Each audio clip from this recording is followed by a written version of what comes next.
Imagine feeding a grumpy stray cat some cheap kibble and accidentally unlocking a cheat system that turns you into an overpowered god of war. Shui Jing is just an ordinary guy trying to survive in the dangerous slums of the city, but when he takes pity on a traumatized black cat, he absorbs pure energy from a godly artifact attached to its tail. Suddenly, every single thing he does, from cooking rice to simply taking a breath, gives him massive experience points and impossible physical strength. He thought this was just a lucky break to help him survive the streets. But with secret government task forces and grotesque mutated monsters standing in his way, his insane new abilities are about to be put to the ultimate test. Let us go back to the dark alleyway where one simple bowl of cat food changed the fate of the entire world. The story kicks off on a dark, cramped city street at night. Our main guy is holding out a bowl of food, telling someone or something to go ahead and eat. He sets the bowl down, and it turns out it's not for a person. It's a standard bowl of kibble, and he's really trying to sell the tasty factor here. The recipient is a grumpy-looking black cat who is clearly not impressed. It's giving him the ultimate side-eye, with a look that says, "You really think I'm eating that garbage?" Our lead, Shui Jing, flashes a pretty suspicious-looking smirk. He knows this cat is a stray, but he's definitely testing it to see how it reacts to basic cat food. The cat's internal monologue is wild, realizing that the life of a stray is way more brutal than it expected. It looks absolutely traumatized by the prospect of eating dry kibble. Shui Jing realizes something is up because no normal cat has a reaction that intense. He decides it's time for a change of plans and heads straight for the kitchen. As he ducks into the kitchen, the cat is left sitting there completely confused. It's got no idea what this guy is cooking up next. Suddenly, the dude turns into a master chef, chopping up ingredients with insane speed. A system notification even pops up showing his cooking skill is leveling up as he goes. He's got the wok firing and the skill points are just rolling in. Who knew making a quick meal could be such a literal power-up? He presents a steaming plate of green pepper shredded pork over rice that looks way too good for a stray cat. He asks if it will eat this, and honestly, I'd eat that too. The cat's eyes literally turn into stars as it digs into the gourmet meal. This is a complete 180 from the kibble rejection earlier. Shui Jing watches with a satisfied grin, confirming his theory that this isn't a normal animal. He realizes the cat is actually a human who's been transformed, though the why is still a mystery. He notices a strange, ornate golden bracelet around the cat's leg that starts glowing. A system ding sounds off as some kind of extraction begins.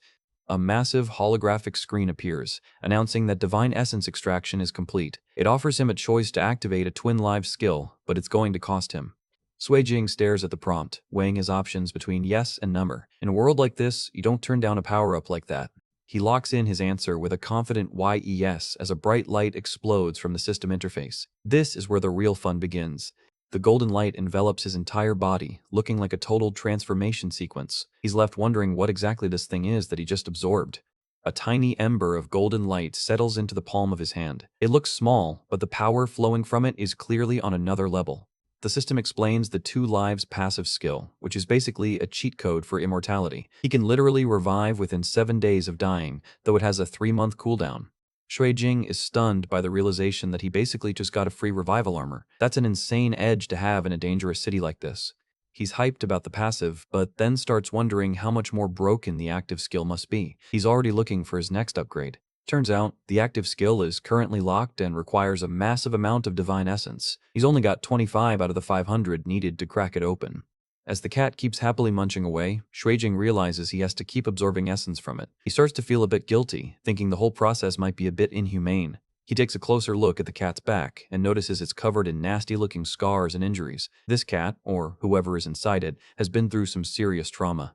He decides that just taking the essence isn't right if it hurts the creature. He's got to find another way to reach his goals without being a monster. He reaches down and gives the cat a gentle pat on the head while it enjoys its food. It seems like a peaceful moment, but the cat is still just focused on the meal. The cat lets out a satisfied meow with its face covered in rice, looking adorable. Shui Jing knows he can't just let it go back to the streets in its current state. He stands up and gets ready to head out, planning to search for more clues about divine essence. He leaves the cat behind for a bit to see how it handles itself. The door clicks shut as he leaves his apartment, leaving the cat alone in the dark room. It just sits there, watching the door with those glowing eyes. Once he's gone, the cat's vibe shifts completely, its eyes glowing a piercing green. This definitely isn't your average house pet. The cat stares at a blinking red light on the wall, looking remarkably intelligent. There's definitely a hidden agenda going on here. The scene shifts to the outer ring of the city, a dark and gloomy industrial area. We're told that for residents here, getting into the inner ring is almost impossible. It's a place of despair where even a moderate fee could bankrupt a family. Despite that, people still flock here, desperate for any chance at a better life. Jing walks through the neon-lit alleyways, looking like he knows exactly where he's going. He mentions there's another way to move up in the world that most people don't know about. He clenches his fist, and the word for martial arts appears behind him. In this world, becoming a martial artist is the golden ticket to making everything easy. His walk is interrupted by a group of thugs in an alley, and one of them yells out asking if he's Jing. Looks like trouble found him faster than he expected. Jing looks down with a cold, menacing gaze, his red eyes glowing in the shadows. He just asks what they want, clearly not intimidated by a few guys with bats. The thugs in suits explain they're from some boss named Pei Yoguang. They claim Jing hit on someone their boss has his eye on, and now he's dead meat. Jing just sighs and asks what they said about their boss, looking completely bored. Before they can even finish their sentence, he moves in a blur of motion. In an instant, he's flying through the air, delivering a series of strikes that send the thugs sprawling. They don't even have time to react before they're hitting the pavement. The main thug is left standing in shock, wondering what just happened. He couldn't even see Jing's movements because they were so fast. Jing lands a heavy punch right to the gut of another thug, sending him reeling. The sheer impact is enough to make the guy lose his lunch. The thug goes down hard, clutching his stomach and spitting out water. It's clear that Jing isn't playing around here. Jing's hand glows as he activates his AIM skill, preparing for the next move. This system power-up is definitely making things one-sided. A target reticle appears over his glowing eye, locking onto his targets. He stands ready, looking like a total predator in the middle of the alley. The thugs are groaning on the floor, completely broken. One of them manages to mutter that he's got some skills, but they still don't realize the level they're dealing with. A much bigger, tougher-looking guy steps forward, a blue spectral wolf head appearing behind him. He shouts that Jing's skills aren't enough to stop him. Jing's eye glows again as he prepares to dodge a heavy strike from the big guy. He's moving so fast that the thug is just swinging at air. The big guy slams the ground with a massive punch, shattering the pavement and creating a huge shockwave. Jing realizes this isn't just a regular brawler, this is a martial artist. The big thug looks pretty impressed with himself, calling Jing a nimble little punk. He thinks he's got the upper hand because of his raw power. Jing just smiles, his red eyes looking even more sinister. He realizes this guy is the perfect person to ask for information about the martial arts world. He stares the big guy down and tells him to spill everything he knows. He gives him one warning, or else he won't hold back. Talk about a cold-blooded ultimatum. Our guy just slammed this dude into a brick wall so hard it actually cracked. This suit-wearing thug thought he was a big deal, but now he's just a decorative part of the architecture. The tough guy act is completely gone, and now he's on the floor literally crying for mercy. He's promising to spill everything he knows if Jing just stops the beatdown. Jing just looks down at him, totally unimpressed. He really thought a guy from a high-profile gang would at least put up more of a fight than this. We get a quick flashback to the fight, and it's a total mismatch. Jing was moving so fast he looked like a blur of blue light while the thug was just swinging at empty air. The look on this guy's face is pure terror as he realizes he can't even see the attacks coming. He's completely outclassed by someone he thought was just a regular punk. A system notification pops up confirming that Jing's combat skill has been activated. He realizes his aim skill didn't just give him better vision, it made his punches perfectly precise. Jing looms over the terrified guy like a literal demon with glowing red eyes. The thug is practically shaking, begging him not to hit him again. Jing is actually curious about a move the guy tried to use earlier. The thug admits it wasn't a fancy technique, just raw internal energy. The guy explains that internal energy is basically gathering power from your whole body and then blasting it out through specific techniques. It's the secret sauce for every real fighter in this world.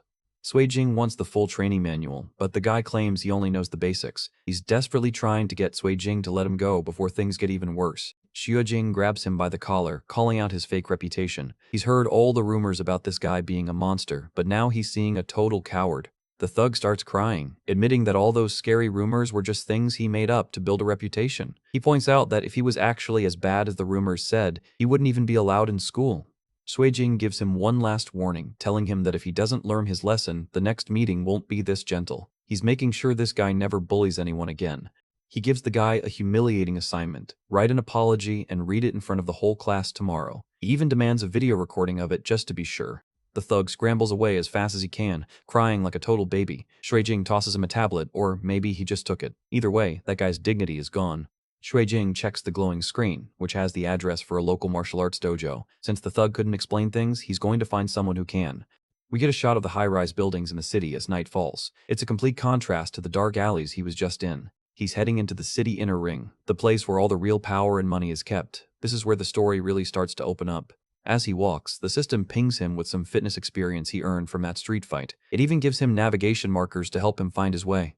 His stat screen is absolutely exploding with experience points across the board. From cooking to charm, it looks like everything he does is making him stronger. Xuejing realizes that a single real fight gave him way more experience than an hour of hard training at the gym. It looks like he's found a major leveling shortcut.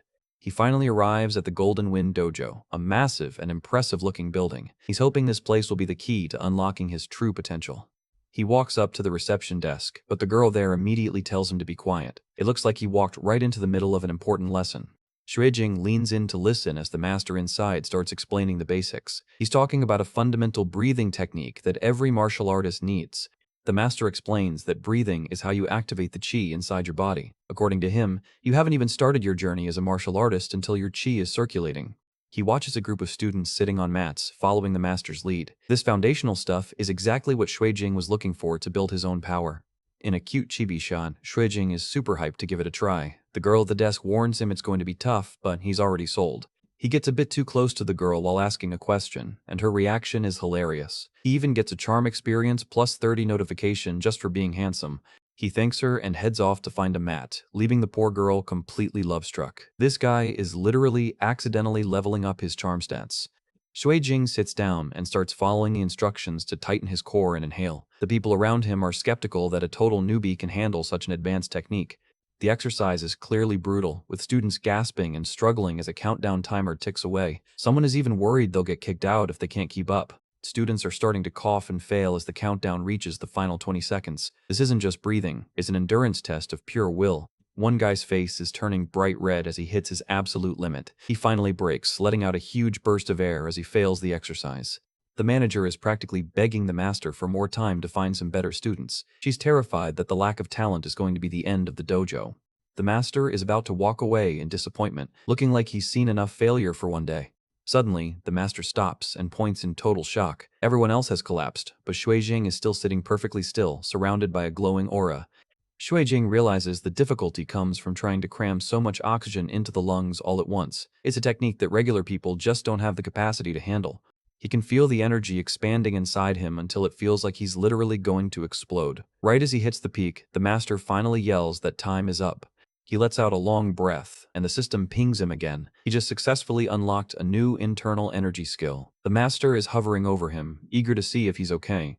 The master and the manager are looking at him like he's some kind of miracle. They're genuinely worried he might be in pain after holding his breath for so long. But Xuejing just smiles and says he actually feels refreshed. He's got this weird glowing mist coming off him, which is a sign he's already tapped into his chi. The master is so impressed, he immediately tries to recruit him on the spot. He wants to know Xuejing's name, and if he's ready to join the Golden Wind Dojo. The manager grabs his hands, her eyes practically turning into hearts. She's definitely not letting this handsome talent get away. The moment is shattered by a massive crash as something smashes through the entrance. A dark, terrifying silhouette stands in the dust. Before anyone can react, a student is slashed by a huge, dark claw. It's absolute chaos as blood sprays everywhere and everyone starts screaming. A giant, multi-eyed monster has invaded the dojo, and it's pinning people down like they're nothing. It's like something straight out of a horror movie. The students are in a complete state of panic, wondering what kind of nightmare they've walked into. The master stays calm and tells everyone to evacuate as fast as possible. The master takes charge, directing Manager Zhang to help get the panicked students out. It's a total emergency, and they need to move now. We get a close-up of the monster, and it's a grotesque, bug-like beast with glowing red eyes. It's got a mouthful of sharp teeth and looks hungry for more than just a fight. The monster lunges at Manager Zhang, its massive claws ready to tear her apart. She's frozen in fear, unable to move as the shadow looms over her. Xuejing moves in a total blur, grabbing the manager and pulling her out of the way just as the monster's claws smash into the floor. That was a literal split-second save. He lands on top of her to shield her from any debris, holding her down for her own safety. It's a heroic moment, but she seems to be focusing on something else entirely. The manager is completely smitten, blushing like crazy in the middle of a literal monster attack. She actually thinks to herself that she wants him to keep pinning her down like this. Another Charm plus 20 notification pops up as Xuejing looks on with a cold, focused expression. He's already thinking about how to use the internal energy lessons he just learned. He realizes that a monster attack is the ultimate live testing ground for his new techniques. He's not scared. He's actually looking for an excuse to try out his powers. Xuejing stands up, his hand glowing with a bright, intense, golden energy. He's about to give this monster a taste of what a real technique looks like. The cockroach monster isn't waiting around, lunging at Shui Jing with a red, murderous aura. It's coming in fast with those sharp claws ready to shred anything in its path. Shui Jing doesn't flinch, meeting the beast head-on with a glowing golden fist. The impact is so massive it creates a literal explosion of light and force right against the monster's hard shell. The shockwave ripples through the dojo as Shui Jing stands his ground like a total boss. He's calmly calculating the physics, thinking about how a bug's body can't possibly handle its own weight when it's multiplied by a few hundred. He decides to end this now, focusing every bit of his newly learned Interni energy into his arm. You can see the chi literally spiraling and condensing around his limb like a golden lightning bolt. The light intensifies until it's blinding as he pours all his power into a single, concentrated point. This is the moment where the newbie shows he's anything but ordinary. A system notification pops up as he releases the strike, skill activated, Inch Force. The punch connects with a sickening crack, completely shattering the monster's impenetrable armor. The sheer force of the Inch Force blow sends the giant bug flying across the room like a ragdoll. It's a complete knockout from a guy who just learned how to breathe properly 5 minutes ago. The monster slams into the floor in a heap of broken parts and dust. Sui Jing just stands there, totally unimpressed, commenting that the thing was way weaker than it looked. He casually brushes some dust off his shoulder, looking like he just finished a light workout instead of a life-or-death battle. The level of cool here is off the charts. Manager Zhang is watching with literal hearts in her eyes, completely in love with the dojo's new savior. Meanwhile, the master is actually worried, knowing that releasing that much chi at once should have theoretically blown the kid's body apart. The cockroach monster somehow manages to hiss and stay on its feet, looking absolutely battered. It's persistent, I'll give it that, but it's clearly on its last legs. Shui Jing just taunts it, standing ready for round 2 with a confident smirk. He knows that no matter how many times it tries to get back up, the result is going to be exactly the same. He starts to charge his chi again, telling his energy channels to converge for another big hit, but just as he's about to move, something else happens. Blood suddenly sprays across the room, and Shui Jing is left standing there completely confused. He hasn't even thrown a punch yet, so he's wondering what the hell just happened. A blue energy slash cuts through the air, and Shui Jing realizes someone else has joined the party. He's looking around, thinking he might have accidentally overdid it until he sees the energy rings expanding. His red eyes narrow as he scans the area for the intruder. He's on high alert, realizing that there's a new power in the room that's arguably more dangerous than the monster. A bright blue ring of light pulses outward, illuminating the entire dojo. It looks like some high-tech intervention is underway. The monster is suddenly sliced into a million pieces by a flurry of blue energy blades. Shui Jing is just standing there in shock, watching his test subject get turned into bug salad by someone else.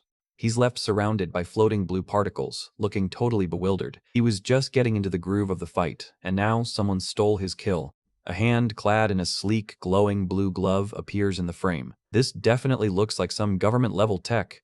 Enter the captain of the White Crow Squad, a silver-haired woman in a very tactical, very tight uniform. She steps in like she owns the place, announcing that her squad is taking over the area. Shui Jing's never heard of these people, but he's definitely impressed that they could take down that monster in a single move. He's starting to realize just how deep the rabbit hole goes in this city. The dojo master watches from the side, silently observing the MC. He's stunned that a 17-year-old kid was able to injure a cockroach man with his bare hands before the professionals even showed up.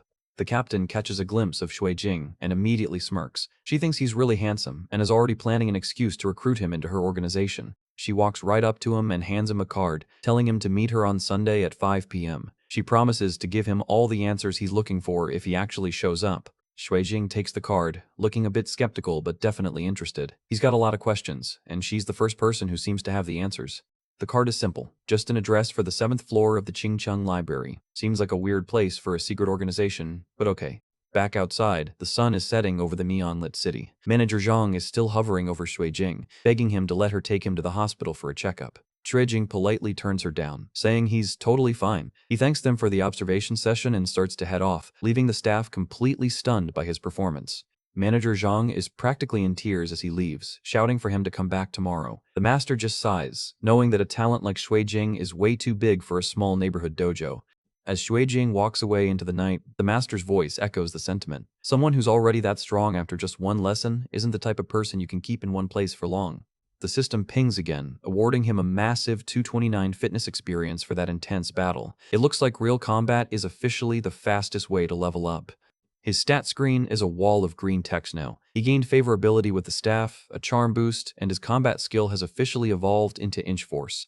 The system explains the move, focusing chi into a single point and accelerating it to max speed over a tiny distance. It's the ultimate shield breaker for any defense. Jing clenches his fist, already addicted to the feeling of that power. But then we see him looking a bit sick in a chibi panel. Turns out that much power has some nasty side effects.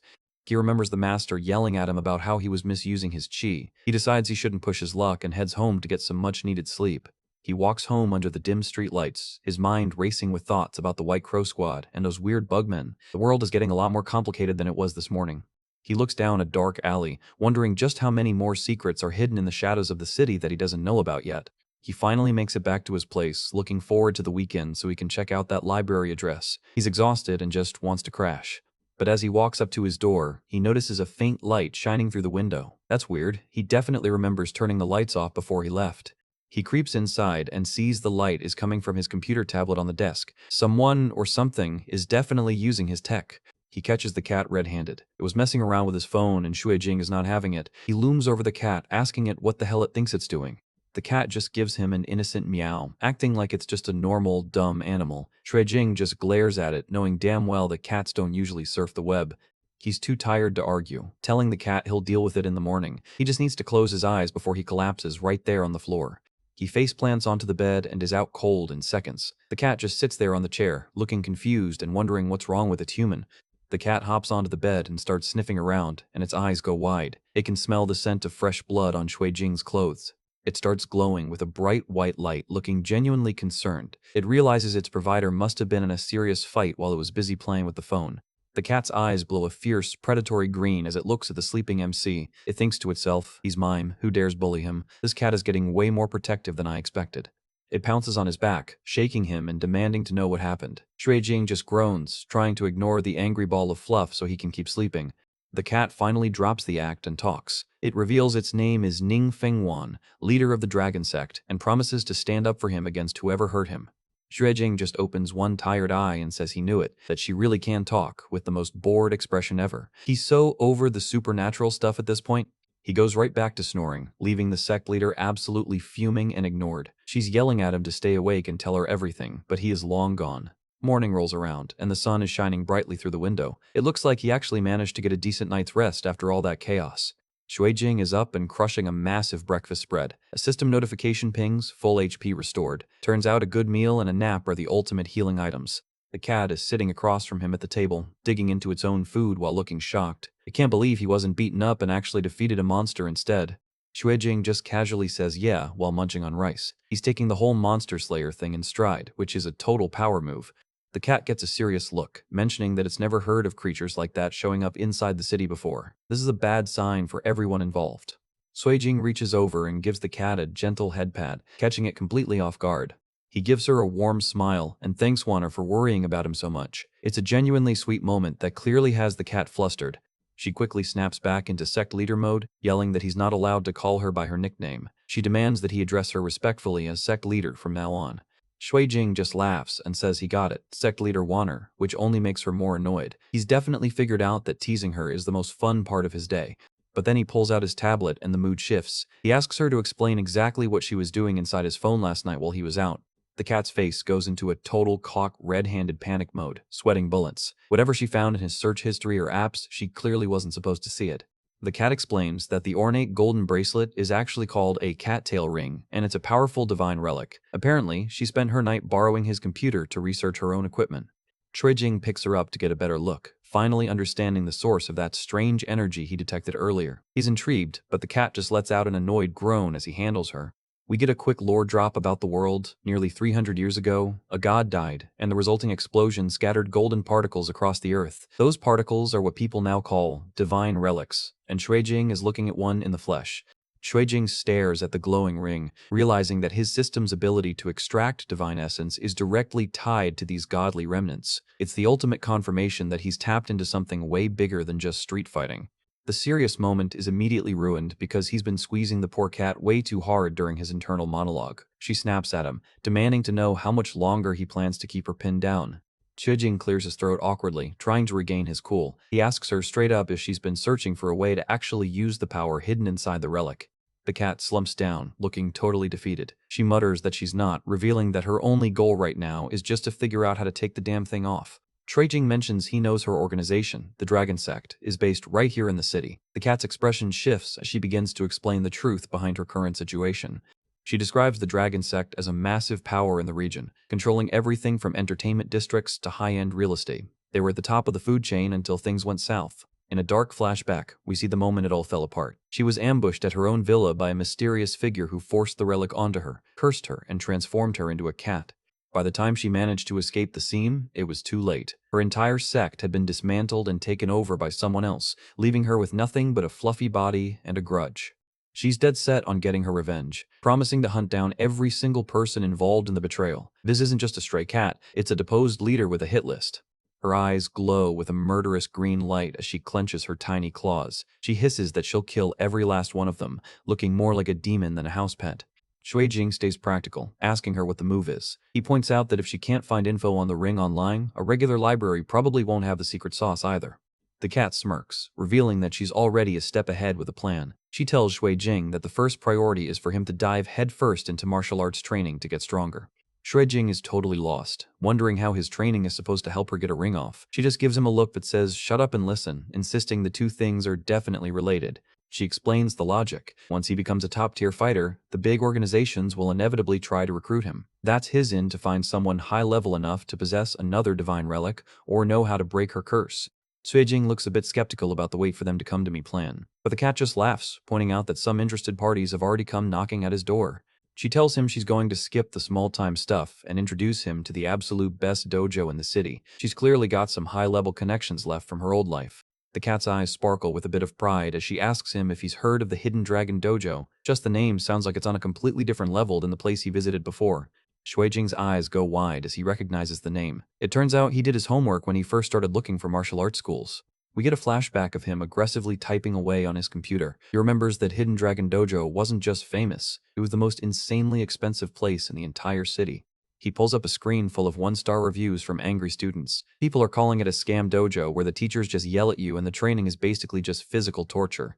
The cat scoffs at the reviews, dismissing them as the complaints of weaklings who can't handle real discipline. Shuijing is still on the fence, asking if he even has a chance of getting in. He jokingly suggests that maybe he should just wreck the place to prove he's worth their time. The cat just looks at him like he's an idiot for being so inexperienced. She corrects him, explaining that in the world of high-level martial arts, challenging a dojo is actually the standard way to get an interview. It's how you show you've got the spirit for their style. A helpful system pyramid breaks down the entry methods. While most people pay their way in or get scouted for talent, the challenge method at the top is the only way to prove you're truly elite. The cat tells him that challenging a master is a test of your fighting spirit, and it's the fastest way to get noticed. She orders him to head to the dojo tomorrow while she takes care of some business of her own. She hops out the window into the night, leaving Shuijing alone with his thoughts. This cat is definitely keeping some secrets about where she goes when the sun goes down. The next day arrives, and we get a shot of the Hidden Dragon Dojo entrance. It's an old-school, traditional building that looks like it's been there for centuries, hidden right in the middle of the modern city. Shuijing walks in and is immediately greeted by a student in a brown uniform. He tries to be polite, saying he's here to do something, but he doesn't even get to finish his sentence. The student grabs his hand for a handshake, but he's clearly putting some serious oomph into it. Shuijing's eyes narrow as he realizes the welcoming committee is actually the first test. Shuijing doesn't back down, deciding that if it's a test, he's going to pass it with flying colors. He clenches his teeth, ready to show this fanatic what real power looks like. Shuijing starts gathering his true chi, and his hand begins to pulse with golden energy. The sheer pressure is making the air around their hands vibrate. The student's face goes from confident to pure agony in a split second. He starts screaming for Shuijing to let go as his hand is getting absolutely crushed by the MC's grip. Other students just watch and laugh, calling the guy a martial arts fanatic who finally bit off more than he could chew. They clearly don't realize Shuijing is way out of their league. Shuijing looks up as the vibe in the room changes completely. He hears someone whisper that the direct disciples and the old master are actually coming out to see him.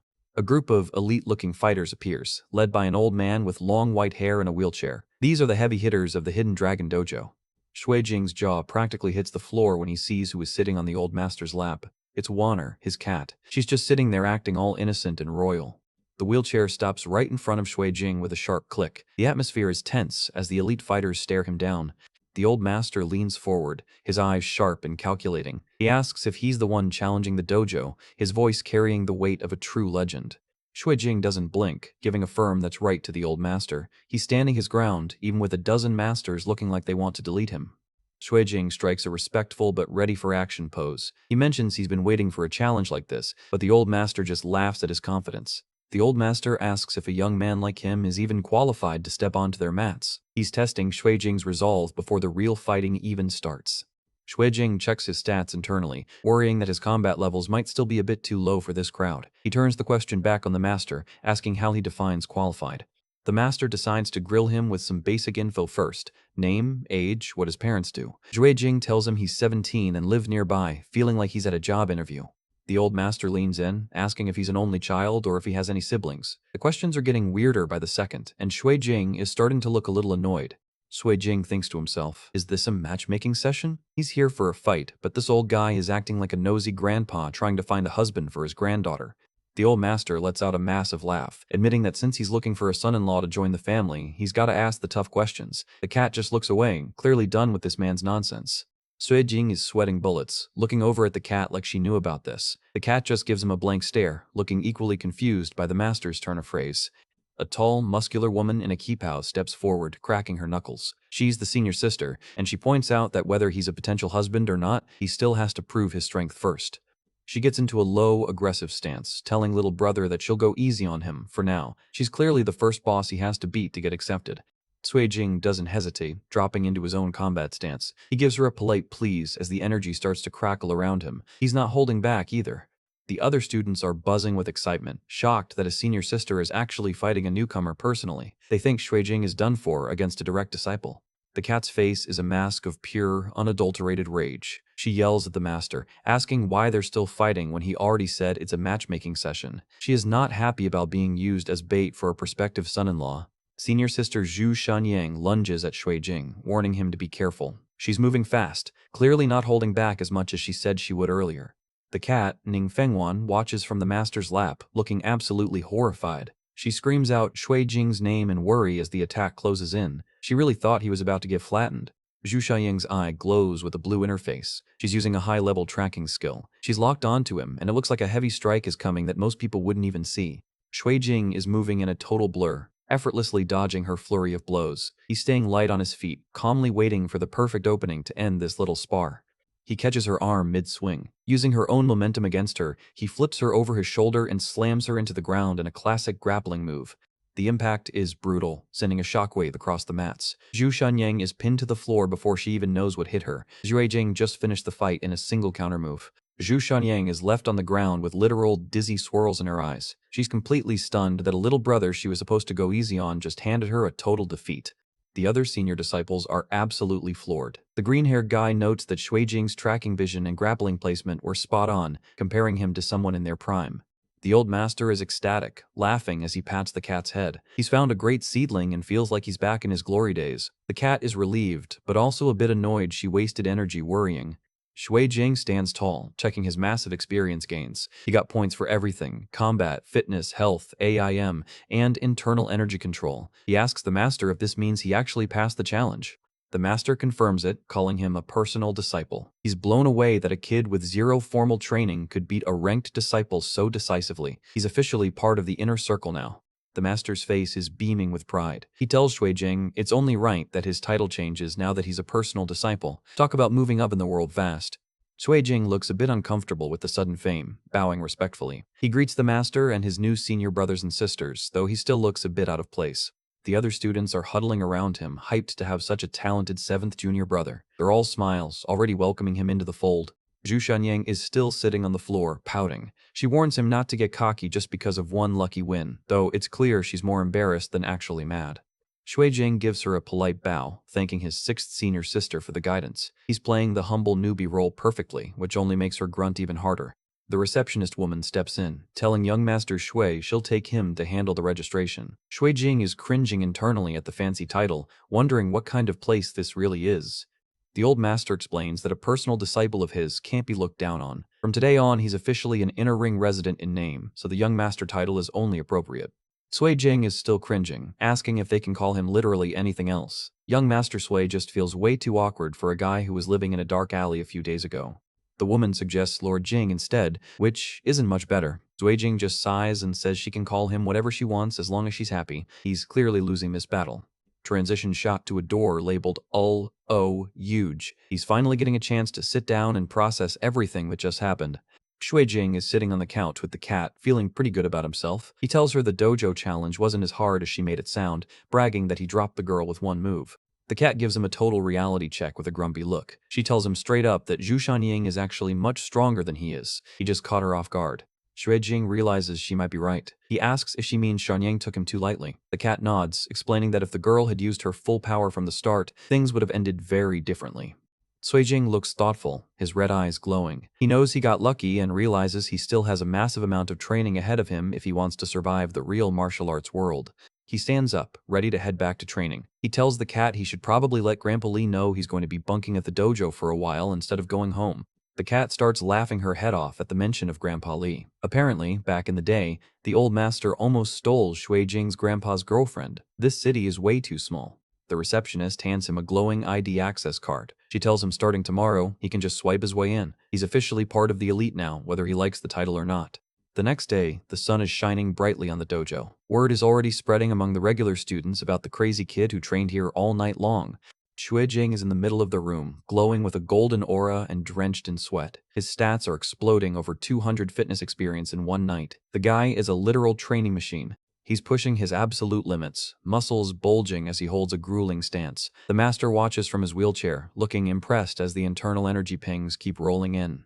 Shuijing is hyper-focused, his eyes glowing as he tells himself just a little more. He's determined not to let a single second of this opportunity go to waste. Success. A massive golden notification pops up. Congratulations, you leveled up. Internal energy leveled up to LV3. He's growing at a speed that shouldn't even be possible. He finally collapses to the floor, gasping for air. The master rolls over, telling him that out of all the disciples he's ever taken in his long life, Shuijing is easily the strongest. Shuijing looks at his stat hexagon, seeing his chi and brains are hitting high levels. He asks the master what the actual hidden dragon techniques are, wanting to dive even deeper into his power. The master looks at him like he's a total lunatic. He calls him a martial arts fanatic, but you can tell he loves the dedication. He's already planning the next level of training. The master tells him to grip this, extending his hand. Shuijing looks a bit wary. Is he in for another crushing test? He reaches out and takes the master's hand. They lock hands, but it's not a fight this time. The master's hand starts to glow with an intense white light as he prepares to show Shuijing what real power looks like. The master's eyes glow a fierce red. He's focusing his true chi with an intensity that makes the air crackle. This is a level of power Shuijing hasn't even dreamed of yet. Shuijing can feel a huge amount of true chi pouring into his body. He's being overloaded, his internal systems working overtime just to handle the sudden influx of energy. Shuijing's face is strained with the effort. He thinks no good. He can't resist it at all. He's finally realizing the massive gap between himself and a true master. The master lets go, looking completely casual. He asks Shuijing what kind of sports he usually does to build a body that can handle that much energy. Shuijing just plays it off as running and stuff. Shuijing is curious if there's something wrong with him after that transfer. The master just stares at him, saying nothing is wrong, but his tone suggests something way bigger is going on. A holographic scan of Shuijing's body appears. The master says it looks like he was sculpted by some god with OCD. Every muscle, bone, and organ is perfectly balanced to a terrifying degree. The master calls him a martial arts prodigy. Shuijing knows the truth though, it's all thanks to a system rebuilding his body. He asks if he can finally learn that technique now. The master tells him to slow down. He asks, what's the rush? Shuijing has been training all night and his body is covered in injuries. Starting the next technique now would be courting death. Shuijing looks focused, his red eyes sharp as he asks what he should do instead. He's clearly addicted to the feeling of getting stronger and doesn't want to stop. The master tells him to go to the lounge and rest. He promises to have someone bring over some sleeping dragon ointment to heal his injuries so he can get back to it tomorrow. Night shot of the Hidden Dragon Dojo sign glowing neon. The place looks like a fortress in the middle of the glowing city. Shuijing is in the lounge, getting ready to crash. He hears a voice say, "Come in," as someone knocks on the door, expecting a random student with his medicine. It's Zhu Shangying. She's dressed down in a white shirt holding the ointment. She greets her junior brother, looking a lot less intimidating than she did on the mats earlier. Shuijing is sweating bullets. He wonders why 6th senior sister is here. He's genuinely worried she's here for revenge after he embarrassed her in front of everyone. Senior sister Zhu Shangying drops a bombshell, telling Shuijing to take off his shirt right then and there. She's holding a tube of medicinal ointment, but his reaction shows he definitely wasn't expecting a strip down. Shuijing complies, revealing a physique that's absolutely shredded for a 17-year-old. Even Shangying is impressed, giving him a compliment on his build before telling him to lie down so she can get to work. As he faceplants onto the bench, a system notification pings. Someone has taken a great liking to you. Charm plus 45. Looks like showing off the goods is the fastest way to level up his social stats. The system message lingers in the air as Shanyang hovers over him. She's all business, telling him to stay perfectly still and not move a muscle while she applies the medicine. The second her hands touch his back, Shuijing lets out a startled wait. The physical contact catches him completely off guard, and you can see the visible shock in his expression. Shanying leans in close with a mischievous, blushing grin. She teasingly reminds him that she told him not to move, clearly enjoying how flustered her junior brother is getting.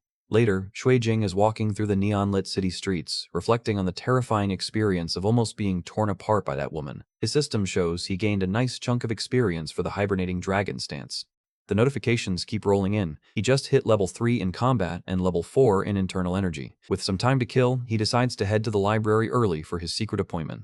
He checks the business card from the White Crow Squad again, thinking the name is a bit edgy. He assumes they're probably just some high-end special police force for the city. He walks past the towering skyscrapers, still confused about why such a serious organization would want to meet in a public library. It seems like a strange choice for a covert operation. He finally arrives at the entrance of the Qingcheng Library, which looks massive and expensive compared to the rest of the neighborhood. The 7th floor is eerie and completely deserted, making Shuijing wonder if he's being pranked. Just as the doubt sets in, a voice calls out from the shadows, confirming his arrival. Shuijing turns sharply, his red eyes glowing in the dim light of the library stacks. He's on high alert, ready for whatever mystery person is waiting for him. A blonde woman named Wu Yuqing steps out, coffee in hand, introducing herself as an informant. Shuijing is skeptical, asking where the rest of her squad is and why they're meeting here. They take a seat at a large table bathed in sunlight. She explains the secrecy, pointing out that she can't exactly refer people to him from inside a police station if she's operating privately. Wu Yuqing admits she had her doubts about him at first. However, after seeing him in person, she's clearly changed her tune and seems quite convinced of his potential. She doesn't waste any time, leaning forward with a dead serious expression. She looks him in the eye and gives him a direct offer to join them. Shuijing pushes his chair back, ready to walk away, and asks why he should even bother. She drops the ultimate hook, asking if he's interested in learning the secrets of the divine relics. She holds a book close to her chest, a confident smirk on her face. She knows she's caught his attention with that mention of the relics. The look on Shuijing's face says it all. She's hit the nail on the head. He's shocked that she knows exactly what he's been investigating on his own. Wu Yuqing asks him point blank how he even found out about the concept of divine relics in the first place. She's trying to gauge just how much this newbie actually knows. Shuijing gives her a cold stare and a firm no comment. He's not about to spill his secrets to a total stranger, no matter how much info she claims to have. She takes the rejection in stride, admitting she should have shown her hand first. She picks up a bottle of high-end water and prepares to give him a demonstration. She pours the water into a small cup and pushes it across the table, challenging him to try it. Shuijing takes a sip, looking totally unimpressed. He swallows and asks her if this is some kind of joke, because it tastes like perfectly normal purified water. He holds the cup out, questioning what she's trying to prove. He's starting to lose patience with the cryptic games. Without a word, she pours the rest of the bottle into a transparent glass kettle. The atmosphere in the room seems to shift slightly as she handles the object. The water glugs into the kettle, catching the light as it fills the pot. Everything looks ordinary, but the buildup suggests something major is about to happen.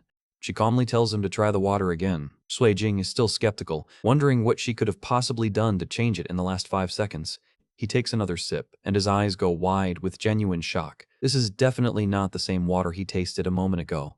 He exclaims that it turned sweet, staring at the cup in disbelief. He's completely floored by the impossible change that just happened right in front of him. Wu Yuqing begins the real history lesson. 287 years ago, a god died. She clarifies that it was actually multiple gods, and their death changed the world forever. We see a vision of a glowing celestial figure descending over a city, surrounded by blue light. She explains that light particles scattered across the globe when the gods perished. She refers to these mysterious particles as God's blood. It's the ultimate energy source that the world has been trying to understand for centuries. This blood fell from the sky and inhabited objects, living beings, and even fragments of human imagination. These are the things that people now call divine relics. She gestures to the kettle, identifying it as serial number GOD 567, the Sweetwater kettle. It's an actual piece of divinity sitting on a library table. Shuijing is hooked, his eyes fixed on the relic. He asks if he can take a closer look, his mind racing with the possibilities. He picks up the kettle, still a bit suspicious. He asks her how he can be sure she didn't just dump a bunch of sugar into it beforehand. The second he touches it, his system goes wild. Divine essence detected. Absorbing divine essence. Golden particles flow into him as his essence count jumps to 502 out of 500. He's thrilled, realizing he can actually absorb power just by touching these relics. This means his locked active skill is finally ready to be unleashed. He examines the pot, asking about its other functions. He wonders if it boils water out of thin air, or if there is more to this Sweetwater trick. Wu Yuxing laughs behind her hand, telling him he's close but needs to keep guessing. She finds his inexperienced curiosity actually pretty cute. Shuijing notices something impossible. The water level inside isn't going down no matter how much is poured. He asks if the kettle actually has an infinite supply. She gives him a satisfied smile, complimenting his sharp brains. He's figured out the relic's true power in record time. Shuijing is practically buzzing with excitement. He finally has the 500 essence he needs to activate his major power-up, and it's all thanks to this informant. She rests her chin on her hand and asks if he, as an outstanding student, understands the weight of what he's looking at. This isn't just a toy, it's a world-changing object. She explains that this kettle defies every fundamental law of the universe. It's an existence that can overturn human understanding, and Shuijing is starting to see the bigger picture. Shuijing asks if it's basically a perpetual motion machine. He wonders if the inner ring's endless power supply is tied to relics like this, but she tells him not to overthink the irrationality. She snaps her fingers, reminding him that these relics cannot be replicated by human hands. They are unique, unpredictable, and incredibly dangerous if not contained. She holds up her official business card for the Wu Corporation Divine Relic Containment Company. She points out that he faced a terrifying monster without a hint of fear, which makes him the perfect recruit. She tells him that on a mental level, he's already light years ahead of most people. Shuijing stares at the card, finally seeing a path toward the power and answers he's been searching for. She gives him one final invitation to join her company. Shuijing's expression shifts from serious to total excitement in a heartbeat. He does a complete 180, begging Big Sister to let him join the team. He's literally sparkling with joy, promising to follow her every command. Shuijing shouts at the top of his lungs, his face lit up with a fiery passion. He's found his dream organization, and he's absolutely determined to get in. Shuijing is walking through the city, realizing he's about to hit it big with this new job. Just the name Divine Relic Containment Company sounds like he'll be up to his neck in godly artifacts.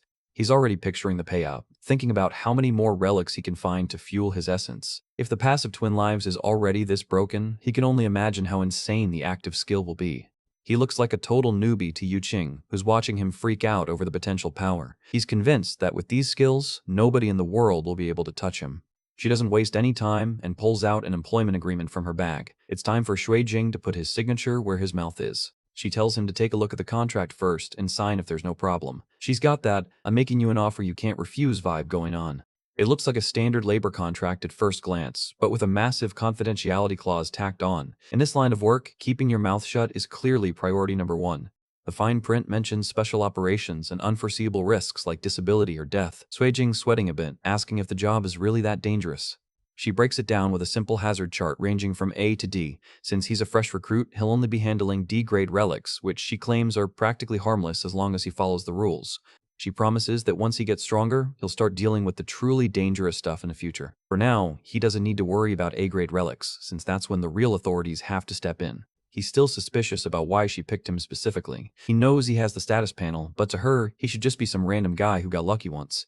She stops him right there, revealing a big secret about how relics work. It wasn't just him finding a relic, it was the divine relic that chose to come into contact with him. The weight of that statement hits him hard. He's left wondering what exactly it means for a piece of a dead god to choose him. He asks her straight up what that's supposed to mean. He's not exactly thrilled about the idea of sentient artifacts stalking him.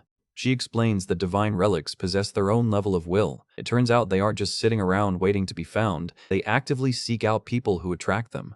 We get a glimpse into her past, showing her as a little girl literally surrounded by floating artifacts. She's one of the rare humans who has a constitution that naturally draws in these powerful objects. She points a finger right at him, confirming they're in the same club. She's convinced he has the same unique constitution as her, which is why she was so desperate to recruit him. She drops the final incentive, the salary. Just the base pay alone is enough to show how much she values him, and it's a number that would make anyone's head spin. $200,000 a month, plus a 25% share of successful containments. Shuijing is stunned, realizing that he's actually worth way more than he thought. He's realized why they're in such a rush to recruit him. Talent like his doesn't come cheap. He's trying to act cool, saying the money doesn't matter, but we all know he's already counting the zeros. He grabs the pen and signs that contract so fast his hand is a blur. He tells her he'll be in her care from now on, officially becoming her newest employee. He's already calling her big sister, clearly happy with the career change. Who wouldn't be for that kind of money and a shot at godhood?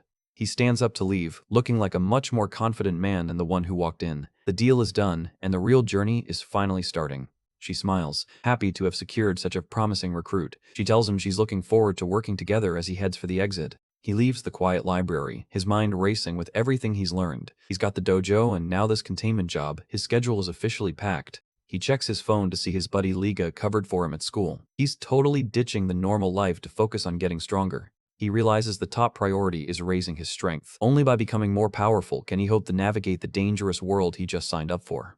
He decides it's time for a test run of that new active skill in the middle of the outer ring. First, he needs to see exactly what this active skill can do. The system panel appears, showing that he has enough essence to activate the Twin Lives active ability. It consumes his divine essence to unlock a powerful boost to his attributes. He's got a buffet of choices: memory, physical strength, reaction speed, and more. He realizes that choosing physical strength would double his strength whenever he uses the skill. He thinks about picking physical defense, but then remembers he already has his revival armor. In his mind, the best defense is a massive offensive boost. He decides to go with movement speed, quoting the classic line that speed is the only unbreakable thing in martial arts. He wants a baseline test to see just how strong the skill really is. He picks a street lamp about 100 meters away to use as his finish line. He's going to do a raw run first to set a benchmark time.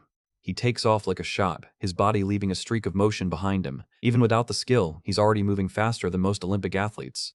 He clocks in at 10:24 seconds for the 100-meter dash. That's a solid time for a normal human, but he knows he can do better. He walks back to the start, feeling ready for round 2. He's convinced that activating the skill will make him noticeably faster. He gets low, getting into a starting block position. He whispers, "Twin Lives," as he prepares to unleash the skill. He activates the skill and takes off with a literal explosion of golden light. The speed is so intense, he's practically flying through the air. He crosses the 100-meter mark in a blink, leaving a trail of sparks behind him. The stopwatch shows an impossible time. He just obliterated his previous record. 5:12 seconds. He literally cut his time in half. Suijing is stunned, realizing that this skill is way more broken than he expected. He thinks about how hard a normal person has to work just to shave a few seconds off their run. It takes months of intense training and perfect conditions just to improve slightly. For elite athletes, every 0.1 second improvement takes 1,000 times more effort. It's usually the limit of human potential. Without world-class talent and resources, making a jump like he just did is basically impossible. He's effectively cheated the laws of biology. He realizes the combat potential of this speed. In a life-or-death fight where a single mistake is fatal, this kind of acceleration is a total game-changer. Once the skill is on, no opponent would be able to anticipate an attack that defies common sense and intuition. It's essentially a guaranteed finisher. This is the power of Twin Lives. It's not just a boost, it's a divine ability that completely ignores the rules of the physical world.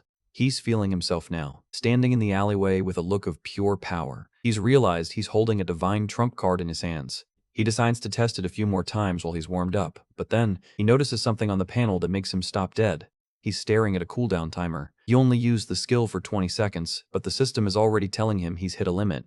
He's looking frustrated as he realizes barely 20 seconds have passed, yet the skill is already on cooldown. He realizes he's going to have to be a lot more frugal with when he uses this power. He has no idea when it'll fully recover. This cooldown is the only thing keeping him from being a total god on the streets. He decides to call it a night and head home. After a full day of intense training and tests, every muscle in his body is screaming in pain.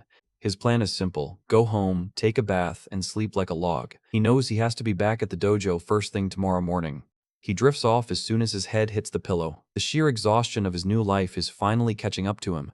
Morning rolls around and the phone alarm is going off like crazy. He's barely functioning as he tries to drag himself out of bed. He checks the time and realizes he actually slept for 6 hours. He's confused about why he's waking up in a stairwell instead of his room. He quickly checks the system panel to see how the cooldown is doing. He's desperate to see if he's ready for another round of training. The system explains a brutal trade-off. Every second the skill is active requires 1,000 seconds of cooldown. If he burns through the full duration, it'll take 6 hours to fully recover. He gets a ping from Shanyang asking why he's not at training yet. He looks at the time and realizes he's in deep trouble. He yells that he's going to be late as he sprints toward the dojo. He's moving fast, but not Twin Lives fast. He arrives at the Hidden Dragon dojo, panting and out of breath. He's hoping the master isn't too mad about his late arrival. He bursts through the doors, ready to start another grueling day. The atmosphere inside is already tense and filled with training sounds. Shanying calls out to her 7th junior brother with a grin. She's been waiting for him, and it looks like she has a warm welcome planned. She tells him he's just in time. She wants to spar and show the rest of the students the correct way to use internal strength. The other students are already placing bets on who will win. They're curious to see if the newcomer can repeat his lucky win from yesterday. Some think Shanyang only lost last time because she let her guard down. They're convinced there's no way a beginner like him can win a real rematch.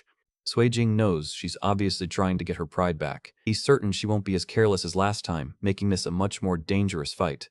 He decides it's the perfect chance to test his ability in a real spar. He gets into his stance and whispers, "Sixth senior sister, please guide me," as he activates twin lives. Zhu Shunyang lunges forward, her eyes locked onto Jing. She's moving with intense speed, determined to reclaim her pride after yesterday's loss. She unleashes a flurry of blurred strikes, but Jing is like a ghost. He effortlessly dodges every single blow, waiting for the perfect split-second opening. There it is. Jing's hand snaps out like a viper, grabbing her wrist mid-swing. The impact sends a visible shockwave through the air. He doesn't stop there. Using her own momentum to flip her over his shoulder, Shunyang is sent flying into the floor with a heavy crash. She's pinned to the ground with dizzy swirls in her eyes, completely bewildered. She was going all out, so she wonders why she still lost. Jing stands over her with a calm expression, thanking her for letting him win. Meanwhile, the system pings him with 97 combat experience for the victory. The surrounding students are speechless as the system continues to rain down experience points. He's soaking up massive gains in fitness and health cultivation just from that quick spar. Jing walks off, notifications for aim and internal energy control popping up as he goes. He even hits level 2 in internal energy control, making this session extremely productive. He reflects on the fight, realizing the system didn't count it as a weak defeating the strong bonus. Even though Shunyang was fully on guard, his twin live speed boost was simply too fast for her to even process. The realization of how broken his active skill truly is starts to sink in. He thinks to himself that this twin lives ability is way more terrifying than expected. His green-haired fifth senior brother walks over, looking casual. He asks if Jing wants to get some practice in with the hibernating dragon technique. Jing gives a respectful bow and agrees. He says, "Sure, please guide me, fifth senior brother," with a determined smile. The senior brother is absolutely stunned as they start. He realizes Jing wasn't just talking. He actually spent the entire night mastering the fundamentals of hibernating dragon. He watches in awe as a literal golden dragon aura begins to manifest around Jing. He exclaims in shock, wondering how he's already able to draw out dragon chi. He explains that in the martial world, there's a legendary ultimate realm for the body. This guy is basically geeking out over Jing's potential right now. It's called the treasure body, where you forge your entire being into a literal living treasure. It can reach 5 ultimate states, including strength of 5 shadows and elephants and iron bone wrapped tendons. We get a look at these legendary states through several panels. Martial artists reaching levels of power that allow them to walk on water, shatter mountains, and survive any injury. Chibi fifth senior brother is super hyped, telling Jing that becoming a martial arts legend might actually be a realistic goal for him. Jing looks a bit overwhelmed by the sudden high expectations. The moment is interrupted as the senior brother offers to introduce Jing to someone special. He starts to say, "Let me introduce you," but someone beats him to it. Suddenly, a massive figure crashes through the window in a shower of glass shards. This dude literally just ignored the door and took the direct route. The senior brother is terrified, screaming out for his senior brother while Jing stares at the shattered mess in total confusion. This dojo is full of lunatics. The floor is covered in sharp glass fragments from the spectacular entrance. This guy definitely doesn't care about the maintenance budget. Fifth senior brother finally finishes the introduction. This is our Hidden Dragon Dojo's most formidable senior disciple, Manhwa. The guy just stands there looking like a brick wall. Manhwa comes with a hilarious list of quirks. He's a muscle maniac, hates trouble, and is an extreme wife protector. Also, he apparently just hates front doors and prefers crashing through windows. He just walks past the two of them, completely ignoring the massive hole he just made in the wall. Jing is left wondering what kind of monster he just saw. Jing's jaw drops as he looks at the window. He asks if he actually jumped up here from the first floor, realizing the sheer physical power this guy possesses. He peers out through the broken frame, watching Manhwa walk away outside. He mutters to himself about how strong he is, feeling a new level of motivation. The green-haired brother just smiles and asks if Meng needed something. He's clearly used to the window crashing routine at this point. Meng grunts out that he's got it, and mentions he has something to take care of. He's a man of very few words and even fewer door-opening habits. The fifth senior brother turns back to Jing, telling him to remember one thing. The essence of hibernating dragon is all about internal energy control and shaping. He repeats the core concept for emphasis. Internal energy control and shaping. This is the key to unlocking the true power of their style. He demonstrates by firing a sharp crescent of energy from his hand, shattering a floor tile across the room. He exclaims, "That's true," as the impact rings out. Jing sits in meditation, surrounded by a swirling golden ring. He's thinking about how to not just increase the amount of his chi, but also how to master its shape by combining it with his aim skill. 3 hours later, Jing is drenched in sweat, but his eyes are glowing with the activation of his aim skill. He's pushing himself to the absolute limit. He focuses his chi into his open palm, and it begins to condense into an incredibly bright, intense spark. He's finally getting a feel for the shaping part of the technique. His eye glows with a blue targeting reticle as he prepares to unleash the power. The energy in his hand is humming with dangerous intensity. Boom. He slams the energy into the floor, creating a massive explosion that rocks the entire training hall. Jing is panting, looking at the charred mess on the floor. He realizes this is way more dangerous than random pebbles on the roadside. No kidding, man. The master claps from the sidelines, looking genuinely impressed. He admits he never expected Jing to be such a prodigy at using internal force on top of his insane physical talent. The master approaches, accompanied by a woman in black. He's got a look on his face that says, time for an upgrade. He tells Jing to eat this, holding out a small, glowing golden pill. It looks like some high-level cultivation medicine. Jing reaches out and carefully takes the pill from the master's hand. He doesn't even hesitate, trusting his teacher's guidance. He pops the pill into his mouth and swallows it down. He's ready to see what kind of power-up this thing gives him. The master commands Jing to look at him. Suddenly, the master's face is surrounded by a swirling vortex of orange energy. Jing's world begins to blur and warp. He wonders what's going on as he's pulled into some kind of mental or spiritual dimension. He finds himself floating in a vast white void. He's completely disoriented, wondering what the master just did to him. Suddenly, a gargantuan, majestic golden dragon manifests out of the clouds before him. Jing looks like a tiny speck compared to the creature's massive size. The master's voice echoes through the void, commanding him to open his eyes as a blinding flash of golden light envelops everything. Jing's eye snaps open, glowing with a fiery, golden red intensity. He looks like he's just awakened some kind of primal power. He stands there shirtless, his skin glowing with golden light and sparkling particles. He asks what this thing is, staring at his transformed hands. Whatever it is, it looks legendary. Jing is clutching his head as the chi from that mysterious pill starts rampaging through his body. It looks like it's becoming way too much for him to handle all at once. We see a silhouette of his body completely overtaken by swirling patterns of internal energy. He's struggling to keep it together as the power literally threatens to tear him apart from the inside. Taking a deep breath, he tries to steady his breathing and bring that wild energy under control. He knows he needs to calm his chi down immediately before things get dangerous. As he enters a meditative stance, his external body glows with a steady light while his internal struggle continues. He's pushing back against the chaotic flow with everything he's got. Suddenly, he's in a mental plane, sitting calmly in the middle of a spiritual ripple. He mentions that all his stray thoughts have finally vanished, leaving him in a state of perfect focus. In this mental world, a massive golden dragon starts to take shape around him. It's an incredible sight, symbolizing the awakening of a brand new power. Now, we see the golden dragon fully formed, its massive head hovering right in front of him. Jing looks tiny compared to this beast, but he's not intimidated at all. He tells himself that all he needs to do is focus purely on his training. The golden light from the dragon is so bright it's basically consuming the entire mental space. The scene shifts into a geometric pattern of light as his visualization deepens even further. It looks like he's cracking the code to a whole new level of martial arts mastery. A system notification pings, conditions met. New skill unlocked, visualization. His eyes glow with a fierce yellow light, showing that he's successfully integrated this new ability. Snap back to reality. Jing is back in the training hall, looking a bit dazed but definitely stronger. The master warns him that any later and his chi would have been completely drained. The old master is genuinely floored, calling him incredible for raising dragon chi on his very first attempt. Jing is just standing there confused, asking what dragon chi even is. The master breaks it down simply. Dragon chi is basically a kind of emotion. He starts to explain how feelings can be channeled into raw power. He uses a chibi diagram to show how being angry makes you hit harder, or being desperate makes you feel stronger. In their style, stirring up these emotions is called active chi.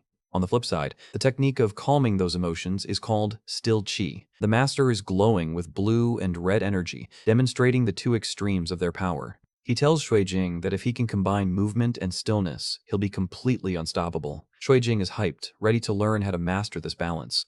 He clenches his fist, asking eagerly how he should start training. He's got that look in his eye that says he's ready for the most brutal workout they've got. But the master just gives him a cheeky grin and tells him to think it through himself. He says Jing has already grasped the essence, so the rest is up to his own intuition. Jing looks a bit skeptical, wondering if he really has it all figured out already. He's trying to process everything the master just dropped on him. He starts wondering if grasping the essence refers to that state where he has zero distractions. He's deep in thought, trying to reconnect with that feeling of perfect focus. Suddenly, it's like a floodgate opens in his mind. He realizes that he can remember everything he ever saw or studied in his previous life with perfect clarity. He's visualizing complex math problems and obscure knowledge that used to be impossible for him. Now, it all feels incredibly easy, like he's suddenly become a literal genius.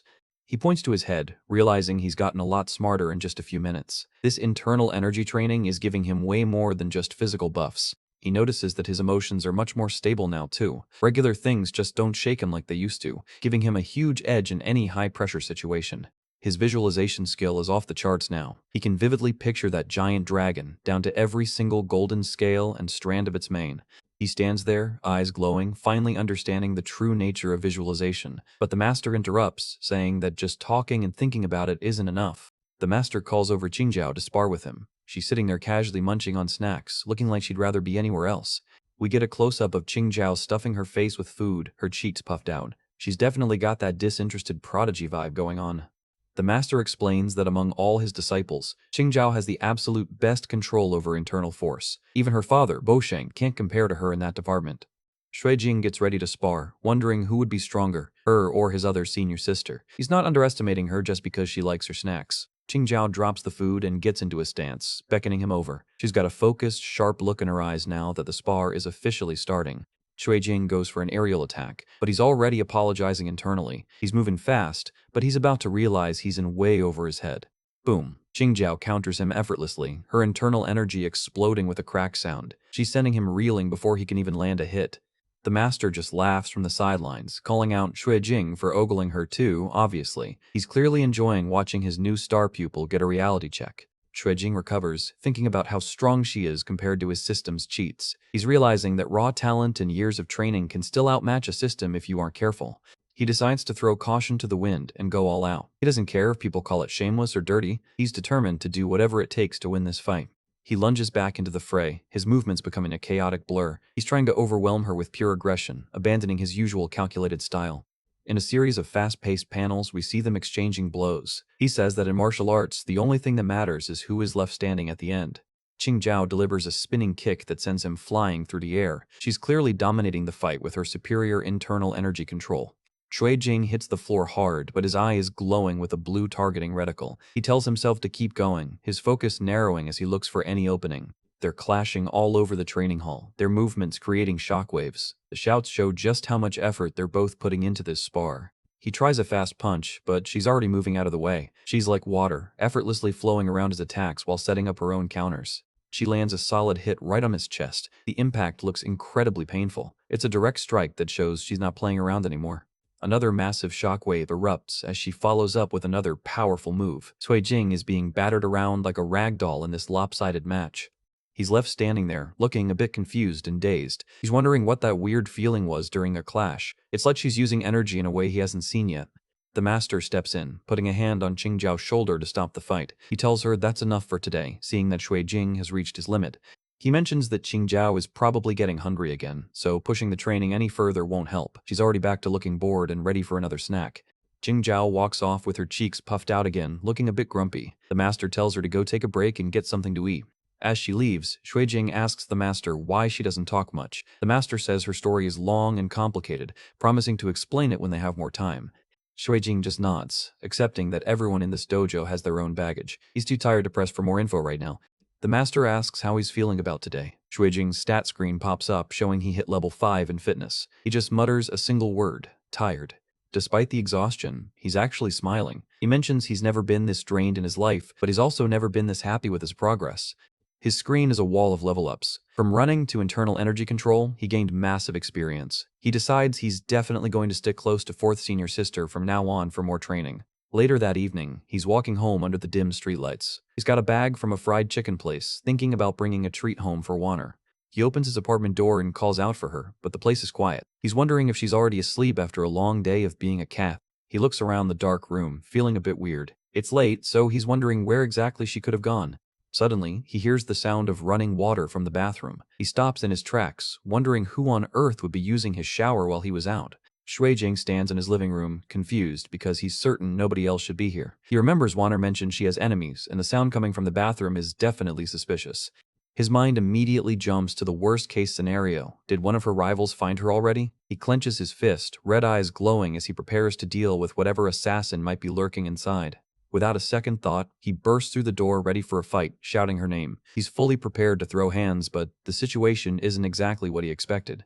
Instead of a ninja, he finds Wanner just chilling in a tub full of suds. She looks up with those big green eyes, completely caught off guard by his sudden entrance. The poor cat immediately goes into a panic, splashing water everywhere as she tells him to get lost. She's blushing hard, or at least as much as a cat can, and starts swatting at him to protect her dignity. Did someone say fried chicken? The mention of a snack completely resets her brain, and she goes from angry to absolutely hyped in a split second. Look at that face. She's literally vibrating with excitement now. Forget being mad, she's ready to feast on some greasy goodness. Cut to Shui Jing actually helping her finish her bath, and yeah, he's shirtless for some reason. He's gently scrubbing her while she just sits there looking smug, basically getting the royal treatment. The royal treatment pays off because the system pings again with a massive 89-point charm boost. Apparently, being a cat groomer is the ultimate handsome guy move in this world. Suddenly, the golden bracelet on her tail starts glowing with an intense, blinding light. Something's definitely happening with the divine relic, and it's not just for show. She reaches out a tiny white paw and presses it against Shui Jing's chest, and the light gets even brighter. It looks like some kind of energy transfer or a temporary transformation is being triggered. The light is so dazzling that Shui Jing has to shield his eyes. It's like a small sun just exploded in his bathroom, and he can feel the power radiating from the touch.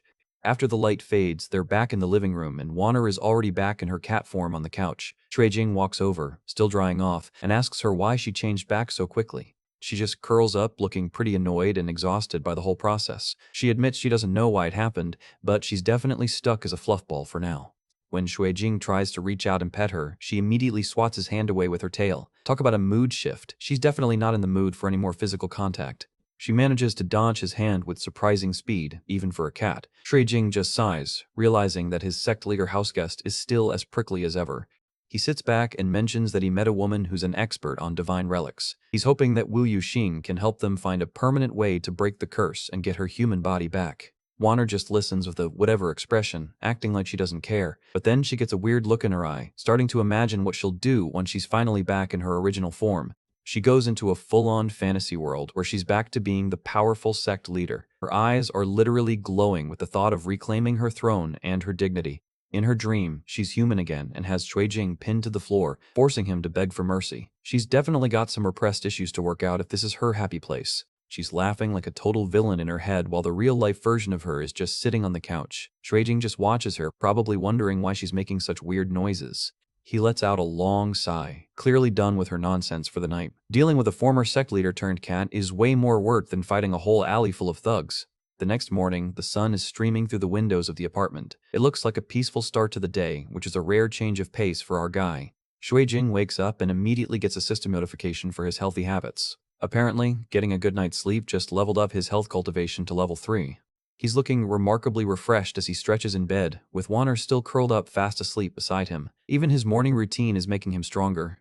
Suddenly, his phone pings with a notification from Wu Yuqing. He sits up and grabs the device, knowing that a text from her usually means things are about to get complicated again. The message is short and direct. Got a job. Come quick. Looks like his first official assignment as a divine relic containment agent is finally here. Shui Jing smirks, finally feeling the hype for some real work. He's ready to get out there and see what a real mission looks like and hopefully get paid that insane salary she promised. Shui Jing steps into the Qing Chung library, looking around for Wu Yuqing. He's expected a formal meeting, but the place is eerily quiet. He scans the room, wondering where she could be hiding. She told him to hurry up, yet there's nobody here but some random girl sitting at a desk. The girl is buried in her books, looking like a typical studious type with her glasses on. Shui Jing doesn't even give her a second thought at first. Wait a minute. Shui Jing stops and takes a closer look. Something about that random girl feels a little too familiar. The girl looks up and waves. It's actually Wu Yuqing. She's sporting a totally different look today, and it nearly fooled our main man. She gives a little smirk and takes off the specs. She's impressed that he managed to recognize her despite her low-profile disguise. Wu Yuqing stands up, looking way more like her usual self now. She praises his sharp perception, as most people would have just walked right past her. Shui Jing is still a bit stunned that he didn't notice it was her right away. He's starting to realize that she has more than a few tricks up her sleeve. She lets out a polite little cough, trying to move the conversation along. She's definitely got that secret agent vibe down to a science. Shui Jing whistles and looks away, pretending he wasn't just caught staring at her. The awkwardness is real, but they've got business to handle. She holds out her glasses, revealing they're actually a divine relic, God 280, the utterly unremarkable glasses. Apparently, they have the power to make the wearer completely blend into the background. The second Shuijing takes them, his system pings, divine essence detected, absorbing divine essence, 6%. He's a little skeptical, asking if all they do is make you boring to look at. She explains the real kicker: while the glasses suppress your presence, the moment you take them off, all that suppressed energy bursts out at once. It makes you look way more dazzling than you actually are. Jing has a dark realization and starts sweating. He's worried he wasn't actually turning into a pervert, it was just the lingering effect of her taking off the glasses earlier. Wu Yuqing gets back to business, telling him she's actually got a job lined up. She slides a file over, mentioning this mission is a special C-grade containment task. She hands him the documents, looking dead serious. Normally, she wouldn't assign something this high level to a rookie, but this case is unique. The target relic is God 105, the crown of the wicked woman. This thing is nasty. It constantly amplifies the wearer's most primal desires. The current owner is a woman named Lu Huaying. She's been using the crown to live like a queen, and apparently she has a massive weakness for possessing handsome men. Jing puts on the unremarkable glasses and realizes the truth. This mission was picked for him specifically because he's a good-looking dude who can be used as bait. Wu Yuxing sits back with a confident smile. She explains that as long as he wears the glasses, he can get close without triggering her desire too early and then detonate the effect to catch her off guard. She tells him that once her desire is maxed out by the glasses being removed, he'll be able to easily strip the crown from her. It's a bold plan, but Shuijing is the only one who fits the criteria for the job. Shuijing looks at her with total disbelief. He mutters that after all that, they basically just want him to use his looks, feeling a bit like a high-end gigolo.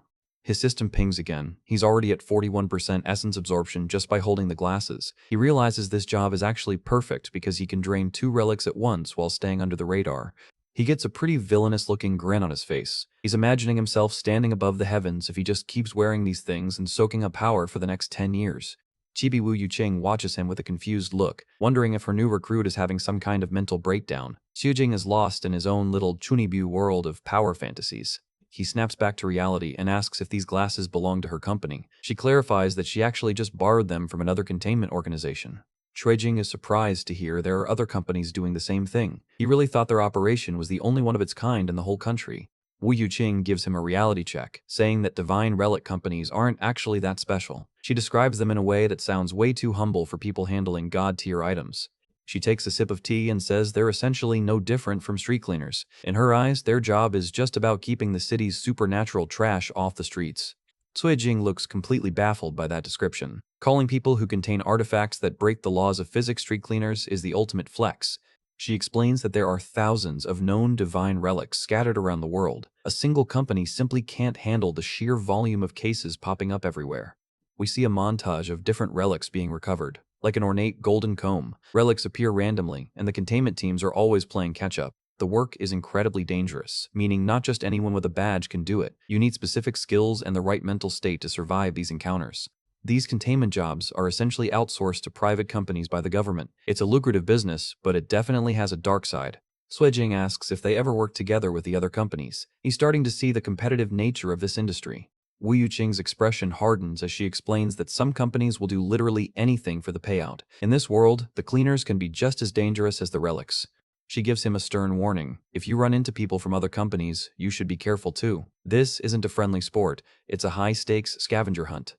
Jing nods, showing he's got the message loud and clear. He knows he's entering a world where trust is a luxury he can't afford. She asks him to test the effect of the glasses one more time. Meanwhile, the system confirms he's now at 63% divine essence absorption. Jing stands there looking like a total stud with the glasses on. Even with his presence suppressed, he's got that cool main character energy radiating from him. The effect is way too strong. Wu Yuqing is blushing like crazy and her heart is racing just from looking at him. She's clearly falling for the dazzling trap he just set. A hilarious system notification pops up. Someone has developed feelings for you. Charm EXP plus 19. Mission accomplished, I guess? The glasses are definitely working. Jing notices her reaction and smirks to himself. He thinks it looks like it works well, satisfied that his secret weapon is ready for the real target. Transition shot to a bus traveling through the South City District. Jing is officially on his way to his first official field assignment. He's sitting on the bus, deeply focused on reading Lu Huaying's profile. He needs to know exactly what kind of beast he's dealing with before he arrives. The file shows she's a 45-year-old leader of the Rose Gang. Her main area of activity is the nightlife district, specifically bars, clubs, and KTV lounges. Jing thinks she looks like a standard underworld big sister. She's got the tattoos, the attitude, and a very public presence in the district's clubs. She established her gang by using the physical enhancements from the crown of the Wicked Woman. She carved out her own territory through raw, supernaturally boosted strength. The report says she terrorizes the neighborhood every single day. She's basically a vampire, draining countless men of their vitality to stay young and powerful. The crown is a nightmare. It constantly feeds her primal desires, which in turn fuels her physical abilities. She's currently living a life of pure excess, surrounded by servants. The stronger her desires get, the more her physical enhancement grows. It's a feedback loop of power that makes her more dangerous by the hour. If nobody steps in to stop her, the effects of the crown will just keep stacking until she's completely unstoppable. She's basically a walking, ticking time bomb of divine energy. Jing looks at a chibi diagram explaining that once the crown is removed, she'll return to being a normal person. He just needs to figure out the best way to swipe it from her head. He has arrived. Jing adjusts his glasses as he steps off the bus into South City. He's ready to enter the lion's den and see if his dazzling looks can save the day. As he walks, his system pings one last time, absorbing divine essence, 79%. He's almost fully charged and ready to unleash some serious power on the Rose Gang. A thug in the South City district swings a bat with a crazed look on his face, celebrating the lawless chaos. He shouts about how incredible it feels to do whatever he wants in his territory. We get a close-up of a hand tightly gripping a baseball bat as more thugs join in the shouting. The sense of entitlement in this gang is off the charts. Lu Huiying, the leader of the Rose Gang, stands tall in her extravagant dress, laughing like a maniac. She's wielding a bat of her own and warns that anyone who tries to stop her is going to get a world-class beating. Jing watches her from a safe distance, looking completely unimpressed by the theatrical display. He mutters to himself that this old lady is way too edgy for her own good as he prepares to make his move. He observes her interaction with a terrified shopkeeper who is begging for mercy. Lu Huiying is demanding to know where her sons are, wondering why she hasn't seen her personal favorites today. The poor man is shaking, promising to go call them right away if she'll just spare him. She leans in with a terrifying grin, asking which one he's going to fetch first. She declares that she wants both of them, her face twisted in a look of pure greed and malice. The crown of the Wicked Woman is clearly doing a number on her mental state. Jing is cringing into his collar, thinking that seducing this old hag is a fate worse than death. He's really questioning his career choices right now as he watches her harass the locals. The party is suddenly interrupted by a group of tough-looking guys in black vests. Someone shouts that Brother Duan has arrived to finish off the crazy woman Lu Huiying once and for all. Jing ducks further into the shadows. Realizing a rival gang has shown up for some revenge, he decides to stay hidden and observe the situation before getting involved in a full-blown gang war. Duan Kaiping, the leader of the Razor Gang, steps forward with a look of pure hatred. He calls out Lu Huiying, telling her that he's heard she's been acting way too arrogant lately. Lu Huiying just stares him down with a cold, bored expression. She asks who he is with total indifference, which is the ultimate insult to a rival gang leader. The camera pans down to her Rose Gang tattoo, emphasizing her status as the queen of this district. She doesn't seem the least bit intimidated by Duan's grand entrance. Her subordinates recognize the intruder, whispering to Sister Lu that this is Duan Kaiping from the Razor Gang. Apparently, he's the one responsible for beating up some of her boys earlier. Lu Huiying's eyes light up, but not with anger. She's actually checking him out. She tells him to look closer, complimenting his pretty nice build while looking way too thirsty.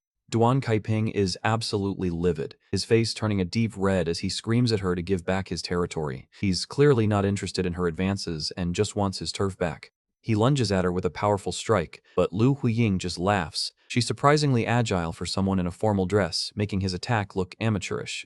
Duan continues his assault, yelling at the old hag not to dare run away. Jing watches the two of them clash in a blur of motion, getting a better handle on how Lu Huiying actually fights. Jing realizes this is originally Razor Gang territory that Lu Huiying's Rose Gang forcibly took over. He figures this isn't some deep conspiracy, it's just a standard, messy gang war. Duan orders all his men to charge, screaming for them to get her at any cost. The alleyway turns into a chaotic battlefield as both gangs collide in a frenzy of punches and kicks. It's absolute carnage as members of both gangs are sent flying. One of Lu's favorites, Xiaobao, gets hit hard, sending her into a motherly rage. Lu Huiying screams out for her boy, her face contorting into a mask of pure fury. The Razor Gang has made a big mistake by hurting her personal favorites. She turns on the Razor Gang scum, her eyes glowing with a murderous light. The fun and games are over. She's ready to show them why she's the boss of South City. Duan Kaiping isn't backing down, smirking as he realizes the old hag is finally getting serious. He's been waiting for her to stop playing around so he can crush her at her best. He prepares a special technique, telling her that he's going to show her some real skill now. His hands are beginning to glow with a sharp, dangerous energy. Dwan slams his glowing palms into the ground, creating a massive crack that shatters the pavement. The sheer force of the impact sends shockwaves through the entire area. Lu Huiying is sent reeling back, but she calls the move interesting with a twisted grin. She tells Dwan that Big Sister is going to play with him a little longer. The two leaders clash in a spectacular display of power, shattering the walls and windows of the surrounding buildings. Sui Jing is forced to shield his eyes from the flying debris. Sui Jing notes that Duan's palms have become as sharp as real blades, cutting through the iron infrastructure like it's made of mud. This guy is definitely more than just a street brawler. Observing through his glasses, Sui Jing analyzes their stats. He realizes that while Duan has superior fighting ability, Lu Huiying is way too tanky for him to deal any lasting damage. The fight seems like a stalemate, and Sui Jing starts to get bored, wondering how much longer they're going to keep this up. He realizes he needs to intervene before the whole block is leveled. Sui Jing's system confirms that his divine essence absorption is complete. He decides to activate his movement speed boost to end this farce immediately. He's also prompted to choose an active skill for the Twin Lives ability. Since he already has speed, he chooses physical strength to make sure his next hit actually counts. Sui Jing adjusts his glasses, looking like a total badass. He's curious to see just how powerful he'll become after combining these two massive boosts. His eye glows with a bright blue light as he identifies a perfect opening. He moves in a blur, descending on the two gang leaders like a bolt of lightning. Bam. Sui Jing delivers a crushing blow that creates a massive crater in the street. Duan Kaiping is caught completely off guard, letting out a pained yell as he's slammed into the concrete. Sui Jing lands perfectly, noting that the combination of speed and strength was very effective. Lu Huiying is left spinning around in confusion, shouting out asking who it was as her rival is decimated. The dust starts to clear, revealing Lu Huiying standing over the broken body of Duan. She's trying to process the fact that a sneak attack just ended the gang war in a split second. Duan's remaining men realize they're completely outmatched and start panicking. They shout that they're leaving, having lost all their will to fight after seeing their leader go down so fast. The Razor Gang thugs scramble away into the night, shouting they'll be back like typical cartoon villains. Lu just watches them go, looking battered and exhausted. She spits on the ground, calling them bastards and admitting they hit pretty hard. She's still on high alert, trying to figure out who the mystery third party was. The sound of footsteps echoes through the alley as Sui Jing slowly walks toward her. The main character entrance is complete, and the real containment mission is about to begin. Lu Huiying points her bat at him, asking Kid, "Was that you just now?" She's suspicious, but also clearly intrigued by the handsome young man who just saved her skin. Sui Jing just gives a casual, "It was me," as he continues his approach. She notices he's carrying a gun and asks if he really thinks he can use that against her. He calmly explains that while he has it, he won't need to use it against her. He realizes that Lu has no real technique or professional training. She's just relying on the crown's raw power. Lu Huiying's expression turns sour. She's used to being the most powerful person in the room and doesn't take kindly to a kid analyzing her weaknesses so openly. Sui Jing gets into a combat stance, deciding to try beating her head-on without removing the glasses yet. He figures the worst-case scenario is taking them off mid-fight for a hard stun. Lu Huiying starts laughing hysterically, calling him bold for challenging her. She tells him that with his looks, he'd be more useful in bed than in a fight. Talk about a thirsty villain. Sui Jing just takes a deep breath, ignoring her taunts. He starts to focus his internal energy, and the air around him begins to vibrate with a golden intensity. A massive, spectral golden dragon erupts from his body, towering over the entire alley. Sui Jing is fully powered up, and he looks like an absolute god of war. Lu Huiying is completely shell-shocked, her jaw dropping as she stares at the divine aura. She screams, asking who he is, finally realizing she's dealing with someone on a whole other level. Sui Jing just adjusts his glasses with a smirk and gives her a legendary reply. "You can call me Wristmaster. That is some top-tier protagonist energy right there." Sui Jing isn't wasting any more time and activates his Twin Lives skill. His glasses glow as the system confirms the power-up is officially live. He moves in a total blur, unleashing a rapid-fire barrage of punches that look like golden streaks of light. The speed is so intense he's basically a one-man army right now. Lu Huiying tries to defend herself with her bat, but Sui Jing's strike is too powerful. The impact creates a massive shockwave as his fist connects with her defense. The sheer force of the blow sends cracks through the surrounding walls. Sui Jing is relentless, pushing her back with a strength that defies her tanky constitution. We get a close-up of Lu Huiying's eye, and she is absolutely terrified. She finally realizes that the kid she was mocking is actually a monster in disguise. Sui Jing lands a heavy blow right to her gut, sending a visible ripple through her body. He's putting all that physical strength boost to good use here. He continues the assault, his fists moving so fast they look like a storm of golden energy. Lu Huiying can barely keep her eyes open as she's pummeled from every direction. Lu's face is a mask of pain as she takes a direct hit to the jaw. She's being completely dismantled by someone she thought was just a pretty face. A massive explosion of energy rocks the entire street as Shuijing delivers a finishing blow. The impact is so great it creates a crater and sends debris flying everywhere. Shuijing stands in the middle of the rubble, looking incredibly cool as he adjusts his jacket. He admits that she was so tough, but he clearly had the upper hand the whole time. The crowd of thugs is left in a state of pure shock, wondering if they're accidentally on a movie set. They can't believe their boss, who took down the Razor Gang leader, is being overpowered like this. One of the thugs points out that even blonde Kaiping was no match for her, yet this random kid is tossing her around. Shuijing just stands there, looking like he's barely breaking a sweat. Lu Huiying is on the ground, battered and bleeding, but she's still clutching her bat. She's staring up at him with pure hatred, not ready to give up her crown just yet. The crown of the Wicked Woman begins to glow with an ominous purple light. It looks like the relic is reacting to her desperate desire for revenge, amping up its power. Lu stands back up, surrounded by a dark, murderous aura that makes her look like a literal demon. She's beyond pissed now, screaming about how much he's managed to anger her.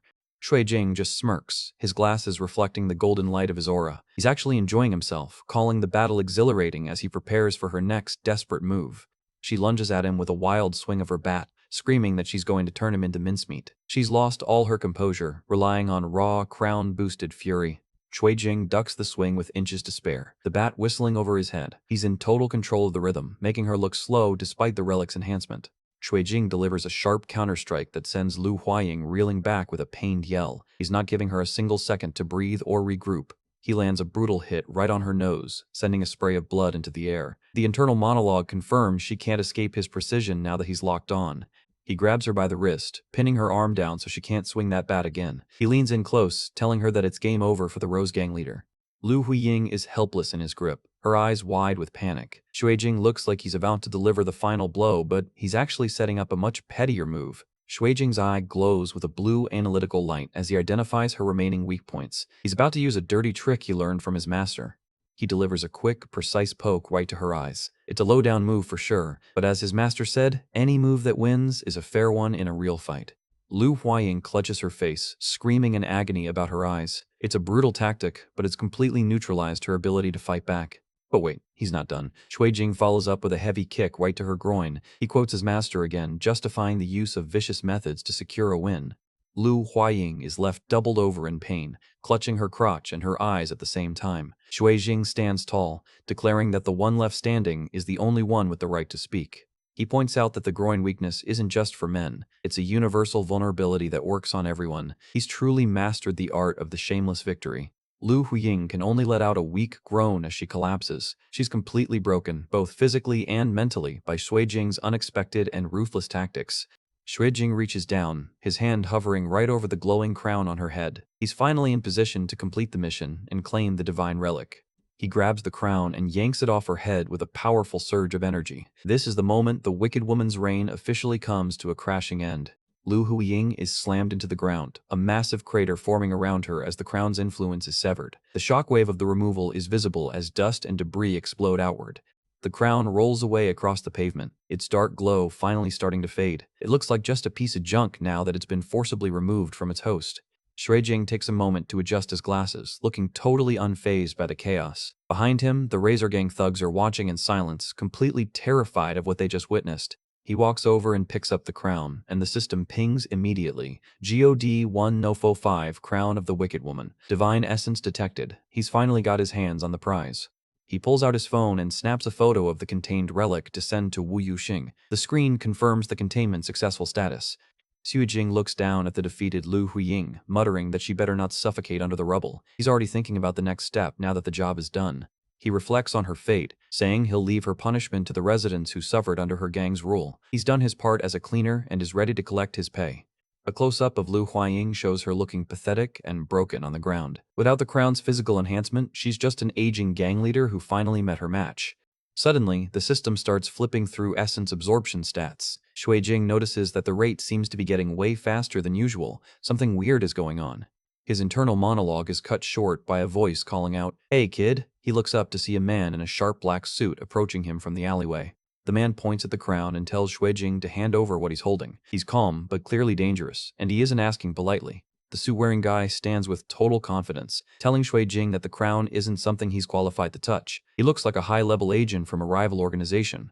Shuijing grips the crown tight, his expression turning cold. He asks, what if he says no, making it clear he isn't intimidated by a guy in a suit. The man's eyes glow a menacing red as he tells Shuijing he's asking for death. The atmosphere becomes heavy with killing intent as a fight looks inevitable.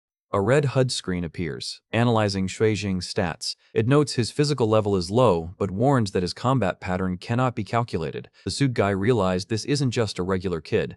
The man smirks, thinking it's impossible for a teenager from the outer ring to have such a high assessment. He's clearly underestimating our main guy despite his sensor's warnings. He gives Shuijing one last chance to hand over the relic as he prepares to move. He's oozing arrogance, convinced that he can take down any rookie containment agent. Suddenly, a metallic clang rings out as the suit guy attacks. He's moving with mechanical precision, his strikes sounding like heavy machinery clashing together. The man laughs, mockingly asking who the hell guards against that. He's using low-down tricks of his own, and he seems proud of it. Shuijing has to scramble back to avoid a crushing blow. The suit guy is relentless, shouting that he's going to kill him for making him work this hard. Shuijing analyzes his opponent, realizing his body is so strange. He suspects the guy might be a cyborg, or at least heavily modified with mechanical parts.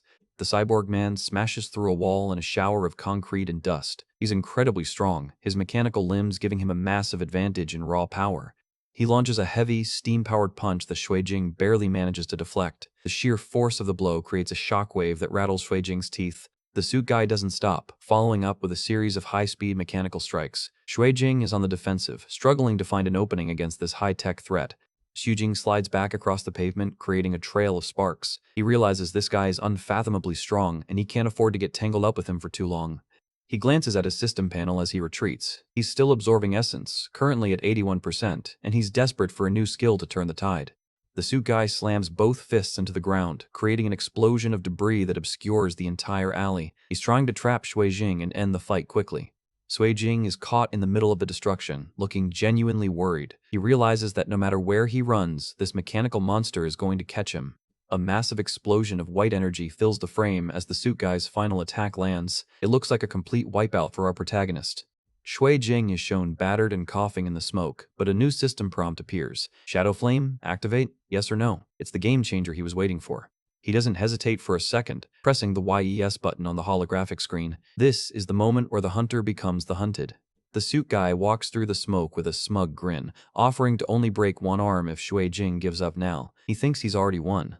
But suddenly, a hand snaps out of the smoke and catches the cyborg's fist. The impact creates a massive wham sound as the suit guy's eyes widen in total disbelief. Shuijing's face emerges from the shadows, his eyes glowing with a terrifying red light. He's called the Blessed One as his new power officially awakens. Things are about to get real. Shuijing is standing in the middle of a crater, wreathed in sinister-looking black flames. He hears the villain calling him a Blessed One, and he's just as confused as we are, wondering what that relationship even means.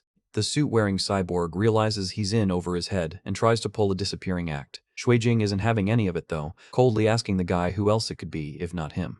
We get a close-up of the black flames pulsing with a life of their own. It's clear that this isn't your average martial arts technique, it's something way more dangerous. The aura exploding from our MC is so intense, it's actually levitating pieces of concrete in a massive shockwave. He looks like a literal final boss right now, radiating pure power. The villain is completely shook, realizing he's accidentally picked a fight with a Blessed One. He can't even stand up straight under the pressure of that overwhelming aura. Shuijing's system screen confirms that his new Shadow Flame skill is finally online. He's already trying to piece together the connection between the black flames and the title the villain just gave him. He's standing there looking totally badass, covered in flickering shadow energy. He's still stuck on that Blessed One name, wondering what the hell it actually means in this world. The villain tries to sneak away while Shuijing is distracted, but our MC's perception is too sharp. He notices the move immediately, declaring that he can't let the guy escape. Suddenly, multiple streaks of black energy blast out from Shuijing's body like heat-seeking missiles. They move with incredible speed, seeking out the fleeing villain. The shadow flames slam into the ground all around the cyborg, trapping him in a cage of dark energy. The guy is absolutely terrified, screaming for Shuijing to stay away from him. Shuijing realizes the flames are actually responding to his thoughts. He didn't even have to move a finger, just the thought of the flames rushing over was enough to make his power act. The villain is backed into a corner, wondering if he's dealing with some kind of automatic attack system like funnels. He's never seen anything like this, and he's starting to panic. Shui Jing's gaze is ice cold as he looms over his target, his eyes glowing through the dark energy. He's in total control of the situation now. The shadow flames lunge forward, piercing the villain as he lets out a pained scream. You can practically feel the impact as the dark energy tears through his defenses. The cyborg finally collapses, smoke rising from his broken mechanical body as the flames do their work. Shui Jing just watches the scene unfold with a detached expression. The villain lets out one last groan as he goes completely limp on the ground. The threat has been neutralized, but Shui Jing is still processing the sheer scale of his new power. The system dings with a massive reward, 452 combat experience for defeating a stronger opponent. That's one hell of a payout for his first time using the Shadow Flame. His stat screen is absolutely exploding with level ups across the board. From fitness to combat to internal energy control, he's basically speedrunning his power levels after that fight. We see a view of the alley at night as more level up notifications pour in. Shui Jing has officially hit level 5 in internal energy control, making him a serious threat. He takes a closer look at what's left of the villain and realizes the guy was almost entirely mechanical. It's high-end synthetic skin that actually managed to survive a direct hit from his flames. Shui Jing probes the damaged tech, noticing that the skin's durability is through the roof. It took a sustained burn just to leave a slight mark on the surface of the synthetic material. He figures out that the only reason he won was because he managed to destroy the cyborg from the inside out. In a straight physical fight, this guy would have been nearly impossible to kill. He tests his flames on a regular stone for comparison, and it burns through in just a second. He's starting to realize that the damage his black flame causes is directly related to the target's durability. He analyzes his own hand, realizing these shadow flames aren't actually fire. They don't carbonize the surface, and they even feel cool to the touch, which is totally bizarre. The system confirms that the flames are literally manifestations of the surrounding shadows. It's a unique power that doesn't follow the normal rules of fire or energy. He notices that as the available shadows decrease, his black flame starts to weaken. It's a major clue about how he needs to manage this power in the future. Looking out over the city, he realizes that larger shadow areas will allow him to create even more powerful flames. Nighttime is officially going to be his time to shine. Suddenly, the shadow energy completely disperses, leaving him confused. It ran out way faster than he expected, and he didn't even get a system notification about it. Now he's stuck wondering about the cooldown period and the limits of the skill. He can't rely on it blindly if he doesn't know when it'll be available again. He decides to put the mysteries aside for now and report the situation to Wu Yuqing. He's standing over the defeated cyborg, ready to move on to the next step. We cut to a different part of the South City district, where the skyline is filled with high-rise buildings. This is clearly where the real power players hang out. Inside a dark room, we see a grotesque, pulsing, fleshy mass covered in eyes. This is some straight-up body horror stuff, and it's definitely the source of something evil. A long-haired man with a glowing red eye stands in front of the creature, looking down at a kneeling subordinate. He asks Ping Ping if he knows why he's been summoned, radiating major final boss energy. The boss is gently stroking the monster heart like it's a pet. The subordinate, who's got a bandaged arm, is clearly terrified of what's coming next. Ping Ping admits that he was warned repeatedly not to cause trouble, but he clearly failed to follow those orders. It looks like he's about to be made an example of. Suddenly, the master's hand snaps out and grabs the subordinate by the head with a sharp grunt. It's a lightning-fast move that shows just how dangerous this guy really is. He's holding the guy's life in his hands. Literally. The subordinate can't even move as the master prepares to deliver his judgment. The master's voice is cold as he asks why the guy still chose to disobey despite knowing the consequences. He's not interested in excuses, only absolute loyalty. Close up on the man's glowing eyes as he asks if he's tired of living. The subordinate is on his knees, shouting that he was wrong and begging for another chance. Ping Ping is bowing so hard his head hits the floor, desperately pleading for forgiveness. It's a pathetic sight compared to the master's calm, terrifying authority. The master finally tells him to get up and asks for an update on his missing agents. The subordinate has to deliver the bad news. They've been completely eliminated. The subordinate clarifies that it wasn't just the White Crow squad. One of them was supposedly taken down by a single young man. This definitely catches the master's attention.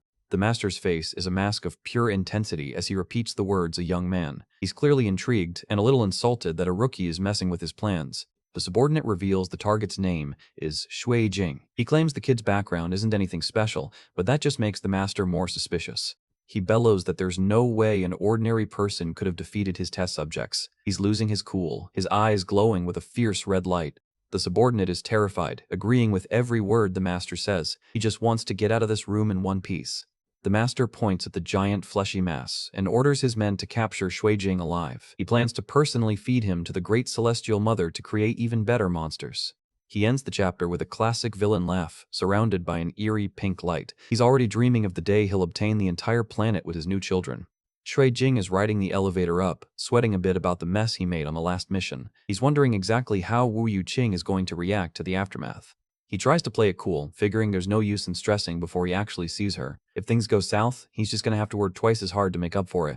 The elevator hits the 7th floor with a loud ding, and the doors slide open to the library. The atmosphere is tense as he steps out to face the music. Instead of a lecture, he finds Wu Yuqing deep in a bow, apologizing like crazy. She's actually taking the blame for leaving him alone to deal with such a dangerous situation. Shui Jing is completely stunned. This is the last thing he expected from his boss. He's left speechless as she offers to upgrade his mission rank and give him some extra compensation. She promises to bump the mission up to C+ rank, which means way better pay and perks for him. He's just standing there with his mouth open, processing this unexpected win. Wu Yuqing hands over a folder, hoping he can accept the new terms of their agreement. Sui Jing agrees immediately, but he's thinking that her reaction is totally different from what he pictured. They share a quick handshake, and Sui Jing is still trying to wrap his head around how chill she's being. He expected a total blowout, but she's treating him like a top-tier partner. As they walk through the stacks, Wu confirms that the identity of the guy he killed has been verified. The files show he was a man named Zhu Yingkun from Yuan City. Turns out the guy was a C-rank agent from the rival Shu Corporation. Their company claims it was a rogue personal mission, but Wu isn't buying that corporate PR for a second. They sit down to discuss the details, and Wu is baffled why a guy like that would want the crown of the Wicked Woman. It's a weird move for a pro agent to act on his own like that. Shui Jing starts digging into the files she provided, his mind racing with possibilities. Wu tells him to take a good look at the data while she explains the bigger picture. Wu points to a large map spread across the table, showing the layout of the city's rings. She's got everything marked out, from company headquarters to the location of the relic. The map shows a clear line of tension between the inner and outer rings. It highlights the jurisdictions of both Shu and Wu corporations, making the conflict look like a high-stakes turf war. Shui Jing notes that the explanation seems solid on the surface, but he suspects there's a hidden agenda. Wu tells him to let her handle the politics while he stays focused on the fieldwork. She hands him back his glasses and asks if he wants her to return them to storage. He tells her to keep them for now, since they're way too useful to leave behind. In this adorable chibi shot, Wu is hyped that he's keeping the gear for the next mission. Shui Jing is thinking there's definitely more to these glasses than just a cool look. The conversation takes a dark turn as Wu brings up Zhu Yingkun's autopsy report. She says there's something seriously messed up about how the guy actually died. She leans in and drops a bombshell. All of the guy's internal organs were completely gone. She asks Shui Jing point blank how he managed to do something so gruesome. Shui Jing remembers the absolute power of his shadow flame and realizes just how dangerous it really is. He decides right then and there to keep the full extent of his abilities a secret. He tries to play it off by taking off his glasses and giving her his best innocent look. He's hoping he can dodge the question without making her suspicious of his big sister persona. His charm skill hits her like a physical arrow to the heart. Wu is completely flustered, her face turning bright red as she tries to regain her composure. She tells him he doesn't have to share his secrets if he doesn't want to, since everyone in their line of work has a past. He quickly puts his glasses back on, relieved that the distraction worked. He changes the subject, asking about the new item she just handed him. He can tell it's something official, and he's curious about his new status in the company. Sui Jing holds up a sleek, glowing golden card that looks incredibly premium. It's a far cry from the amateur gear he started with. Wu explains that it's an official containment certificate, giving him much more authority and resources. This little piece of plastic is going to make his life a lot easier during future missions.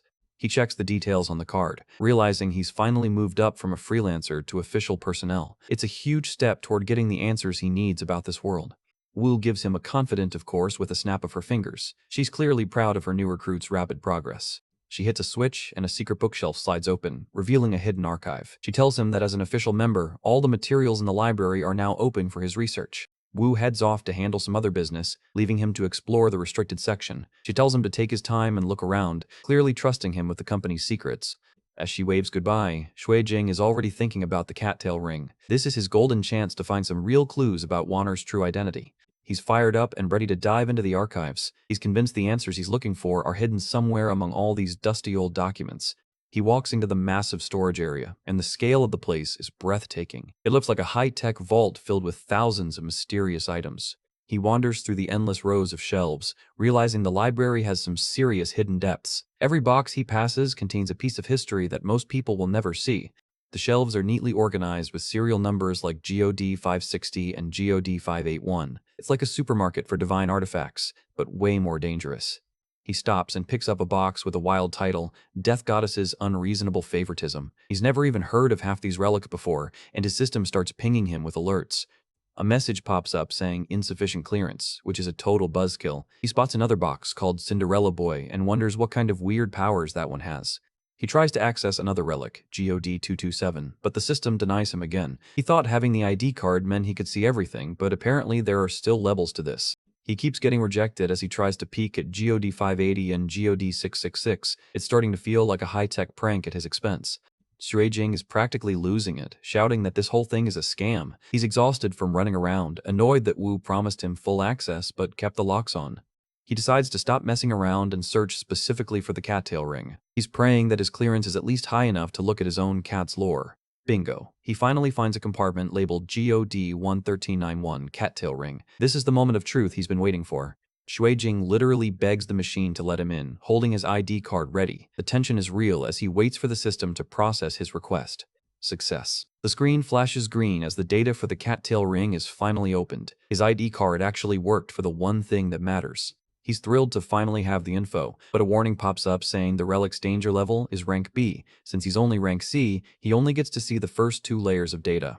He starts reading and is immediately confused. The file says the ring only turns someone into a harmless kitten, so he doesn't get why it's ranked as high as relics that can level entire streets. He sits down at a desk with a massive tome, determined to dig deeper than the digital summaries. He knows there has to be a hidden reason for that high danger ranking. He finds a section that explains the wearer can freely transform between human and cat after wearing the ring for a month. That sounds convenient, but it doesn't explain the world-ending threat level. He flips to a page with an old illustration of a deity. It talks about a doctor who established a heretic cult after seeing the ring and being driven to fanaticism. Shuijing is chilled to the bone, muttering heretic cult under his breath. The story is getting way more culty and dangerous than he signed up for. He starts frantically digging through more papers, looking for any data on this mysterious organization. He needs to know what he's actually up against if he wants to protect Wanner. The books describe how the earth cracked and major rifts appeared after the death of the gods. These fissures were the gateways to a whole new level of supernatural chaos. Explorers went deep into these rifts and found tools that allowed them to actually communicate with these so-called heretic gods. It was a discovery that changed humanity's relationship with the divine. The text explains that people who prayed to these gods for power became cults, and those who received gifts were called the Blessed Ones. Shuijing finally realizes the weight of that title.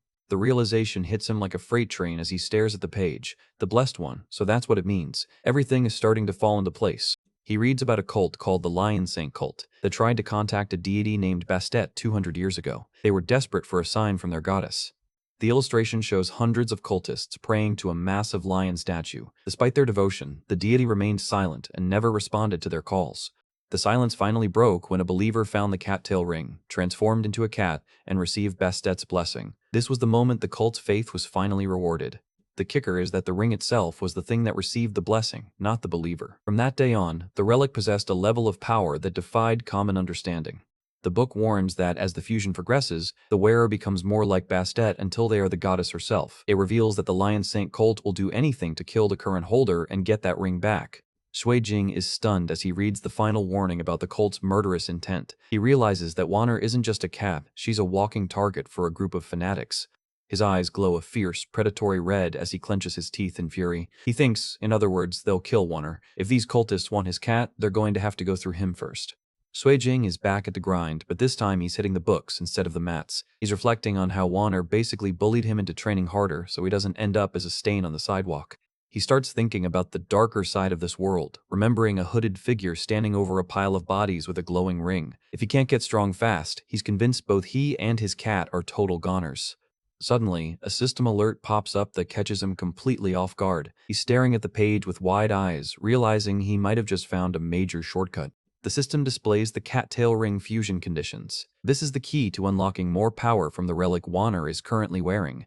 The text is wild. The first fusion requires intense emotional stimulation. After that, the wearer has to keep triggering that same emotion to actually make progress. Sounds like a recipe for a mental breakdown. Shuijing starts visualizing what that emotional stimulation might look like, and his mind goes straight into the gutter. He's imagining Wanner in her human form, and let's just say the images are a bit more than friendly. He covers his face in total embarrassment, his visualization skill making the mental images way too realistic for comfort. He realizes that if turning her human requires frequent stimulation, things are about to get real awkward. The mental images keep coming, showing a human Vonner blushing like crazy. Shui Jing is sweating bullets, wondering how he's ever going to explain these weird conditions to a former sect leader. He's looking completely stressed out, thinking about the conversation he has to have. Hey Wanner, I need you to feel intense emotions so you can be human again. Yeah, that'll go over well. He flips to the side effects section, holding his breath. He's bracing himself for some kind of "you'll turn into a monster" warning. But the book says there are 0 side effects. The only thing he has to worry about is some group called the Lion Saint Cult. He's relieved, but that cult name definitely sounds like trouble for later. Shuijing sits back, still confused about what the Bastet form actually does. He's frustrated because his current clearance level as a C-rank agent is too low to get the real answers. He heads home and starts practicing, golden sparks of electricity jumping off his clothes. His phone pings with a notification, and he's hoping it's finally some good news for his wallet. Check out that balance. He just got paid over $230,000 for the last job. Wu Yuqing finally came through with the compensation, and our boy is officially rolling in it. Shui Jing is already dreaming of the ultimate cheat meal: steak, pizza, cake. He's ready to stop budgeting and start feasting like a king. He struts down the street looking like a total boss. He decides he's going to buy the most expensive ingredients he can find and cook up something insane for Wanner. Flash forward 5 days, and the table is absolutely loaded. We're talking lobster, crab, whole roasted chickens. It's a seafood and meat lover's dream. Wanner is digging into a drumstick, looking suspicious. She wants to know where the hell all this money came from, since he was living on kibble a week ago. Shui Jing just gives her a smug grin while holding a lobster claw. He tries to sound mysterious, saying he was rich once, but he's basically just enjoying the flex. The mood shifts as he mentions he learned a new technique called the shaking armor skill from his master. He's been spending those 5 days doing more than just eating. We get a flashback to his training, and it looks brutal. He's doing these insane, gravity-defying poses that make regular yoga look like a nap. The real kicker? The technique requires super expensive medicinal baths. Each session costs a staggering $40,000. No wonder he's burning through his cash. Back in the present, he checks his bank balance and his heart drops. He's gone from $235,000 to just $8,000 in less than a week. The rich life was real short-lived. Wanner is absolutely losing it, demanding to know why there's only $8,000 left. She can't believe he spent $200,000 just on a few baths and some lobster. Shui Jing is slumped over at the table, looking like his soul left his body. The realization that he's broke again is hitting him harder than any martial arts strike. Wanner starts lecturing him with her mouth full, telling him he's a praiseworthy sect leader but a disaster with money. She reminds him he still needs to buy high-end potions and weapons. She points out a visualization of all the stuff he still needs: medical supplies, hidden blades, and even a formal suit that costs over $100,000. Our boy is realizing that being a top-tier martial artist is basically a money pit. Wanner is just munching away on a lobster leg, acting like she didn't just contribute to the bankruptcy. She's cute, but her appetite is definitely part of the problem. Shuijing is eating his rice with a haunted expression. He's counting every grain, realizing that there are way too many things in this world that cost way too much money. He realizes payday is still miles away, and Wu Yuqing isn't handing out missions like candy. If he doesn't find a side hustle fast, he's going to be back to eating plain rice. He pulls out his phone and starts scrolling through job listings. He's looking for anything that pays well and doesn't involve him getting arrested. He finds a job for a mechanic in the industrial district, but the pay is just okay. He needs something that'll fuel his 40,000 per session bath habit. He texts his senior brother, Chen Fuguang, asking if there's any work for someone who's a bit tight on funds. Fuguang tells him he asked the right person and to head to the dojo. Fuguang says an important person needs bodyguards tomorrow, but he has to test Shuijing's skills first. It's the perfect opportunity to see if all those expensive baths paid off. Back at the table, Shuijing and Wanner are finishing off the last of the feast. He's yelling at her for not leaving him any of the good stuff. The next day, we see a shot of the bright city skyline as Shuijing heads toward the Hidden Dragon dojo. It's a nice change of pace from the gloomy outer ring. He walks into the dojo, where the atmosphere is already humming with energy. Fuguang is training in the background, looking as sharp as ever. Shuijing's eyes glow with an intense, fiery red light as he prepares to show off. He's taking this test seriously, wanting that bodyguard paycheck. He powers up, a massive golden aura swirling around his body. The system pings him with a new skill unlocked: Soft Force LV1. This looks way more advanced than basic punching. Fuguang is genuinely impressed, thinking to himself that Shuijing mastered the shaking armor skill in record time. He realizes this junior brother is on a completely different level. Zhu Shanyang walks up, blushing and looking super nervous. She mentions they're doing strength tests and asks if he can show everyone a thing or two. Shuijing is a bit hesitant, not wanting to make a scene, but the other students are all gathered around. They're eager to see if the new prodigy is all talk or all power. Fu Guang puts a supportive hand on his shoulder, telling him it's a good chance to test his training. He wants everyone to see exactly what kind of talent they've got in the dojo. Shui Jing steps up to the heavy bag, looking calm and collected. He says he'll just give it a casual try, but we all know what that means in an anime. He stands before the massive, weighted punching bag while the rest of the disciples watch in silence. The tension in the room is palpable. The other students are bragging about their scores, 212k drag, 232k drag. They're warning him not to break his hand, clearly underestimating what's about to happen. Shojing throws a straight punch, but the sound is just a soft puff. It looks like a total fail, and for a second, the room is dead quiet. The other disciples start laughing, mocking him for not even building up any power. They think he was holding back just to avoid being embarrassed. Suddenly, the punching bag starts to ripple from the inside out. There's a sickening crack sound as the internal structure starts to fail. Boom. The entire metal stand for the punching bag explodes into a cloud of smoke and debris. The digital meter on the floor shatters as it hits the 999 cage limit. Everyone is left in a state of pure shock as the smoke clears. Shui Jing is just standing there with his hand extended, looking like it was no big deal. He calmly names the move, Soft Force. It's an advanced application of internal energy that's way more dangerous than raw physical strength. Jing explains that strength isn't just about how hard you hit. Soft Force is about concentrating power into a single point, injecting it into the target, and letting it detonate from within. Zhu Shanying is absolutely smitten, clasping her hands and thanking him while blushing like crazy. Meanwhile, the other male disciple is fuming in the background, totally jealous of the attention. Fu Guang orders the jealous guy to go get a punch pad to cover the broken meter. He tells Shui Jing that with this level of skill, he's not worried about him handling the bodyguard job at all. He mentions an important person is looking for protection, and the situation is a bit complex. He asks Shui Jing if he's ready to give it a try. He hands Shui Jing a card for the Ruriju Hotel in the East City District. The compensation listed at the bottom is a staggering 800,000. Shui Jing stares at that number like it's the most beautiful thing he's ever seen. The 800,000 is literally glowing on the card. He turns into a total chibi with literal yen signs in his eyes. He grabs Fu Guang and shouts, "Please, I absolutely must do this job. Looks like our boy is finally going to be back in the green." We've arrived at the Ruriju Hotel, and this place is the definition of high class. A sleek black car is pulling up to the entrance, setting the mood for a very fancy, very dangerous night. Shui Jing steps out of the car looking sharper than ever in a black traditional suit. He's ditched the casual look for something that says, "I'm here for work, but I'll look good doing it."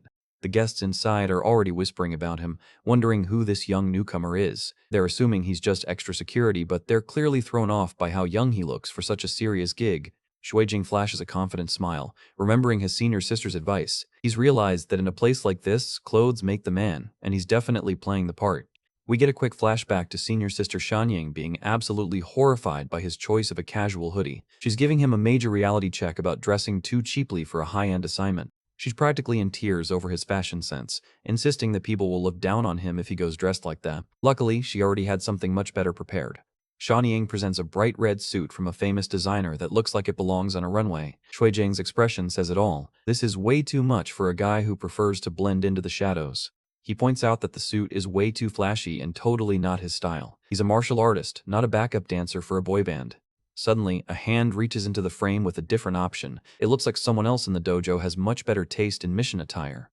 It's senior sister Meng to the rescue with a much more refined black traditional suit. Shanyang is pouting in the background, clearly annoyed that she was outplayed in the fashion game. Shui Jing checks himself out in the mirror and admits that senior sister Meng definitely wins this round. He looks sophisticated, dangerous, and ready for whatever the night throws at him.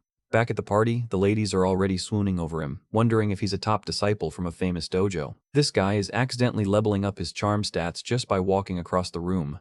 He catches the eye of some heavy hitters from other schools who are trying to gauge his level. The vibe in the room is shifting from fancy banquet to martial arts scouting session. A big guy in a white suit, Li Zhaoqian, is discussing Shui Jing with a friend in a beanie. Li doesn't recognize him at all, which is a big red flag for someone who claims to know the local scene.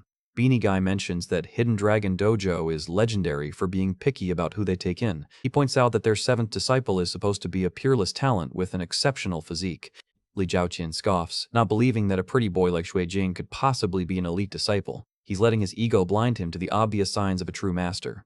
His friend tells him to look closer, pointing out that Shui Jing's stance is rock solid. Every step he takes covers the exact same distance, showing incredible discipline and training.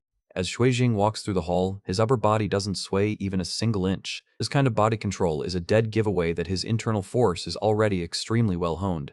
Li Zhaoqian still isn't convinced, arguing that strength in numbers is all that matters. His friend just sighs, clearly tired of talking martial arts with someone who doesn't understand the fundamentals. The beanie guy walks off to enjoy the party, leaving Li to brood. Li decides he needs to test this kid personally to see what all the fuss is about.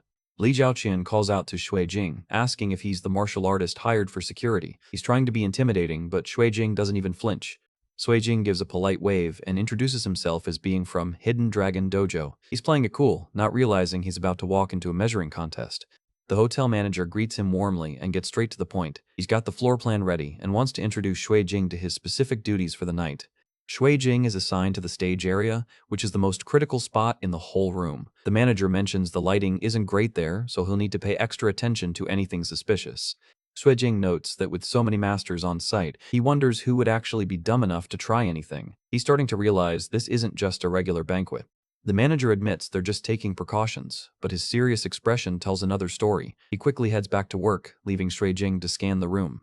Sui Jing watches him go, thinking that getting people isn't the issue. It's the fact that they brought in 6 high-level martial artists for one area. That's a massive red flag. He looks around and sees security teams everywhere, all of them looking like seasoned professionals. The sheer amount of gear and personnel here is overkill for a standard party. He notices the security cameras are way more advanced than what a normal hotel would have. He knows that when something looks this abnormal, there's definitely a major operation going on behind the scenes. He looks focused and alert, wondering what on earth is happening here that requires this much firepower. He's not just a bodyguard tonight, he's a witness to something big. Li Zhaoqian makes his move, walking up to Shui Jing with an arrogant smirk. He's looking to start trouble before the night even officially begins.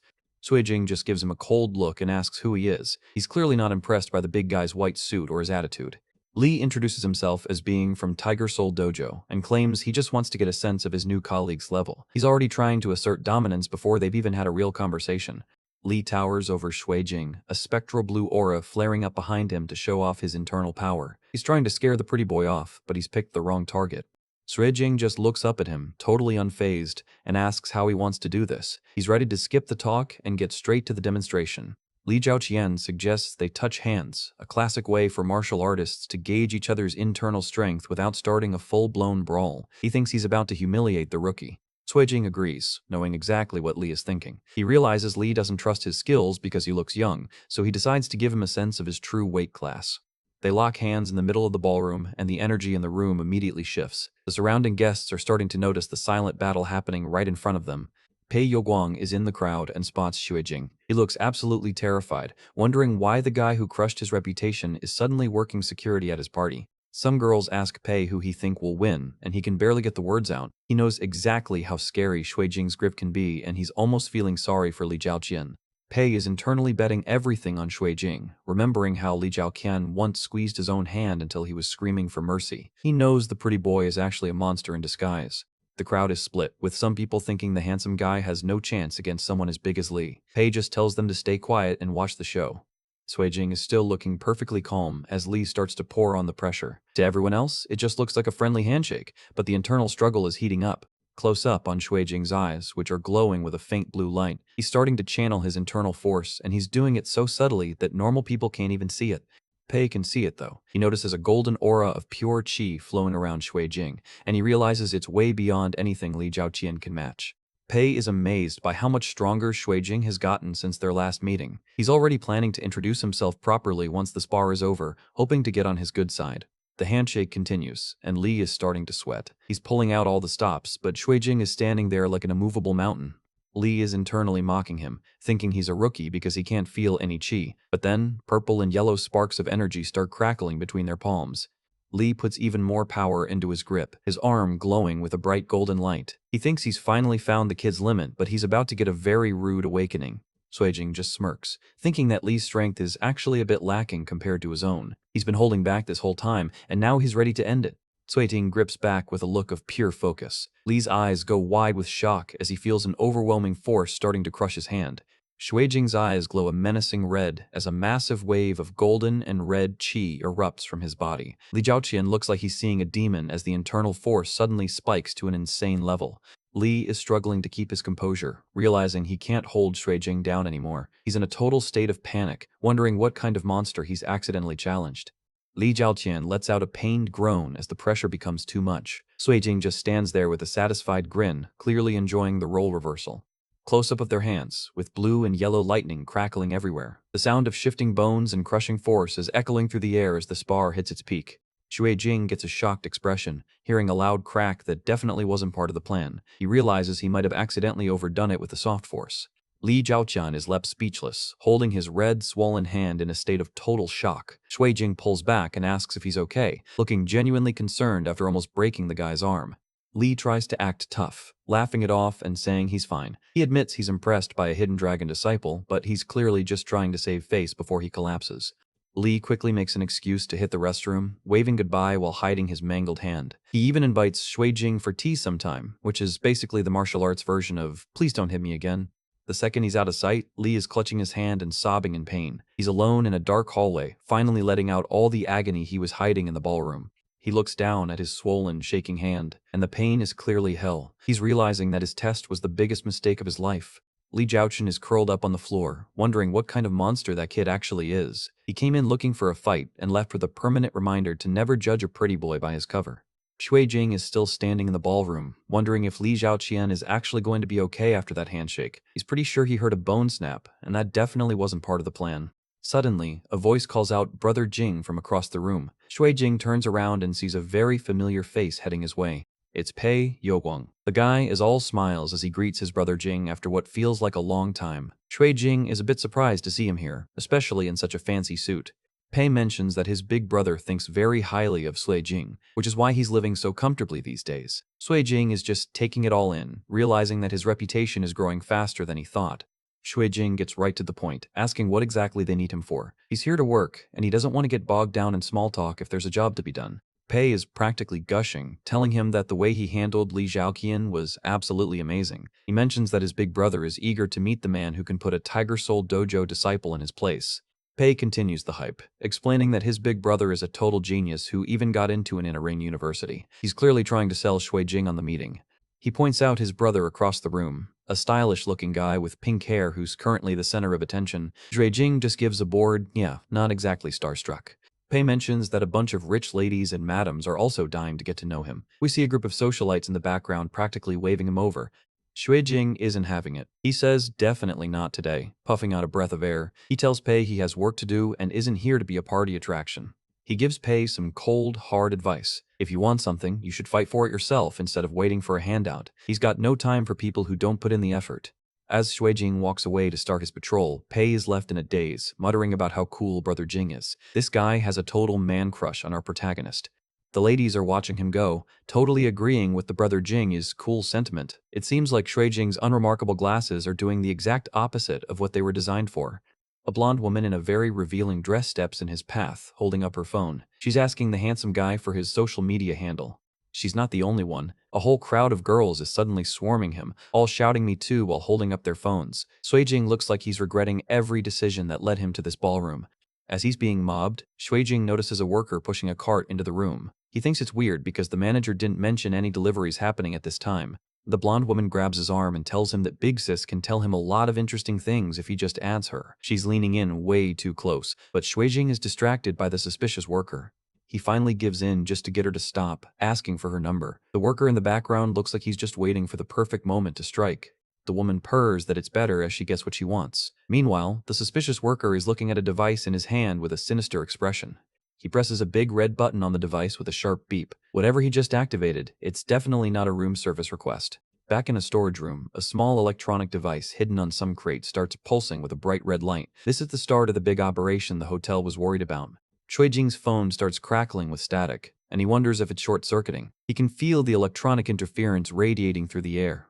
He realizes it's not his phone. The interference is coming from everywhere. Before he can react, a massive bang sound echoes through the room.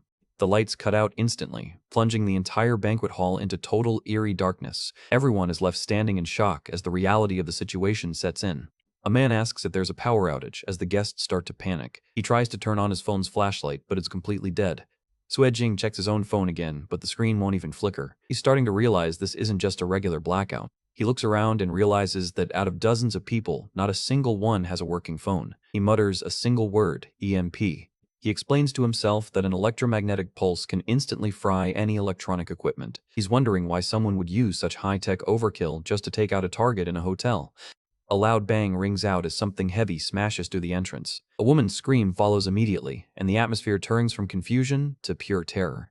Xuejing acts fast, grabbing a woman to pull her out of the way of some falling debris. He knows that something is definitely horribly wrong here. The banquet area is in total chaos now. Glass is breaking, and people are shouting that their phones are dead. The darkness is making everything 10 times worse. Someone mutters in the dark that something is off. They realize that old Wang, who is just standing right beside them, has completely vanished into thin air. A man flicks a lighter, and the small flame reveals a horrifying sight, a massive pool of fresh blood on the floor. He whispers that something's not right with the situation here, his voice trembling. The man with the lighter is looking around in terror, realizing President Zhang is the one who's gone. The blood on the floor is just the beginning of the nightmare. Pei Youguang takes charge, shouting for everyone to stay back to back and not run around. He's trying to keep the panic under control while they're all blind in the dark. There's a sudden creak sound from the shadows, followed by a sickening grunt as another victim is taken. The invisible threat is moving through the crowd like a ghost. A man shouts what happened as the body of President Zhang is discovered, or what's left of him. There's so much blood that it's staining the carpet, a deep red. People are screaming as they realize they're being hunted. Someone yells for everyone to stay together, but the panic is already too far gone. A young man with brown hair in a suit stands his ground, looking around for the source of the attacks. He's trying to stay calm while everything around him is falling apart. Suddenly, a bright orange blade slashes through the air right behind him. He barely has time to react to the high-speed strike. The brown-haired man is shown clutching his hand, which is covered in blood. He's staring into the darkness, finally seeing the monster that's been picking them off. A massive boom rocks the room as the monster smashes through some furniture. The banquet area is becoming a graveyard of broken glass and expensive chairs. The brown-haired man isn't going down without a fight, powering up his own aura. He's shouting "got it" as he prepares a heavy-hitting move. He slams his fist into the floor with another boom, creating a shockwave to push back the invisible attacker. It looks like he actually managed to connect with something. He stands ready for the next round, but someone in the back screams for their big brother. He turns around, his eyes wide with horror as he realizes the monster is faster than he thought. A sudden cracking sound echoes through the room as the brown-haired man is sent flying. He hits the ground hard, gasping for air as his defense is shattered. He's lying on the floor, coughing up blood while someone watches in shock. The monster is standing over him, ready to deliver the final blow. The monster is finally revealed. A grotesque, green-skinned humanoid with multiple glowing eyes and razor-sharp claws. It looks like it crawled straight out of a rift. The brown-haired man shouts for them to run as the beast closes in. He's trying to save whoever is left while he still has some strength. The monster moves in a blur, its shadow looming over the survivors. It lets out a chilling. It's too late as it prepares to finish the job. A claw reaches out for the man's throat, and he can only mutter "damn it" as he stares death in the face. Suddenly, a massive boom rocks the entire area as a beam of golden energy slams into the ground. The impact is so powerful it creates a crater and blows back the smoke. Xuejing steps out of the smoke, looking completely unfazed by the carnage. He stares at the grotesque monster and asks the only question that matters: what the hell is that thing? A massive boom rocks the room as a giant green bug monster screeching is sent flying backward. This thing looks like a mutated nightmare, and it just met a very unhappy Xuejing. Xuejing stares as the creature hits the wall, muttering that thing again. He recognizes the bug man from his previous fight at the dojo, realization dawning on him that this isn't an isolated incident. Xuejing notes that his recent training hasn't been a waste, since he sent that thing flying with just a casual kick. He's impressed with his own progress, even while he's standing in the middle of a war zone. The guests are losing their minds, shocked that a single casual kick could take down such a beast. They're wondering where the hell the other bodyguard masters ran off to, realizing they were left with the only real pro in the room. Pei Youguang rushes toward him, thanking Brother Jing for saving both him and his big brother. He's practically worshipping the guy now, seeing him as their only hope for survival. Xuejing holds up a hand, warning Pei to stay back. He shouts that the thing isn't dead yet as a loud bang echoes from the rubble. The monster lunges out of the dust, looking even more pissed than before. Its eyes are glowing red as it descends on Xuejing like a green, mutated meteor. Xuejing realizes this beast has evolved, with vitality even stronger than the last one he fought. He decides to test his limits, but he's already thinking about a retreat if things get too hairy. 800k isn't worth his life. Xuejing activates his Inch Force skill, meeting the creature mid-air with a glowing fist. The impact creates a shockwave that rattles the entire ballroom, but the bugman manages to screech through the pain. The creature is sent skidding across the floor, its movements a chaotic blur. Xuejing is on high alert, noticing that the beast is also perfectly at home in the pitch-black room. Xuejing dives into the fight, his movements leaving trails of green light. He mocks the beast, saying it's not the only one who can move freely in the dark. Suddenly, a system HUD appears, shadow flame, dark vision. Everything in Shui Jing's sight turns clear and outlined in white, giving him the ultimate tactical advantage over his stalker. Shui Jing is thrilled to find that his shadow flame skill actually includes night vision. He realizes that the system panel didn't explain this perk clearly, otherwise he would have used it from the start. With his vision restored, Shui Jing sees the creature clearly as a white silhouette in the dark. He's ready to end this game of cat and mouse now that the playing field is leveled. The monster is shown as a series of fast-moving white streaks as it tries to overwhelm Shui Jing from multiple angles. Even in the dark, its speed is terrifying, but Shui Jing is keeping up with every move. The guests are watching the blurred fight in awe, realizing Shui Jing is fighting that monster to a total standstill. They've never seen a human move with that kind of precision. No, the brown-haired big brother mutters, his expression serious. He sees something the others don't. Shui Jing isn't just fighting, he's dominating the rhythm of the battle. He points out that Shui Jing hasn't retreated a single step, perfectly dodging every strike. He realizes that the young man isn't just winning, he's intentionally acting as a shield to protect all of them. Big brother tells everyone they have to leave immediately. He knows that staying here will only distract Shui Jing and make him worry about their safety while he's busy with a monster. Shui Jing thinks that finally he can let loose as he watches them head for the exit. He's been holding back to keep the collateral damage down, but now the gloves are coming off. He gives the creature the finger, telling it he'll keep it company now that the guests are safe. The disrespect is legendary as he baits the monster into a final clash. The monster screeches, its glowing eyes fixed on Shui Jing. It realizes the prey is now the predator, and it's not happy about the shift in power. Suddenly, the beast moves in a massive whoosh blur. It's gone from 0 to 100 in a heartbeat, catching even Shui Jing off guard with its sudden burst of speed. Shui Jing is shown with a fresh slash on his chest, blood staining his suit. He realizes this beast was also holding back, and it's gotten way faster than it was just a minute ago. The bug monster stands at the end of the hall, its wings buzzing. It's mocking him now, its predatory form looking even more dangerous in the dark light of the room. We get a close-up of the monster's face, a grotesque insectoid grin with glowing red eyes. It's a mask of pure, murderous intent, and it's ready to feast on the bodyguard. Shui Jing is shown surrounded by a glowing white flower-like aura. He's confused, wondering what's going on as the energy starts to pulse around him. A series of memory shards appear, showing Shui Jing's face reflected in broken glass. He's questioning his own strength, wondering if the mere martial artist is doomed to lose to a creature like this. Shui Jing is shown upside down in a void of swirling light and sparkles. He thinks something must have gone wrong as he feels himself losing his grip on reality. Suddenly, he feels himself being caught by a massive, glowing golden hand. He looks up in shock, wondering what kind of divine intervention just stepped into the ballroom. A gargantuan golden dragon manifests out of the light, its body coiling around the entire room with several boom impacts. Shui Jing can feel his dragon chi surging, realizing he's tapped into something legendary. Shui Jing lands a heavy strike on the Budman, a massive crack sound echoing as the creature is nearly split in two. The green energy from the beast is being overwhelmed by Shui Jing's golden aura. Close-up of the creature's mangled face. It looks absolutely pathetic now, its pride shattered by the sheer power of the Seven's disciple. Shui Jing is shown as a silhouette, a bright blue star of energy condensing in front of him. He's gathering all his chi for a final world-ending move. His eyes glow a fiery orange-red as he prepares the strike. He growls an eye for an eye. That's fair, right? Ready to return the damage the beast dealt to his chest. Shui Jing unleashes his hidden dragon-style killing move. He moves in a flurry of blurred strikes, his hand crackling with golden lightning as he shreds the monster's defenses. The final blow is a massive explosion of green and gold energy, labeled Sealed Cloud Layer. The impact is so great it looks like a small supernova has gone off in the middle of the hotel. The monster is shown in pieces, a severed limb, a cracked head, and the final remains of its broken body falling to the floor. It's a total, messy annihilation. Shui Jing stands panting, his suit torn and bloody but his expression calm. He mutters that he thinks he just comprehended something incredible during that final exchange. He looks down at the creature's remains, realizing it's still moving. He asks in disbelief if it's still not dead as the green ichor continues to pulse. He notes that even though it's mutated, this thing is still essentially a cockroach. He remembers that even without a head, they can live for 8 or 9 days. These things are the ultimate survivalists. Shui Jing realizes that a cockroach's real weakness is the nerve ganglion below the esophagus. He prepares one last, precise strike to end the monster's suffering once and for all. He finds the spot and plunges his hand into the creature's chest with a sickening squelch. He whispers that there it is as he grips the core of the monster's nervous system. The monster finally goes limp, its green eyes going dark. It's officially over, and the threat that terrorized the hotel is nothing more than a pile of biological waste.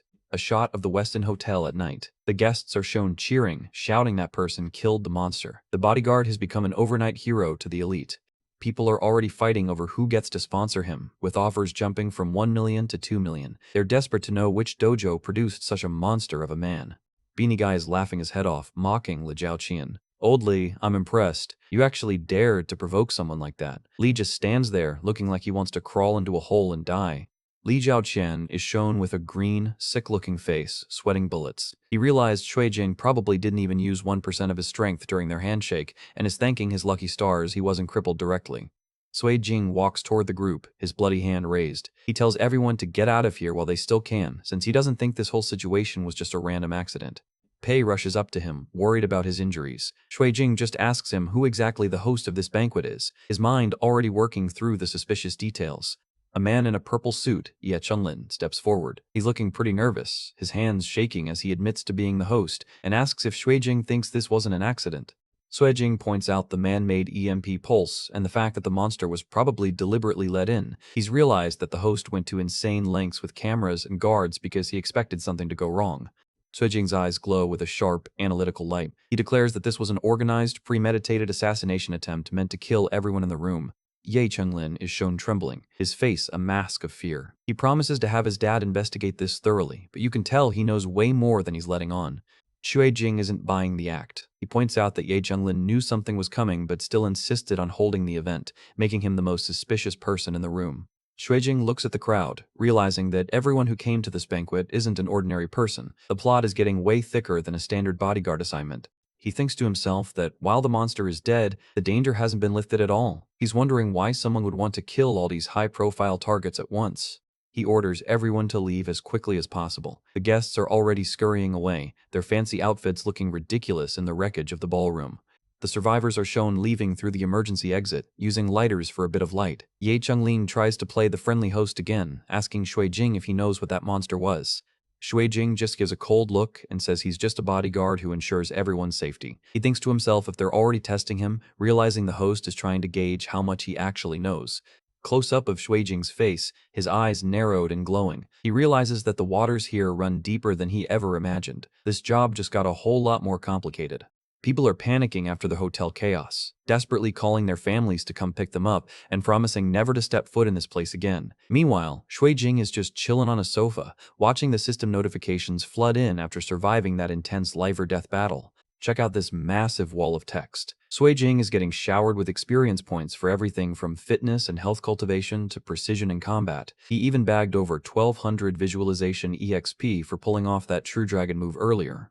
Shui Jing is stunned to see 4-digit experience gains. This guy is basically speedrunning his stats right now. His fitness hit level 7, health cultivation is at 5, and even his running and combat stats have leveled up significantly. He realizes that every single one of his injuries has been completely healed by the level-up process. Forget health potions. This system is the ultimate get-out-of-jail-free card for a fighter. He stands up, feeling 100% refreshed and ready for more. A new system prompt appears, asking if he wants to proceed with a specialization for his internal energy control now that he's met the conditions.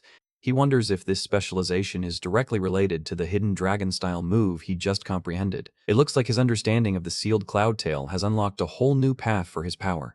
Shui Jing doesn't even have to think about it and slams that YES button on the holographic screen. Special internal energy control is obviously going to be a major upgrade over the basic stuff he started with. Success. A golden notification confirms his specialization is complete and his internal energy control has officially been converted into Hidden Dragon Force LV4. He can feel the change immediately as a green aura pulses around him.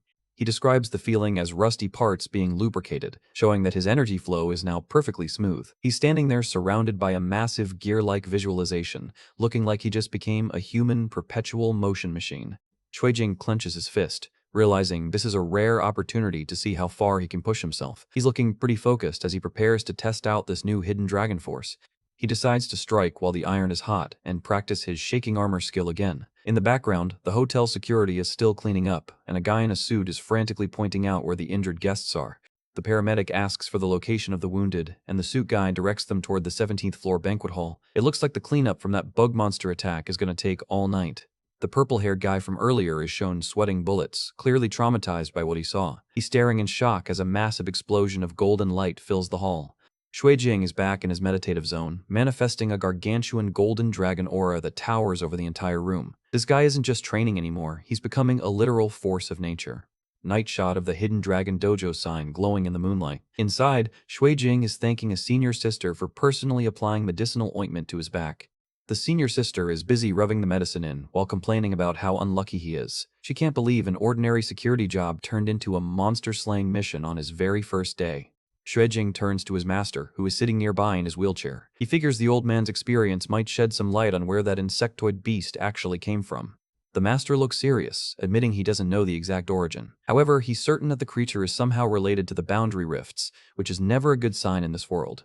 A visual of the boundary rifts appears. Massive, jagged cracks in the earth that formed when the gods died. Shuijing is left wondering what kind of nightmare fuel is actually lurking inside those fissures. The master tells him to stop overthinking it and just be glad he's alive. He's actually proud, noting that Shuijing turned bad luck into a win by mastering a hidden dragon-style killing move mid-fight. Shuijing mentions it's more than just a move. He thinks he's finally grasped the essence of the hidden dragon style. The master is left speechless, having a total wait, what moment? Both the master and the senior sister are staring at him like he just grew a second head, comprehending the essence of a high-level style that quickly is basically unheard of. The master moves in fast, grabbing Shuijing's arm to check his internal state. He's looking for the dragon that Shuijing claims to have raised within his own body. Suddenly, a massive rumble rocks the room as golden energy explodes between them. The master is physically pushed back by the sheer pressure of Shuijing's internal force. Senior sister is totally lost, asking what kind of riddles they're talking about. The master confirms it, calling out that Shuijing has indeed raised a dragon inside himself.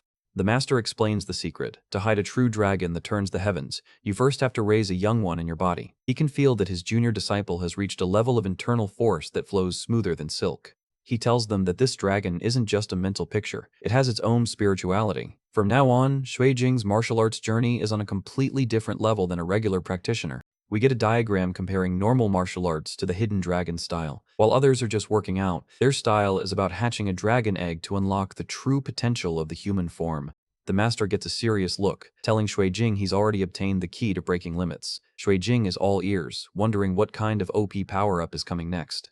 Shuijing asks point-blank what breaking limits actually means. He's always looking for a way to raise his level, and this sounds like the ultimate shortcut.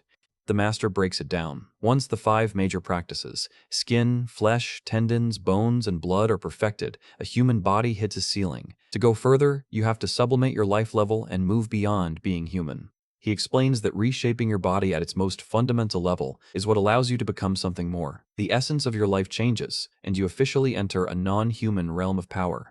People who pull this off are called eternal immortals, or living Buddhas. They can maintain their physical peak for at least 150 years, which is a total cheat code for any martial artist. Shuijing looks at the master's legs, finally understanding that his accident was probably a failed attempt at this sublimation. The master reassures him, saying, "The risk of failure for someone as talented as Shuijing is almost zero." Shuijing thanks him, but then asks a risky question. He heard the master was once a powerhouse who leaped through the Dragon Gate, so he wonders why the master is still aging like a regular person. The room goes quiet as the master sits in his wheelchair. It's a heavy question that clearly touches on some dark history from the master's past. The master's eyes glow a fierce red as he reveals the truth. The dragon he raised was killed by someone. That loss is what stripped him of his power and left him as he is today. Shuijing and the senior sister are stunned as the master starts recounting his past. Back when he lived in the North City district, he was apparently way too arrogant and didn't know his own place. A flashback shows the master as a young, cocky fighter standing over a mountain of defeated enemies. He admits he spent his days offending powerful people because he was blinded by his own prowess. When those enemies couldn't beat him fairly, they went after Mengbo Shang's wife and daughter instead. The master was consumed by rage, thinking only about getting his revenge regardless of the cost. Countless people tried to stop him, but he wasn't afraid. He killed everyone who came. The master is shown in a blur of combat, his movements leaving a trail of blood and broken bodies. He admits he spent a while living under the illusion that he was invincible. He thought nothing in the world could touch him as long as he had his strength. But soon enough, retribution caught up with him. We see the young master covered in blood, looking totally defeated after finally meeting his match. A powerful expert broke both his legs and killed the true dragon in his heart. His spirit was destroyed, and while he was down, countless people he had once humiliated came back to kick him when he couldn't fight back. He tells them that they slunk away to open the Hidden Dragon Dojo just to protect Qingzhou and avoid their remaining enemies. It's a pretty somber end to his legend. Shuijing stares him down, his expression stone cold as he asks, "Master, don't you want revenge? He's not the type to just let a grudge like that go." The master admits he's thought about it, but his enemies are all top-tier figures from the North City district. He points out that even one of them would be more than they could handle right now. He tells Shuijing to forget about these old matters and focus on himself. He suggests that if Shuijing ever makes it to the inner ring, they might actually have a chance to bring this up again. Night falls over the dark, industrial streets of the city. The moon is out, giving the whole outer ring a gloomy, oppressive vibe. Shuijing is walking home, checking a notification on his phone. It looks like he just got a message from his bank about a new deposit. 80,000. Shuijing is impressed by how efficient the hotel was with the payout. That's a solid chunk of change for one night of monster hunting. He enters his apartment, announcing that Wanner is back while holding a bag of groceries. He's probably brought back something fancy to celebrate the successful mission, but the room is dead quiet. He's wondering why she isn't greeting him, joking to himself that she can't be taking the bath again. Shuijing activates his visualization skill, his eyes glowing a bright blue. He's using his genius-level perception to scan the room for any sign of his feline roommate. He sees several glowing feline afterimages jumping around the apartment. He thinks it looks like she's having fun, but something about the patterns feels off. Suddenly, he notices a trail leading straight for the window. He mutters to himself, asking if she's going out, his concern for her safety immediately spiking. Shuijing leans out the window, looking down into the dark, rainy alleyways below. He's desperately scanning the shadows for a glimpse of a black cat. In the distance, he spots several large, shadowy figures cornering a small cat in the middle of a dark street. It looks like a total trap, and Wanner is right in the middle of it. Shuijing's face turns pale as he realizes the situation. He shouts, "Oh no, Wanner's in danger," already preparing to jump down and start the next fight. Wanner is sitting on a wall in the middle of a dark street, looking pretty annoyed. She's yelling at some people off-screen, asking why they're back looking for her after they already ran away. A guy in a black mask and shade steps forward, backed by a terrifying spectral image of an infinite dragon. He claims that his grace has answered their call, trying to sound way more epic than he actually is. Close up on Wanner, and she is absolutely shocked. The guy calls her leader and praises her outstanding aptitude, which clearly isn't the greeting she was expecting. The masked guy bows, telling her she's destined to become a blessed one. He's talking about rebuilding the main sect using her power, but the vibe is way more culty than helpful. Suddenly, Shuijing steps into the frame, putting a hand on the guy's shoulder. He's got that cool, calm look and asks if the guy can't see that Wanner doesn't want to go with them. The masked guy is stunned to see a human here, shouting out Shuijing's name. Wanner is just as surprised, while Shuijing casually points out that these people are clearly her followers. The guy's tone shifts instantly, becoming cold and threatening. He warns Wanner that if the Cantor Corporation finds out about this boy, things are going to get messy for everyone. Wanner looks terrified, her eyes wide as she processes the mention of the Cantor Corporation. Shuijing just stands there, refusing to pretend he didn't hear that blatant threat. The masked guy doubles down, telling her that staying at Shuijing's house will only drag him down too. He's trying to manipulate her into leaving by using our boy's safety as leverage. He holds up his hands, acting like he's just being reasonable. He says, but, leaving the ominous consequences hanging in the air. Wanner is shown in a tight shot, looking completely torn. She's really starting to worry that her presence is going to put a target on Shuijing's back. Shuijing isn't backing down though. He asks Wanner straight up if she actually wants to leave. He's noticed that this Cantor security company definitely isn't your average mall security. We get a quick lore drop about how the world fell into chaos after the gods died. Since the authorities couldn't keep order, they outsourced law enforcement to private security companies. Cantor Security was one of those companies, but they grew way too fast and became a corporate giant. Now, they're basically an army for hire that's completely out of control. The images show Cantor's armed forces in action. They look like a high-tech private military. They've gone from law enforcement to being the law themselves, and they're not friendly. Shuijing realizes that Wanner being a cat was actually the perfect cover, but now that her old followers have shown up, the risk of her being exposed has skyrocketed. Despite the danger, Shuijing is stone cold. He declares that even if Cantor Security comes for her, he's not afraid. He's decided right here and now she's not going back. The masked guy is left speechless as Shuijing stands his ground. Wanner is just staring at him, whispering his name in total disbelief. The masked guy scoffs, asking Shuijing if he really think he can protect their leader. He's trying to be intimidating, but Shuijing just looks bored by the monologue. He warns Shuijing that he has no idea how terrifying Cantor Security really is. He claims a single squad would be enough to wipe him out, but Shuijing just lights a cigarette, looking unimpressed. Wanner has finally had enough and snaps. She yells that if the followers hadn't come, none of this would have happened. She's done being their pawn. She goes off on them, revealing she never even wanted to be the Dragon Sect's leader. She accuses them of just wanting to use her to get blessed themselves, and she tells them to get lost. The followers are left in a state of shock, realizing their leader is actually serious about cutting ties. Shuijing just watches the drama unfold with a satisfied look. Wanner turns back to Shui Jing and tells him that even if something happens, she knows he'll protect her. It's a pretty sweet moment that shows how much she actually trusts him. Sui Jing gives a small smile and a simple, yeah. That one word carries all the conviction of a guy who's ready to fight a whole corporation for his cat. The masked guy just grunts and turns to leave, realizing he's not winning this argument today. He walks off into the dark alley with his tail between his legs. A little girl in a gothic outfit watches them leave from the shadows. She looks interested but hasn't made a move yet. Looks like there's another player on the board. Meanwhile, elsewhere, someone is discussing number 1 being killed by a 17-year-old. This conversation is happening in a very high-tech, slightly creepy lab. The lab is full of bubbling tanks and glowing monitors. The person speaking claims that even at 17, their top agent should have had no trouble with a high schooler. The guy in the black tank top is defensive, saying their senior brother had only started martial arts not long before he turned 17. He's trying to downplay Shui Jing's insane talent. The boss is shown from behind, looking out over his lab. He's unimpressed with the excuses and is already planning his next move to deal with this genius in Chingcheng. He asks for an update on number 9. He's clearly moved on from the failure of their previous test subject and is focused on the next phase of his project. The assistant delivers the news. It ate number 7 last night. Apparently, number 9's growth rate is way too fast, which is exactly what a mad scientist wants to hear. The boss is pleased, deciding that number 9 is their most cost-effective, perfect specimen. He orders all production to be based on this model from now on. He mentions that the high schooler in the news, Shui Jing, is from Qingcheng High. He's already thinking about how to turn this genius into a boost for his own research. He gets a sinister look, planning to find a time for number 9 to make a very public appearance. It looks like Shui Jing's school is about to become a testing ground. The assistant gives a firm, yes sir, showing total loyalty to his boss's twisted vision. This group is definitely going to be a major headache for our protagonist. Cut to a bright, sunny day at the dojo. It's a total 180 from the dark lab, with the sun shining on the high-rise buildings of the inner ring. Sui Jing is back at the grind, training hard. He's thinking to himself that if he keeps growing, one day he'll be able to solve every problem with just one punch. Talk about setting a high goal. He powers up, his dragon chi manifesting as a massive golden aura. The system pings him with 3031 Fitness EXP for practicing the shaking armor skill. Our boy is still leveling up at lightning speed. The notifications keep rolling in, showing gains for both fitness and his hidden dragon force. He even activated visualization, which apparently makes his training even more effective. Shui Jing reflects on his new move, Shaking Starfire. It's a guard-breaking technique that drives internal force directly into the enemy. He's determined to master it no matter how tough the drill is. His green-haired senior brother walks in, looking absolutely ecstatic. He's shouting that Shui Jing has struck it rich and looks like he's about to celebrate.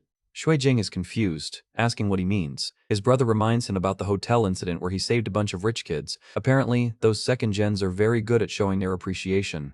The senior brother shows him a bank transfer on his phone. Donations have been pouring into the Hidden Dragon Dojo under Shui Jing's name, totaling a staggering 22 million.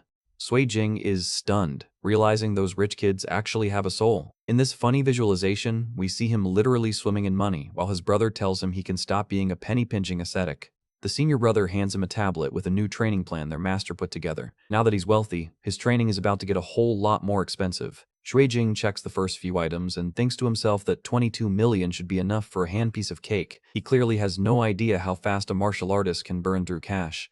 Then his brother drops the first price. One condensed chi heart nourishing pill per week costs 800,000. Shui Jing's confident smile is starting to waver. It gets worse. 2 medicinal steam sauna baths per week will set him back 1.23 million. His bank account is already starting to sweat. 1 tendon opening massage every 2 weeks, 1.8 million. 1 trip a month to a high-pressure stone chamber for training, that'll be 2 million. Sui Jing is looking like he's about to pass out. His senior brother just laughs and tells him to say goodbye to his 22 million. He quotes the old saying that there's no such thing as a poor scholar or a rich martial artist. He hands over a phone, telling Shui Jing he also needs to take a look at the latest news. Apparently, our boy has become a local celebrity overnight. The news article shows a photo of him at the hotel, calling him a hero of Xinjiang. Someone tipped off the media about him killing that monster, and now his face is everywhere. Suddenly, his phone starts buzzing like crazy. He's got an incoming call from an unknown number, and he's wondering who the hell could be calling him at this time. He looks at the screen, just unknown number. He's got no idea who it could be, but he's definitely feeling the pressure of his new fame. He decides to take the call, answering with a cautious hello. The expression on his face says he's expecting some annoying reporter or a fan. But the person on the other end says something that makes his eyes go wide with shock. He looks like he's just seen a ghost, or worse, a bill for his next medicinal bath. Shui Jing is getting absolutely roasted over the phone right now. His chibi teacher is screaming at him for skipping class to do part-time work, clearly not buying any of his excuses. Jing tries to play it cool, looking all handsome and mysterious while claiming stuff happened at home, but the teacher isn't letting him off the hook, mentioning that the school sports meet starts in just a few days. The teacher basically just drafted him into an Olympic-level schedule, signing him up for every race from the 100 meters to the 2,000 meters. Jing looks totally horrified as he realizes he's been volunteered to win glory for the class. Sixth senior sister Zhu Shanyang walks into the room, looking stunning in her dark kipao. Jing sees his escape and immediately hangs up on his teacher, claiming something urgent just came up. He stands there looking focused while his teacher is likely still yelling on the other end of that disconnected call. Shanying watches him with a serious expression, clearly having some business to discuss. Shanying gets straight to the point, telling her junior brother that there's a commission specifically for him. It sounds like his reputation is already starting to attract some big-time clients. Jing is all ears, curious about what kind of job requires his specific skills. He's already thinking about the potential payout for a personal commission like this. Shanying explains that a fellow martial artist saw the news and wants a spar to see what the hype is about. The crazy part? They're offering a staggering 500,000 for just one match. Jing's face goes completely blank as he tries to process that much money. 500,000 just to be a sparring partner? His eyes are practically turning into currency symbols. We head over to the North City district in the inner ring, the absolute peak of luxury. This is where the northern nobles live, and the architecture alone is enough to tell you how rich they are. Jing is riding in a high-end car, looking out at the city with a thoughtful expression. In this world, a few minutes of work in the inner ring can earn you what an outer ring family makes in a whole year. The car pulls up to a massive set of gates, and Jing is still in shock about the paycheck. He thinks that's insane, realizing he's about to enter a completely different world. He hops out of the car, looking ready to see how the other half lives. He's definitely not used to this level of service, but for $500,000, he'll act as professional as possible. Jing stands in front of a mansion that is literally the size of half a school. He's realizing that rich people's spending habits are on a level he couldn't even imagine back in his cramped alley. His red eyes glow as he spots two figures waiting for him at the entrance. It looks like he's not the only one here for the meeting. Wait, it's those two brothers from the banquet. Jing is completely caught off guard, wondering what the hell they're doing at the house that commissioned the spar. He walks up to them, asking point blank if they were the ones who put out the commission. They look a little embarrassed to be caught in the middle of this. The pink-haired brother, Pei Yoguang, quickly clears the air. He explains that they didn't do it, but someone else is using them to arrange this meeting with Jing. Jing looks suspicious, but Ye Chonglin begs him not to get mad. He explains that his dad specifically ordered him to set this up, and in their family, you don't dare say no to the old man. Jing asks if his dad is the one who wants to spar, but Ye clarifies it's someone even more mysterious. He's clearly struggling to explain the situation as they walk through the property. The three of them head into the gardens as Yi mentions that the person is from some official organization. However, even he doesn't know exactly which branch they represent. Jing listens carefully as they approach the meeting spot. An official organization, huh? This is starting to sound way more complicated than a simple sparring match. Yi mentions that his dad was repeatedly told to satisfy this person's requests no matter what. That kind of pressure usually means the visitor has some serious government or corporate backing. They enter a dining area where a glass of red wine sits on the table. Jing is wondering if this mysterious guest could be someone from Candor Security looking for a rematch. Yi gives him one final warning, telling him not to let his guard down. Apparently, the man he's about to meet might be stronger than anyone Jing has ever faced before. The doors open to a stunning garden terrace with a view of the mountains. A massive figure is silhouetted against the light, sitting calmly in a lounge chair. This dude is an absolute unit. He's just chilling in the sun reading a Summer Vibes magazine while wearing combat boots. He casually turns and greets Jing with a simple, "You're here." The man has a leaf in his mouth and a rugged, scarred face. He introduces himself with a smirk, telling Jing he can just call him Mountain Baboon. Jing gives a polite hello, but his eyes are locked on the man's hands. He notices a bullet scar at the base of the thumb, a clear sign of someone who's seen some serious action. Jing notices another set of marks on the man's shoulder that look like they came from a heavy pack or armor. He realizes these aren't the marks of a normal person. This guy is a battle-hardened soldier. Mountain Baboon stands up, looking like a literal mountain of muscle. He says there's no need to waste time with small talk. The best way for two guys like them to become friends is a good old-fashioned fight. Suddenly, the big guy lunges forward with a massive boom as he strikes the ground. He's coming in fast, looking like he's ready to tear the whole garden apart. Jing is ready, his eyes glowing as he prepares to take him down. If this guy really is from Candor Security, he's about to find out why Jing is the talk of the city.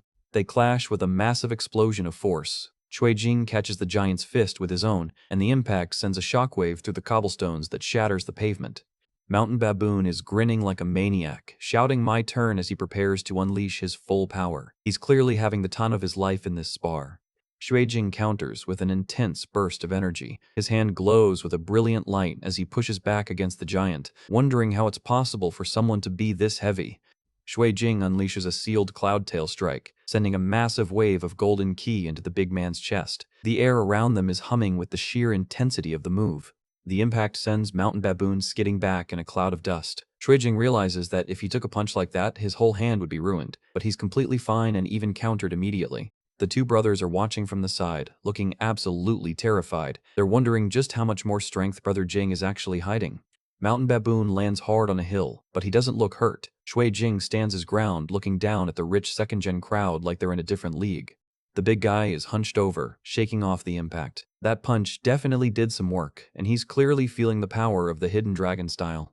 Surprisingly, Mountain Baboon stands up and shouts that the punch felt amazing. He's laughing his head off, looking like a total battle junkie who just found his favorite toy. Shuijing is a bit weirded out by the reaction as the big man yells at him to keep hitting. The entire garden is starting to look like a disaster zone from their exchange.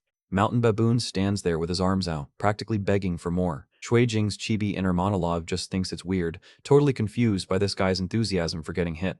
Shuijing is genuinely confused. The sealed cloud tail can blow apart those giant cockroach monsters, but it seemed to have almost no effect on this guy. He notices a glowing purple pattern on the man's neck. He realizes the feeling is similar to Zhu Yingkun. This man is an altered body. He stares him down, finally understanding why his martial arts strikes aren't doing the usual damage. Mountain Baboon is impressed, noting that an Outer Ring kid actually has some knowledge about tech enhancements. He admits he's got military-grade altered implants under his skin. He explains he's got a layer of B1 protective skin, an entry-level implant that is specially designed to absorb the shock from a martial artist's internal force. The big guy gives a cocky grin, asking if Shuijing is tempted to get some of those upgrades for himself. He clearly thinks tech is the superior way to get strong. Shuijing just gives a cold, no thanks, not interested in his sales pitch. He mentions that Mountain Baboon is just like the last guy he fought, refusing to face the reality of true martial arts strength. Mountain Baboon gets a bit annoyed, rubbing his head and telling the kid to wake up because times have changed. He's determined to prove that his tech is better than any ancient style. He jumps high into the air, looking like a falling meteor as he descends on Shuijing. He's shouting about a wake-up call as he prepares a massive diving attack. Mountain Baboon slams his hands together in a thunderous clap. The air is filled with visible shockwaves as he unleashes a specialized attack. Shuijing is caught in the middle of it, clutching his ears in pain. The sound waves are vibrating through his entire body, and even his internal defense is struggling to cope.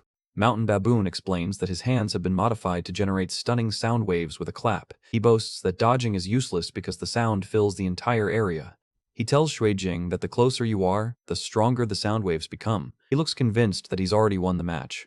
The big guy lunges in for the finish, thinking Shuijing is completely incapacitated. He's moving in for a heavy strike to end the spar. But suddenly, Shuijing's hand glows with a brilliant white energy as he catches the man's wrist mid-swing. He was just waiting for the perfect opening to counter. Shuijing delivers a brutal punch to the gut, his eyes glowing with golden power. He looks the big guy in the face and declares that the winner of this match is him. Talk about a legendary comeback. Shuijing goes for the kill, driving his fist right into Mountain Baboon's solar plexus. Since the big guy's skin is too tough to break from the outside, Shuijing decides to take a more direct route to the organs. He explains his strategy with a cold look in his eyes. He's not just punching, he's driving his internal force straight through that reinforced skin and into the man's vitals. The impact is insane, with a massive burst of golden energy exploding right at the point of contact. Mountain Baboon is totally wide-eyed as the internal shockwave ripples through him. Shuijing pulls back as the big guy goes limp and faceplants into the grass. He casually notes that knocking someone out doesn't really take that much raw strength if you know where to aim. Looking down at his hand, he basically tells the unconscious dude that a light hit is more than enough when you've mastered internal force. Talk about a less is more philosophy. Mountain Baboon is completely out cold, and we see a close-up of some high-tech hardware implanted on his back. A beeping sound suggests a communicator just cut out. Shuijing realizes the tech isn't just for defense. He wonders if that's a built-in communicator he's looking at, realizing these official types are basically cyborgs. He stands up and checks his watch, looking totally over it. He tells whoever is on the other end to hurry up because he's a busy guy with better things to do.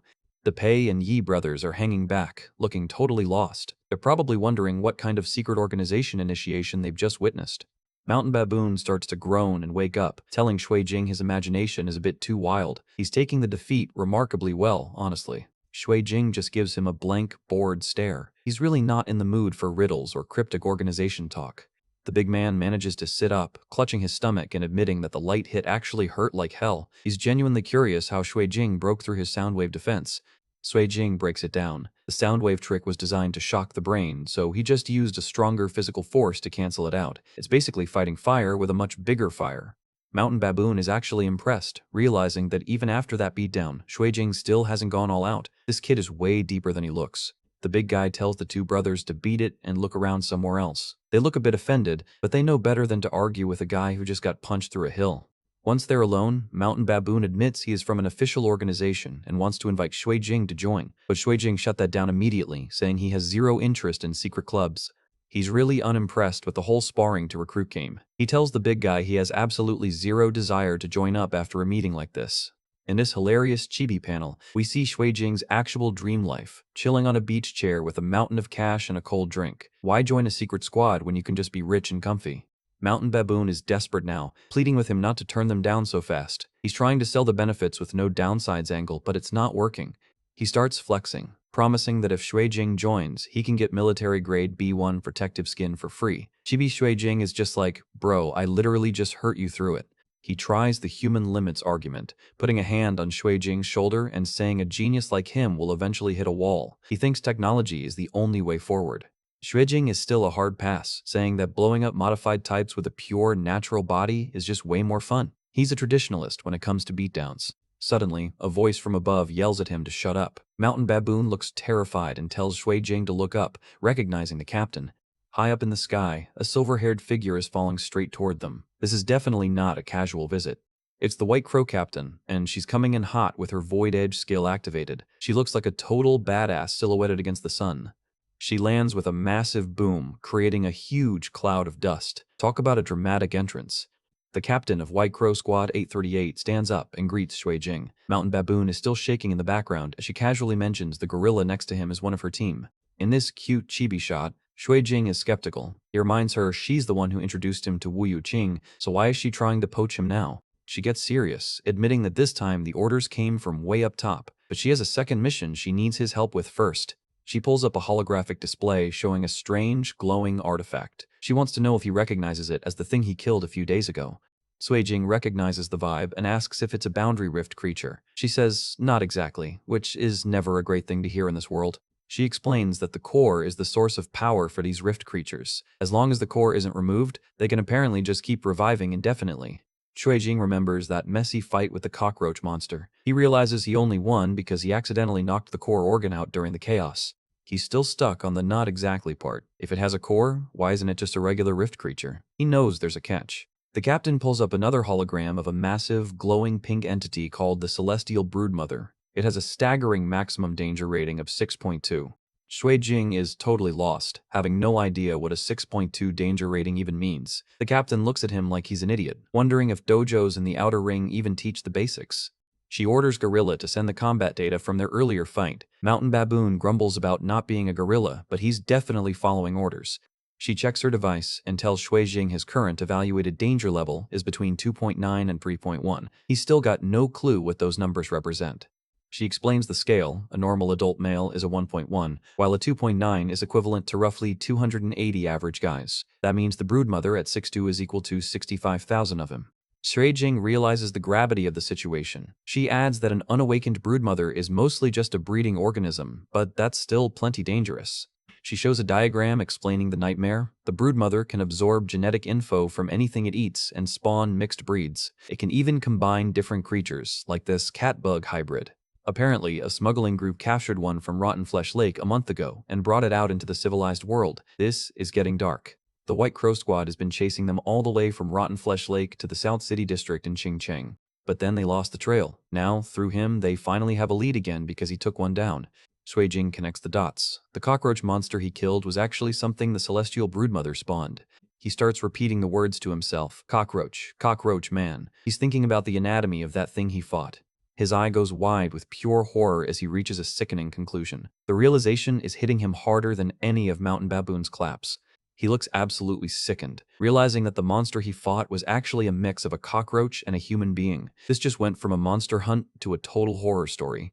The captain explains that the situation is getting way more dangerous. The cockroach men are evolving and getting stronger. She warns Shui Jing that the person controlling the broodmother has definitely marked him as a target since he keeps ruining their plans. She points a finger directly at him, asking if he's ready to join the White Crow task force. She's framing it like it's his only way to stay protected, but Shui Jing isn't easily swayed by the safety-first argument. Shui Jing gives her a skeptical look, asking if she's really just inviting him to protect him. He knows there's no such thing as a free lunch, especially in an official government squad.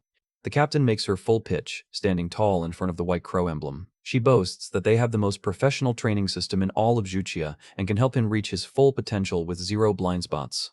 Shui Jing thinks about it for a second, admitting that what she's saying sounds pretty nice, but then he looks over at his own holographic system screen, realizing his supreme training system is already miles ahead of anything the government can offer. He gives a small smirk, realizing he's basically already holding the ultimate cheat code. He's got everything he needs to grow stronger on his own terms. He doesn't hesitate for long, giving her a blunt, "Sorry, I refuse." He's not about to sign his life away to a government agency when he's doing just fine as a freelancer. The captain lets out a long sigh, looking a bit disappointed but saying she more or less understands how he feels. She's not used to being turned down, but she's playing it cool. She offers a compromise: external member status in the White Crow task force. He'd only help on a commission basis when needed, and get paid for each job, which sounds way more like his style.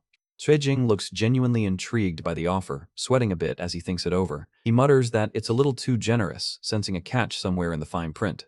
He asks the most important question: does your agency have divine relics? Since his whole power-up system relies on absorbing essence from those things, that's the real deal-breaker. The captain confirms it with a smile, explaining that the agency's research branch contains many divine relics. She even tells him that if he racks up enough merit points, getting one for himself wouldn't be hard at all. Shui Jing's eyes literally turn into stars as he shouts "deal" before she can even finish her sentence. Talk about being easily bribed by some high-tier loot.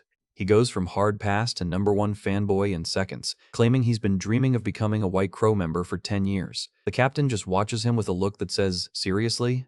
He shakes her hand enthusiastically, telling her he looks forward to working together. He's already counting the relics he's going to borrow for his system. Sui Jing heads off in his ride, looking out the window while the captain and Mountain Baboon watch him leave. The big guy asks if it was really necessary to go through all that trouble for one kid. Mountain Baboon argues that Shui Jing is just a martial arts prodigy, which is rare but not exactly unheard of. He doesn't see why the captain is so desperate to secure him. The captain gets a serious look, mentioning that she met with Miss Wu Yoking yesterday. She was stunned by the insane level of importance Wu places on Shui Jing. We get a vision of Wu Yuqing, the blonde library boss. She's a born blessed one who has always been searching for a way to get rid of her divine identity. The captain recalls Yu Qing walking through the library stacks, muttering that only gods can fight gods. It's clear that Wu knows something about Shui Jing that the others don't. A close-up of Wu Yuqing's face shows her deep in thought. Aside from divine relics, it seems Shui Jing is the only thing in the world she truly cares about. The captain watches the card disappear from view, concluding that there must be something special about him that hasn't been discovered yet. She's determined to figure out what makes him so unique. She adjusts her tactical glove, telling Mountain Baboon that even if they don't know what makes him special, they need to make sure they secure him first. He's way too valuable of an asset to let wander around. Sui Jing is in the back of a car, looking out at the city lights. He realizes that even the most prosperous parts of Qingcheng can't hold a candle to the luxury of the North City District. His phone pings with a message from Wu Yuqing telling him to come see her at the library when he has time. He doesn't keep the boss waiting and immediately starts typing. He sends back a quick "got it," ready to head back to his home base. He's probably hoping she's got a new relic for him to research. Sui Jing tells the driver to head straight for the Qingcheng library. He's got questions that only Yu Qing can answer. He arrives at the library at sunset, and the whole place is bathed in a warm, golden glow. He spots Wu Yuqing sitting alone at the massive research table. She looks up from her book with a cool expression and simply says sit. She always has that commanding, high-class vibe going on. Shui Jing is shown gulping down a glass of water, looking absolutely parched. He looks up at her and asks if they can drink something better than just plain water. He sets the glass down with a thud, looking completely unimpressed. He mutters about how much she must love that sweet water kettle relic to keep using it for everything. Yu Qing just gives him a smug smile, asking if he doesn't like tea brewed with water from his favorite divine relic. She's clearly teasing him.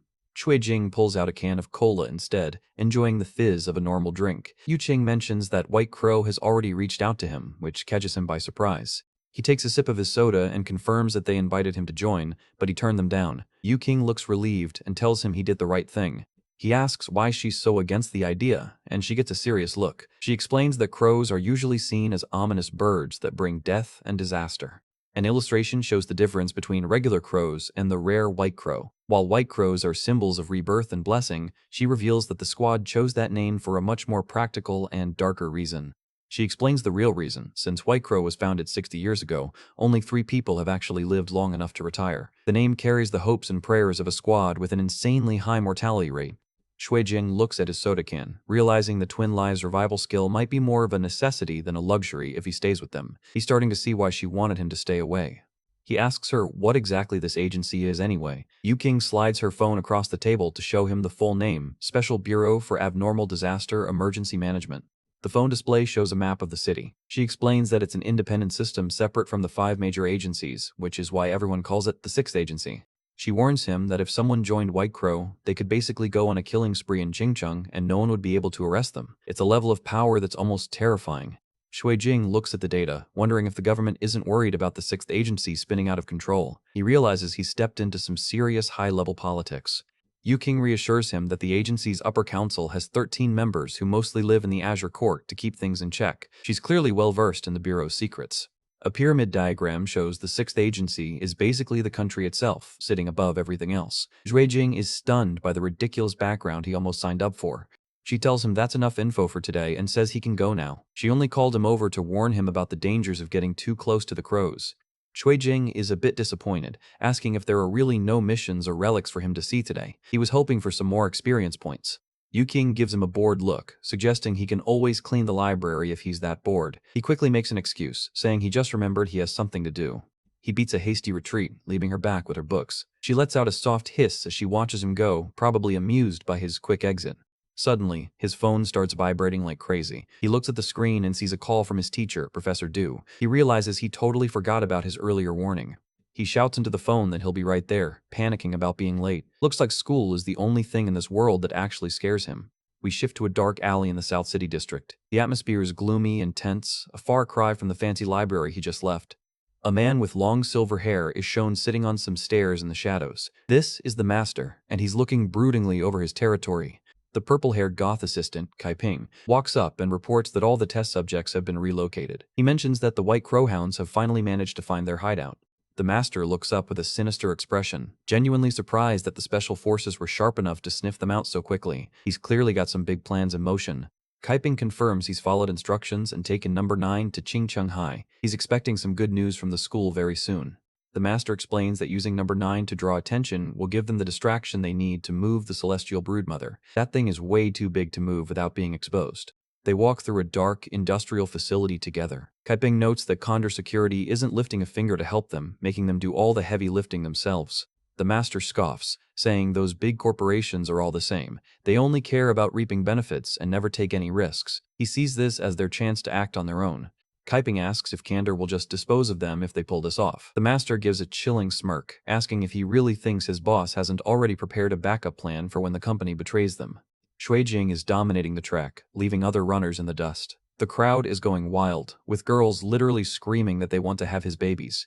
Up on the balcony, some students are cheering for senior Shuijing while waving frantically. The guy is basically a school idol at this point, and he's not even trying. He crosses the finish line in first place, naturally. A rival athlete looks on in total disbelief, wondering if this guy is even human or if he's just an ordinary boy with a secret. Close-up of Shuijing looking cool but uninterested. The narrator is questioning how someone who looks so normal could have defeated a test subject. A guy in a janitor's outfit and a cap is watching from the shadows of a doorway. He's smirking to himself, saying that very soon, everyone will be even more excited. The janitor walks away with a cart, catching the attention of another student. The student is totally distracted, wondering if that janitor is a new girl because her body is amazing. Shuijing is finishing up another heat, looking like he hasn't even broken a sweat. The announcer is calling out the rankings, with Brother Jing obviously taking first place again. A hand reaches out to grab a water bottle. Shuijing is finally taking a break after carrying his class through the standings. His buddy Li Ge walks up and asks if he's still not interested in girls. Shuijing just gives a flat not interested while cooling off. Shuijing asks how many events are left for the day. Li Jie lists off the 400 meters, 2,000 meters, and the relay race. Close-up of Shuijing's eye looking sharp. He repeats the word relay, like he's just realizing how much more running he has to do. Li Ge explains that since relay is a running event, the teacher just auto-enrolled him for that too. He tries to be supportive, promising that the rest of the team won't drag him down. Suddenly, Shuijing stops in his tracks, his expression turning serious. He senses something is very wrong with a sharp reaction. He stands in the middle of the track, looking toward the school building. He mutters to himself about the smell of blood, realization hitting him that the piece is over. His eyes glow a fierce blue as his perception kicks into overdrive. He's wondering what that thing is that showed up at his school of all places. We see a horrifying scene inside. A giant cockroach monster is literally eating people in the hallway. Students are screaming and running for their lives in total terror. Shuijing tells Li Ge to call the police immediately and report a cockroach monster attack. Li Ge is totally panicked, but manages a shaky, okay. He tells his friend to get as far away as possible and not look back. Shuijing pulls the cap off his water bottle, preparing for a fight he didn't plan for today. Inside the teaching building, it's a bloodbath with a severed hand lying in a pool of gore. A system notification pops up identifying Flesh Tender, which is super dark. A terrified schoolgirl is trapped against a wall, surrounded by the remains of others. The monster is scanning her like she's just another menu item. The massive cockroach monster looms over a blonde student who has fallen to the floor. It lets out a menacing hiss as it prepares to strike the defenseless girl. The monster is about to finish her off when it hears something. The girl is screaming while a blur of motion approaches from the hallway. Shuijing arrives like a thunderbolt, moving in a blur. He's diving straight at the beast with a massive boom. He slams into the monster with a heavy blow, forcing it back. The blonde girl looks up in shock, crying out for Senior Shuijing as her savior arrives. The impact is huge, creating a shockwave that rattles the corridor. Shuijing lands a solid hit, sending the monster skidding across the floor. He stands over the girl and tells her to get out of here right now. She's too stunned to move for a second, just managing a thank you to her senior. Shuijing activates his Twin Lives power in speed boosts. He's ready to end this quickly, saying his first strike will lower the boss's HP. He charges forward again, focusing all his strength into a single point. He's moving so fast the air is literally whistling around him. He unleashes a massive punch with the name Rolling Thunder Gale. The ground beneath the monster shatters into a crater of stone and dust. The explosion of force is incredible, sending chunks of concrete flying everywhere. Shuijing's fist is buried in the rubble as he delivers a world-ending blow. A bloody hand reaches out from behind a door, whispering for help. It's a grisly sight that catches Shuijing's attention. The janitor from earlier crawls out, covered in blood and looking completely broken. He's pleading for help, saying it completely did something before trailing off. Shuijing looks down at the guy and recognizes him as Duan Kaiping. He's confused why this guy would be here working as a janitor in the first place. Duan Kaiping is dying, begging Shuijing to find his master and tell him something. His eyes are rolled back in his head as he reaches out one last time. Suddenly, the monster drops from the ceiling right on top of them. It's coming in fast with its claws ready to shred. The beast lets out a screech as it dives through the air. Shuijing has to react in a split second before he gets taken out along with the dying janitor. Duan Kaiping is shown screaming in agony as the monster attacks. There's a massive boom as the creature lands. Shuijing barely dodges, realizing the monster's speed is insane. He thinks to himself that if he didn't have twin lives, he would have been the one on the ground. He stands ready, noting that even his previous killing move didn't finish the beast off. The cockroach man is way tougher than the last ones he fought. The monster stands over the carnage, letting out another hiss. Shuijing tells himself to turn around and face the threat head-on. He's shocked to see the monster's previous injuries are already gone. He mutters that it healed way too fast, realizing this is a regeneration beast. The monster stares at him with glowing red eyes, its bug-like form twitching. Shuijing realizes it's even faster than before, posing a major threat. Shuijing tries to move, but the monster is already on him. It's a blur of green and black as the creature lunges across the hallway. The beast slashes at him with its serrated arm. Shuijing realizes he was just a bit too slow as it grazed him with its antennae when he tried to dodge. He looks down at a fresh cut on his shoulder, blood staining his shirt. He's frustrated, knowing that a single hit from those venomous-looking limbs could be fatal. Shuijing stands back, analyzing the opponent. He notes that compared to the one at the Ruiju Hotel, this one is significantly bigger and tougher. Close-up of the monster's head as it hisses. Shuijing notices that the barbs on its limbs have grown, and even the antennae have become weapons. He concludes that this creature's genes have been optimized. This isn't just a random mutation, it's a biological weapon built to kill martial artists. Shuijing grabs a couple of fire extinguishers from the wall, thinking this is going to turn into a war of attrition. He's going to have to use everything in the environment to survive. He sprays the white foam everywhere, trying to blind the monster and mask his scent. The beast is confused, caught in the middle of the chemical cloud. The monster is hit by a heavy impact from the extinguisher canister. It's stunned for a second, letting out a confused reaction. Shuijing uses the distraction to deliver a flurry of strikes through the smoke. He's not letting up, trying to find a weak spot in its armored carapace. He spots a perfect opening and grabs a metal pipe or bar. He yanks it with all his might, using it as a makeshift weapon. He plunges the metal bar into the monster's head with a sickening squelch. Green ichor sprays everywhere as he scores a direct hit. The monster is still standing even after being impaled. Shujing is horrified, muttering that it's still fine as it lets out an angry hiss. The monster turns into a dark silhouette, disappearing into a blur of motion. It's moving through the hallway at speeds that make it almost invisible. Shujing gets into a defensive stance, realizing the beast is trying to confuse him with high-speed movement before finding an opening to ambush him. He decides to stop trying to track it with his eyes. He thinks if he can't see what angle it'll come from, then he just won't look, as he activates visualization. He closes his eyes and uses his mental power to trace the monster's movement path. He can see the trajectory of the beast as glowing lines in his mind. The monster lunges from the ceiling, but Shujing is ready. He shouts that he's got it as he prepares the perfect counterattack. He feels a familiar sensation flowing through his body. He remembers how it felt when he first grasped the sealed cloudtail technique. His eye glows a brilliant golden yellow as he focuses his internal force. This is the moment where he takes his martial arts to the next level. He unleashes a brand new hidden dragon-style killing move called Turning Golden Scale. His entire arm is covered in a brilliant, scale-like golden energy. The monster is sent flying back by the impact, with Shujing noting how incredibly hard its armor was. He knows he needs to finish this fast because, with a commotion this big, the White Crow squad will show up any second. For now, he just needs to stall until help arrives. He stands his ground against the mutated beast, looking every bit like the pink savior hero the school needs. The White Crow squad has officially touched down. Debris is flying everywhere as the school becomes a total disaster zone, but the cavalry is finally here to bail Shujing out. Captain Void Edge makes her grand entrance, descending through the smoke like a silver-haired angel of death. She looks around at the wreckage, noting that the whole school got totaled in less than 5 minutes. Up in the sky, a military helicopter looms over the teaching building. The captain isn't playing around, screaming for everyone to get out of the way before she brings the hammer down. Close up on the captain, and man, she looks pissed. She's locking onto the target and preparing to show everyone why she's the boss of this elite squad. A massive energy cyclone erupts as she makes landfall. The sheer pressure of her arrival is blowing back everything in its path, signaling the start of the real fight. Mountain Baboon is hanging out the side of the chopper, looking down at the carnage. He's questioning if they should even go down now that the teaching building has completely collapsed. The captain ignores him, focused purely on the mission. Her eyes are glowing with intensity as she activates her high-tech tactical gear. The squad's HUD locks onto a tiny silhouette in the middle of the rubble. It's Shujing, and he's looking pretty rough after carrying the team for so long.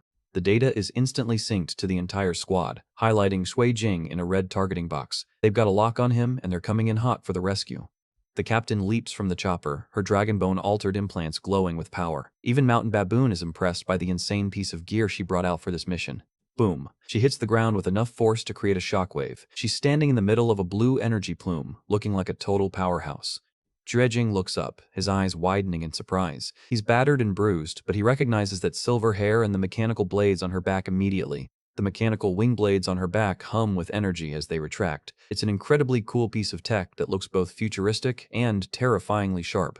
The captain grabs Shujing before he can keel over, introducing herself again as Void Edge. He's looking pretty out of it, but she's not going to let him drop just yet. Shujing lets out a tired breath, finally feeling some relief. He mutters that she finally made it, clearly at his absolute limit after fighting that cockroach freak. He's looking like he went through a blender shirt, torn, covered in dust, and bleeding. He's definitely seen better days, but the kid is still conscious, which is a miracle in itself. The captain doesn't waste time, handing him a painkiller that she promises works fast. She's keeping a protective arm around him while scanning the area for more threats. Shujing takes the meds, reflecting on just how strong that cockroach monster was. He looks down at a nasty gash on his chest, realizing he was lucky to walk away from that encounter. He's looking a bit more stable now, and the captain reassures him that he's not alone anymore. The entire White Crow squad has arrived to clean up the mess he started. The whole squad is on the scene, surrounding the evolved cockroach monster. The captain and Mountain Baboon are leading the charge, looking ready to dismantle this bug. Mountain Baboon gives a cocky smirk, telling the monster to check out the foundation Shujing laid for them. He's ready to finish what our boy started with that massive club of his. One of the other squad members, a girl with short hair and glowing green eyes, tells them to cut the chatter. She's all business, warning them that another thrust attack is coming. The cockroach monster lets out a menacing hiss, its red eyes glowing through the dust. It doesn't care that the elite squad is here, it's still hungry for more. Mountain Baboon swings his weapon with a whir, thanking the girl for the heads up. He's moving in for a heavy strike to test the monster's defenses. The monster spits out a massive spray of green acid. It's a disgusting, high-pressure attack that forces the squad to scatter. A squad member jumps back, surprised by the speed of the counter. He mutters, realized that this bug is even faster than the report suggested. Captain Void Edge isn't impressed, calling someone an idiot for picking a bad angle. She leaps into the air, her silver hair flowing as she orders everyone to watch closely. She reaches for the switches on her tactical gear, preparing to unleash her signature move. She shouts like this, the blades on her back starting to hum. She dives at the monster like a blue meteor, her blades spinning in a blur of motion. She's moving so fast she's practically a streak of light in the air. The monster gets absolutely shredded. Multiple blade strikes connect in a fraction of a second, carving through that optimized genetic armor like it's nothing. The beast stands there for a second, completely covered in blue energy slashes. It looks like it's been hit by a dozen swords at once. And then, kaboom. The monster is dismantled into chunks of biological scrap. This is Master Butcher level skill right here, and the squad is making it look easy. Suijing watches from the ground, genuinely impressed by the display. He thinks that's professional, realizing the massive gap between a rookie and an elite squad leader. He reflects on how she hit every single weak point at the joints with just a light cut. This Void Edge really is on another level of combat mastery. But wait, the monster isn't totally dead. Its head is still squirming and hissing on the ground. These things have some insane vitality. The captain orders Kiyu to stop the bleeding because they need this thing alive. Apparently, it's their only ticket to tracking down the celestial broodmother.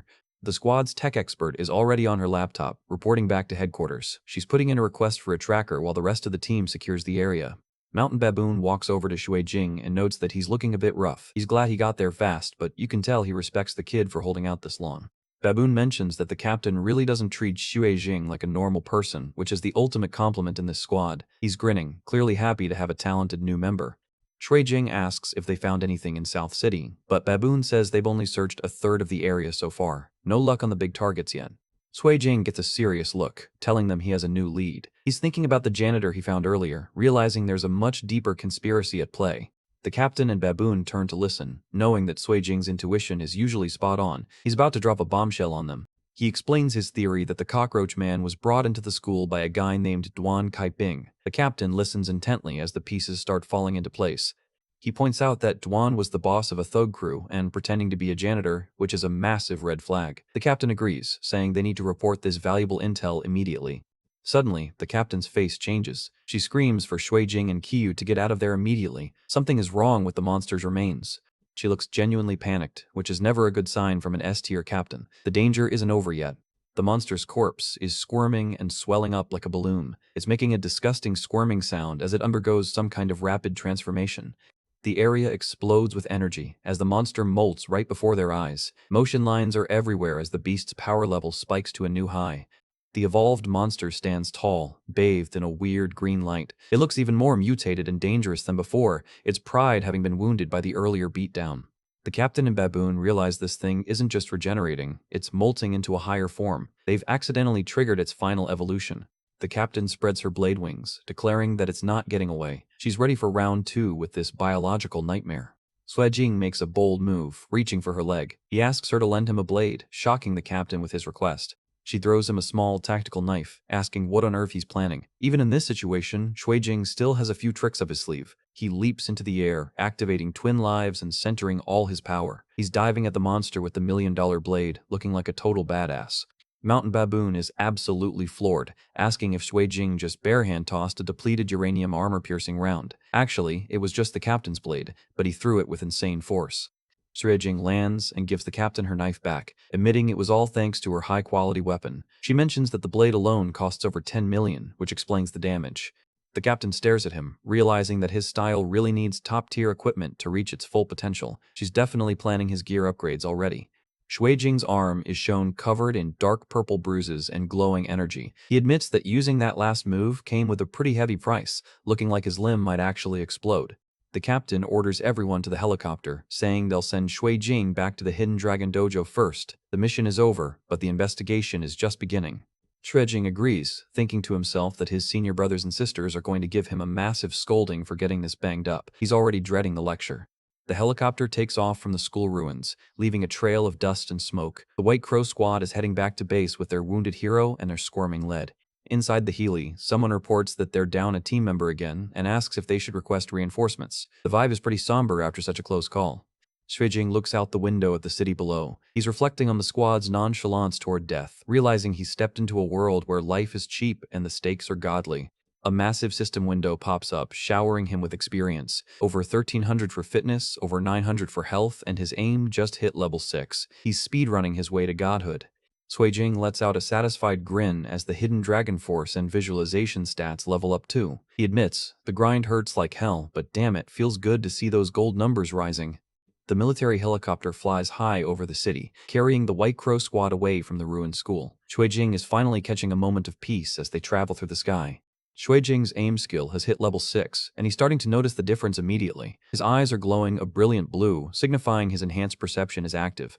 Looking out the window, he's stunned by the clarity of his vision. He can see everything on the ground perfectly, joking that his eyesight is basically better than a pair of high-end binoculars now.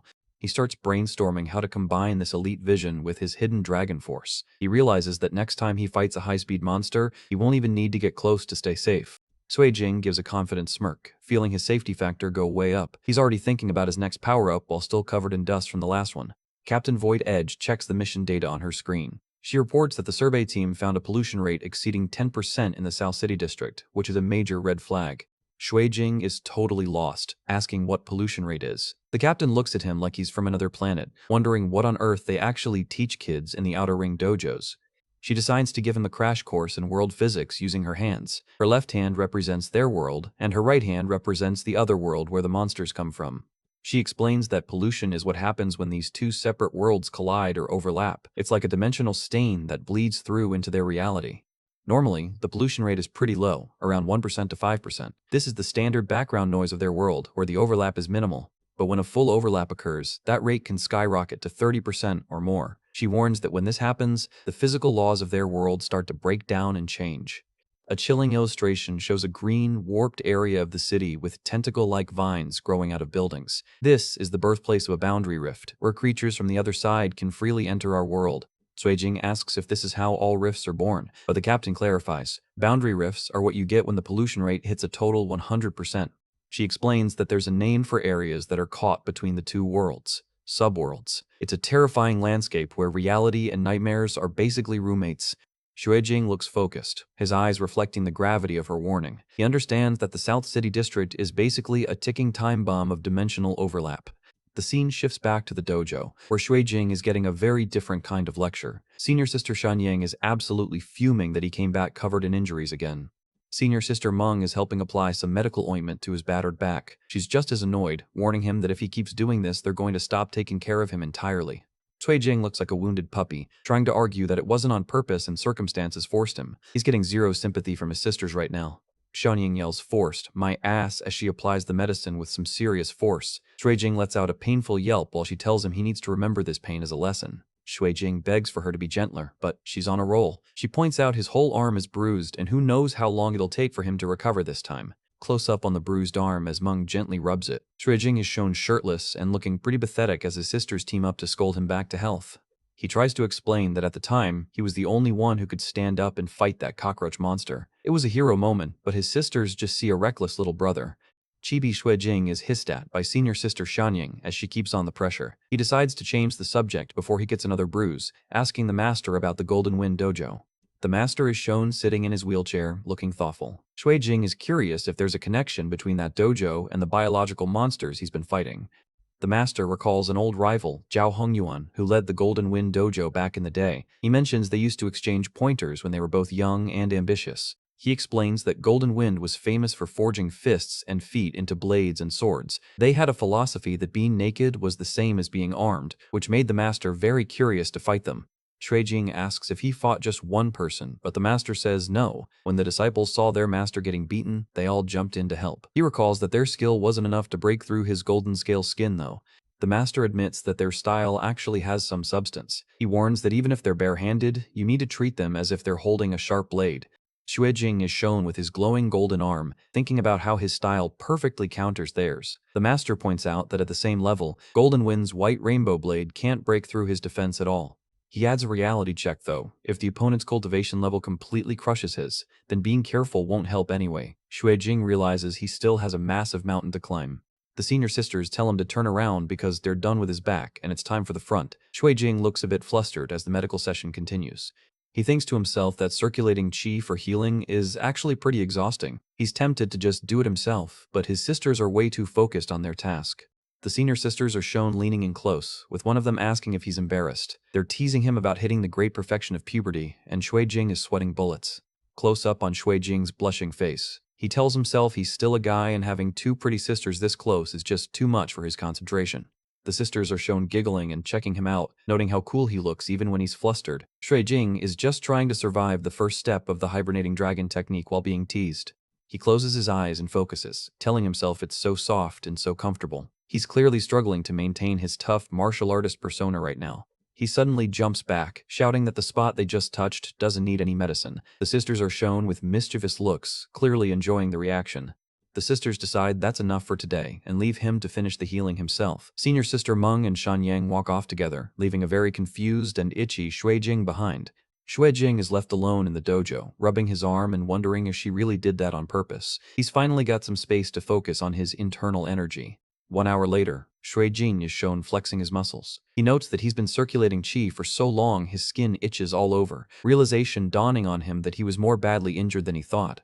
He admits he doesn't quite understand the Golden Scale skill well enough yet. He recalls that the move is supposed to use internal force to connect all the skin membranes, creating a defense that disperses and neutralizes attacks. Suddenly, his entire body starts to glow with a brilliant golden light. He's achieved a full-body visualization of the skill, and he looks like a literal statue of gold.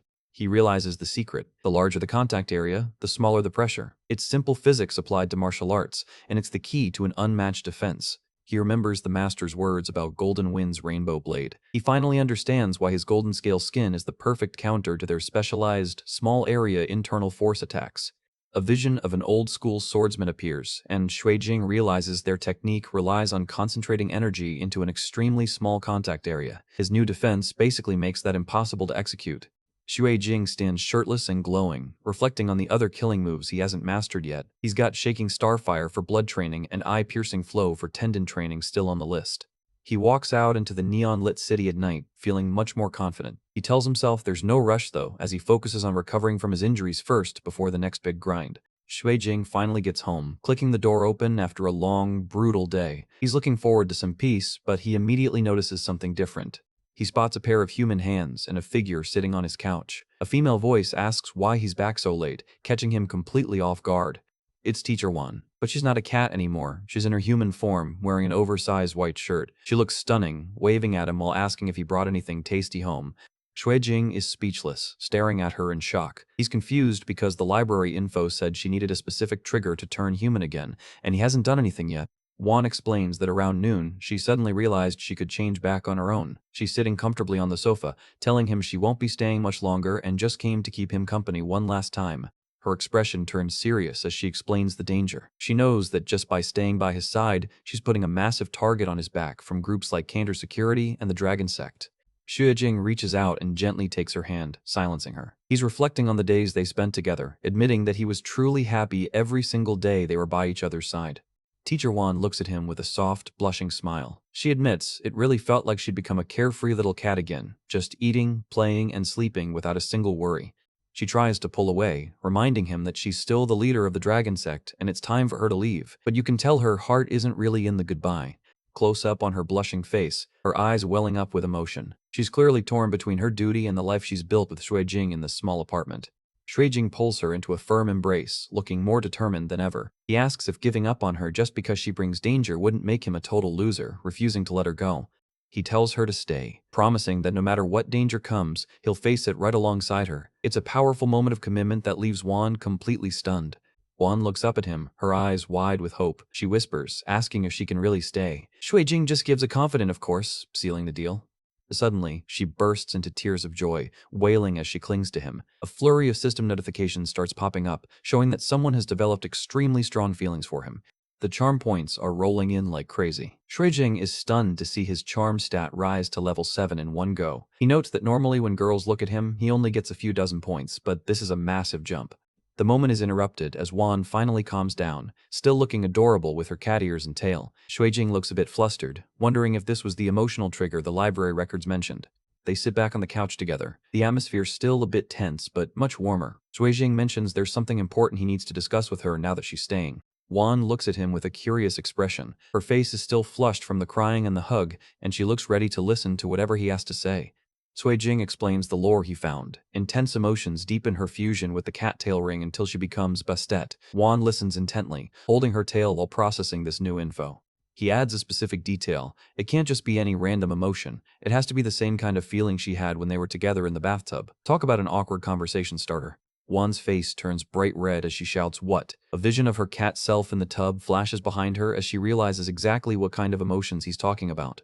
She jumps to her feet, hovering over him and asking what he's trying to do. Jing is just like, "It's not about what I want to do, it's about what you want." He's putting the ball in her court.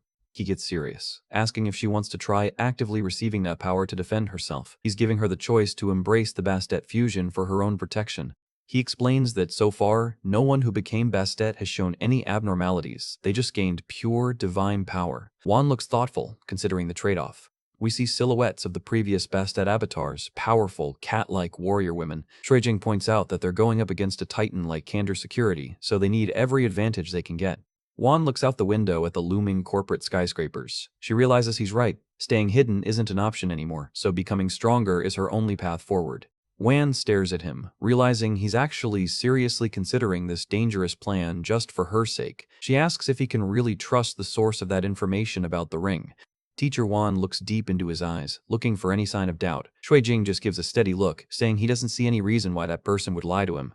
He stands his ground, looking every bit the protector. Wan takes a deep breath, her decision made. She's ready to try whatever it takes to stay by his side. Suddenly, she lunges at him, pinning him against the wall. She declares, "Let's try it right now." Her face inches from his. Jing is caught completely off guard, shouting out a panicked "Wait." Teacher Wan is shown straddling him, looking incredibly bold. She tells him not to get the wrong idea. She just thinks more power means more certainty in their survival. Jing is sweating bullets. Wan gets even closer, her face flushed as she whispers that there's no need to explain anymore. She says she gets it, her resolve hardening as the fusion begins.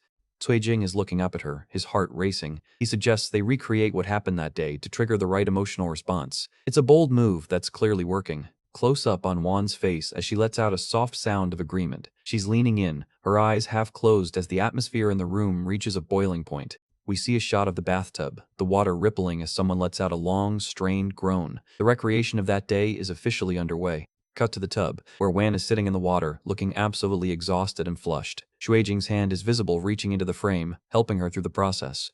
Jing is shown shirtless in the tub with her, his face a mask of focus as he suppresses a hiss of pain. The energy between them is intense, and you can see the sweat beads on his forehead. Wan lets out a long exhale as the glow between them starts to fade. Jing asks if that's it already, sounding a bit surprised by how quickly it finished. Close up on the cattail ring, which is glowing with a brilliant golden aura. The fusion is clearly working, and the relic is vibrating with newfound divine energy. Jing is stunned as his system pings again. Divine essence detected. Absorbing divine essence. He realizes that deepening the fusion between Wan and the ring actually feeds his own essence count too. He thinks about it carefully, and it starts to make sense. Since the ring belongs to the heretic goddess Bastet, deepening the bond is basically drawing power directly from her divinity. Wan sits in the tub, her cat ears twitching. She mutters, asking Jing if she got a bit stronger, looking surprised by the sudden surge of power in her human form. Jing can feel it too. He notes that with her current body, an ordinary person might not even be able to leave a mark with a knife. Her physical toughness has skyrocketed. He apologizes for being a bit rough, but he's distracted by his system. His essence absorption has hit 102 out of 500, and he's urging the panel to hurry up and absorb even faster. A vision of the goddess Bastet appears behind Wan. She explains that, in their words, this specific move is called Serpent Slaying Vanguard. An illustration shows the wild cat war goddess Bastet fighting a massive cobra. Wan explains that because Bastet killed the Serpent of Chaos, Apep, she gained the power to counter anything related to serpents. Jing looks thoughtful, realizing that dragons and snakes do look pretty similar. He's starting to see a very specific tactical application for this new power. Teacher Wan gives him a mischievous smirk, pointing out that his hidden dragon style falls right within the category she now counters. She's teasing him that she might actually be his perfect match in a fight now. Wait, what's going on? Jing and Wanner are chilling in the tub, but our boy is having a minor existential crisis. He just realized his dragon-style technique actually gives him a debuff against her. Jing is totally skeptical, arguing that he just practices a style called Hidden Dragon and isn't a literal dragon. Wanner just brushes it off, telling him that godly powers don't care about his logic. She drops the hammer, explaining that simply having dragon in his name is enough to trigger her counter range. Talk about an unfair advantage from the start. Our main guy is left speechless, staring at her while he realizes just how broken her new ability is. Wanner just gives him a cheeky look, clearly enjoying the fact that she's found his ultimate weakness. A light bulb goes off in Shuijing's head as he takes a closer look at her. He realizes that as she counters dragon things, she can basically run the entire dragon sect without breaking a sweat. Wanner turns into a total chibi ball of excitement, realizing she doesn't have to take orders from anyone anymore. She's already planning to mess with them big time if they ever dare to show their faces again. The mood shifts to total comedy as Chibi Wanner starts laughing like a little villain. Shuijing is sweating bullets, trying to tell her that's enough of the bathtub power tripping. He grabs her by the cheeks to shut her up, looking completely done with the situation. He tells her to save the world domination plans for later and focus on the present.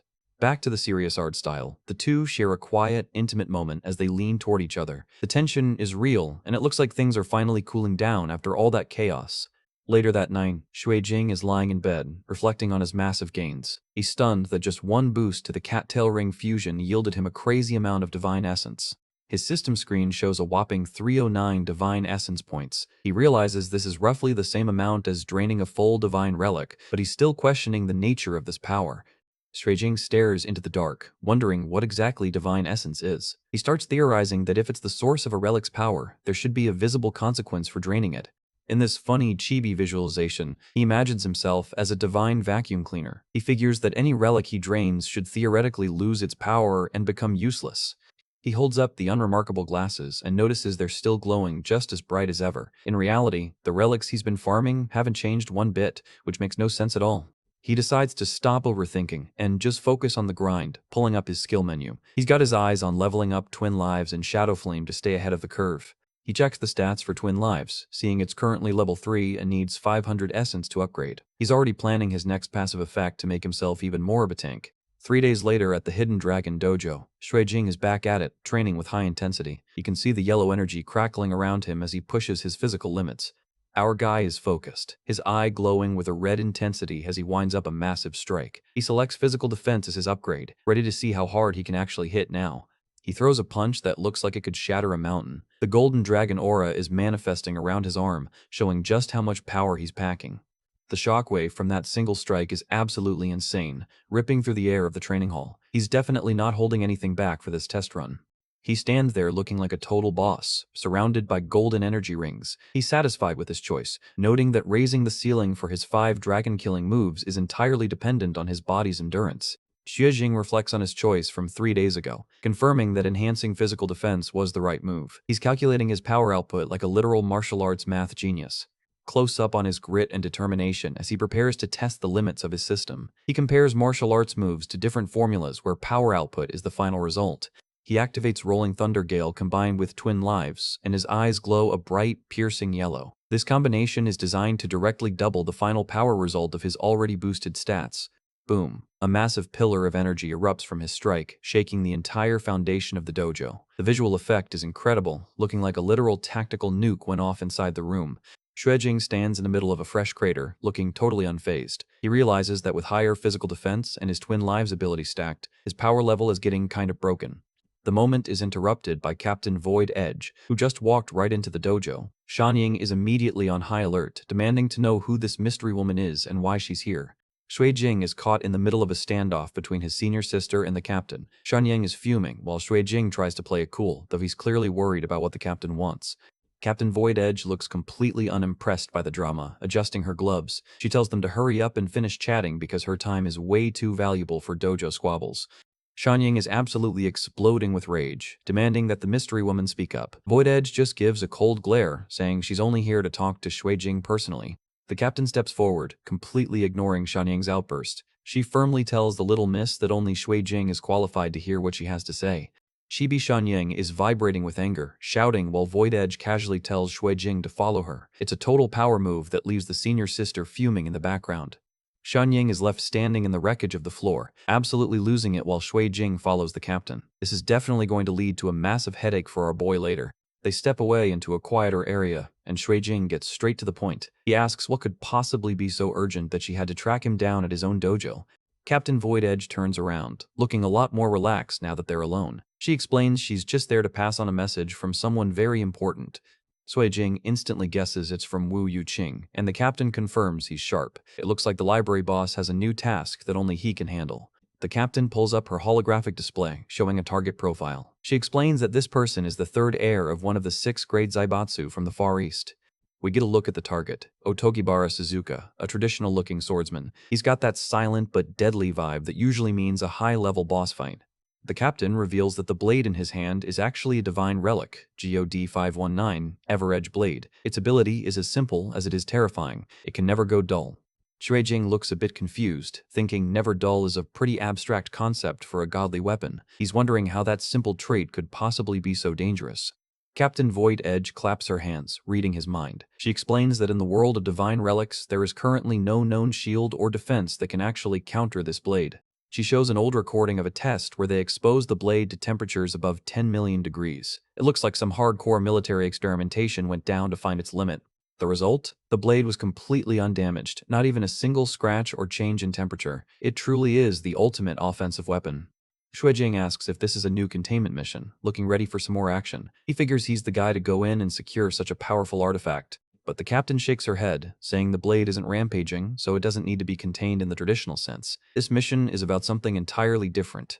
Now Jing is really lost, asking what the hell Wu Yuqing actually wants him to do then. He's not used to these cryptic riddles from his bosses. Captain Void Edge gives a mysterious look, saying Yuqing told her it's not about what she needs him to do, it's all about whether he actually wants to do it himself.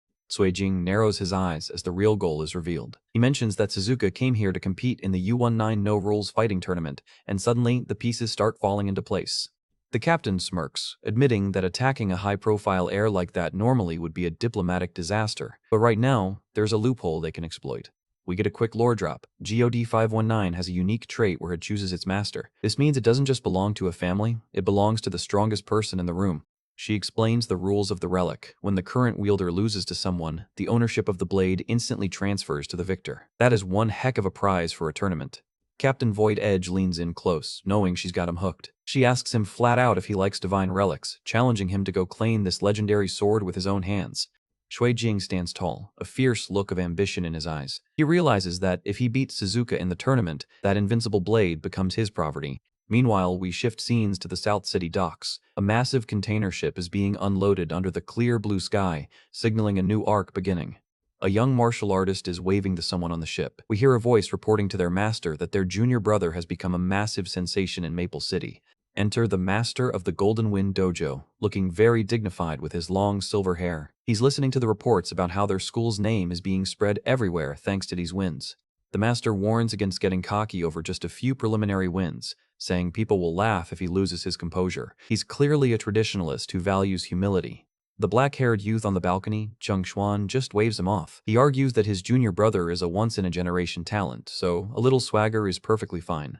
The mood gets heavy as a disciple asks if the White Crow Squad is still on their backs. The master gets a dark, serious expression that suggests they're hiding some major secrets. The disciple reports that everyone who knew anything has been silenced, so the crows won't get a single word out of them. He mentions it's a shame about senior brother Kaiping though. The master admits he regrets Kaiping's death, but calls it just a small bump on the road to success. This guy is cold-blooded, telling his men they need to keep looking forward.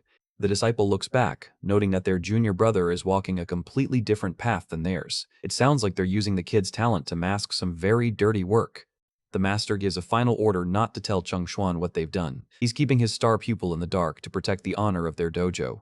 The whole Golden Wind crew stands on the deck of the ship as they arrive. The master orders them not to distract the kid while he enters the finals. Looks like the stage is set for a massive clash. Jing is looking completely stressed out right now. He thought he was just heading out for a simple tournament, but things are already getting complicated before he even leaves. Welcome to Maple City. Jing is walking through the beautiful autumn streets, but he's not alone. His master and both senior sisters have tagged along, much to his confusion. Senior sister Shanyang and Meng are basically treating him like a lost puppy. They claim they have to protect their little junior brother because the world is too dangerous for a boy alone, but Jing knows he's the one doing all the heavy lifting. He looks down at Wanner, his black cat companion, and asks if she's here for the same reason. He's definitely starting to feel a bit smothered by all this protection. Wanner just gives him a smug look while cleaning her paw. She explains that her fusion with Bastet needs to be maintained consistently, so she's not going anywhere. Jing looks at her with a suspicious side-eye, wondering if she's actually just addicted to being around him. Wanner quickly stammers out a denial, but the blush says otherwise. Senior sister Shan Ying pipes up, noting how unusually close Shui Jing is with this cat. Even Wanner is getting defensive, meowing that she just wants to stay with her human and it's none of Shan Ying's business. Shan Ying suggests that a cat will just get in the way during training and offers to leave her at a hotel. Big mistake, sister. Wanner absolutely loses it, meowing furiously and showing her claws. She threatens to run away from home if they even think about dumping her at some random hotel. The two of them just stare at each other in a classic chibi standoff. The tension is hilarious as Shuijing realizes he's not winning this argument. He finally caves with a defeated sigh, telling everyone they can all just come along. He's officially leading a parade of family and pets to his big fight. Transition shot to the vibrant streets of Maple City. The town looks lively with KTV lounges and neon signs everywhere, perfectly capturing that bustling tournament vibe. Inside a training room, Shan Yan uses a pointer to tap a whiteboard. She's got a very specific ranking system drawn up, and it looks like she's about to drop some hard truth. She points to the chart and warns Shuijing that, with his current level, there is zero chance he can beat the tournament favorite, Otogabara Suzuka. Talk about a confidence booster. Shuijing sits on the floor, looking a bit humbled, and asks what rank he's actually at. Shan Ying doesn't sugarcoat it, placing him right at a rank 3. He looks around the room, wondering if this ranking is some official Maple City metric. He's clearly trying to figure out how much trouble he's actually in. Shan Ying proudly admits she invented the system herself. Even though it's her own invention, she insists her judgment is based on solid facts. She breaks down Suzuka's history, training since he was 10, top disciple at 15, and already an official martial arts title holder at 18. She asks Shuijing point blank if he thinks he can beat a guy like that.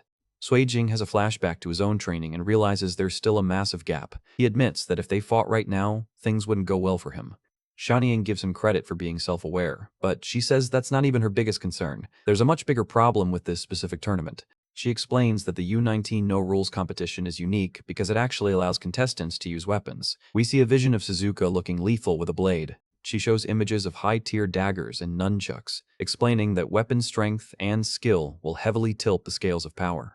Shan Ying points to a rack full of spears and swords, asking Shuijing which one feels right for him. She's trying to get him to gear up before it's too late.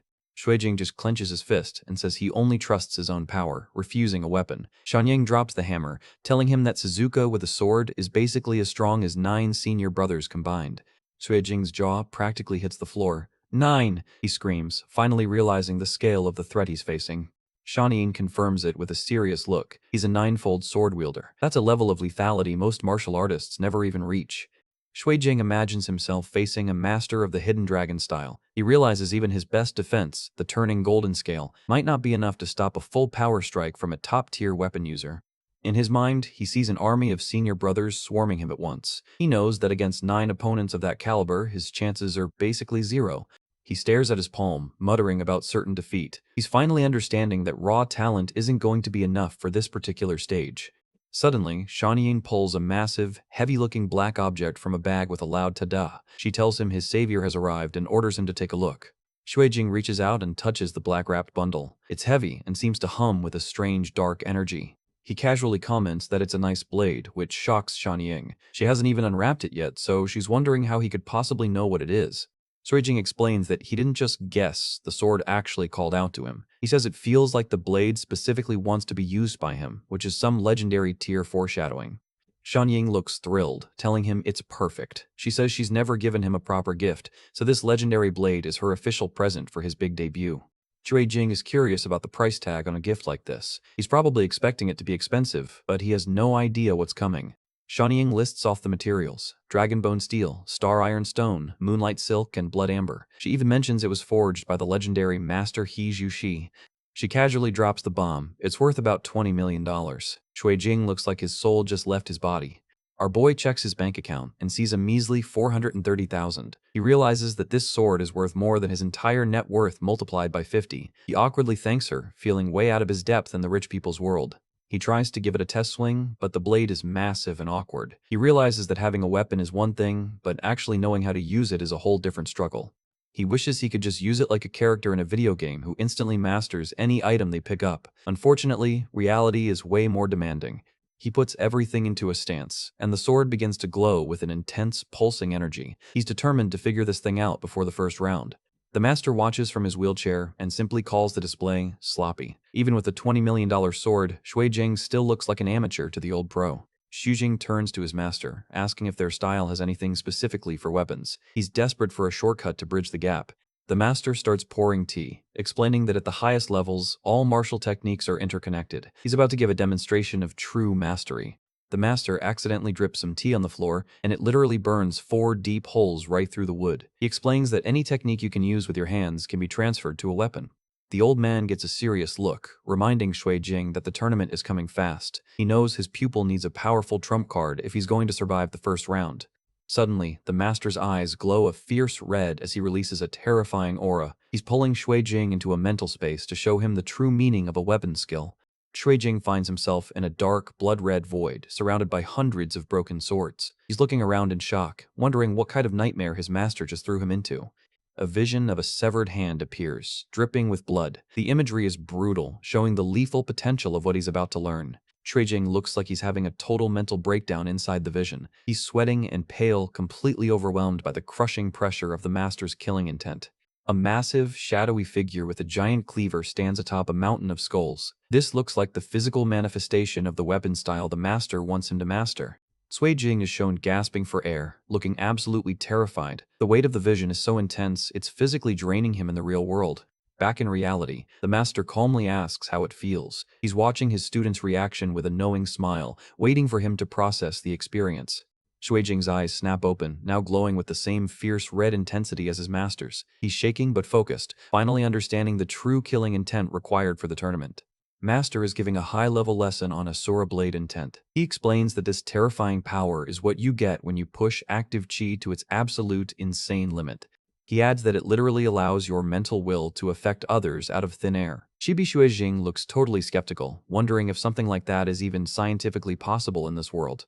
Master scoffs at the science talk, reminding him that manifesting a dragon out of thin air isn't exactly scientific either. He tells Jing that even without flashy moves, just swinging a blade with this intent is no joke.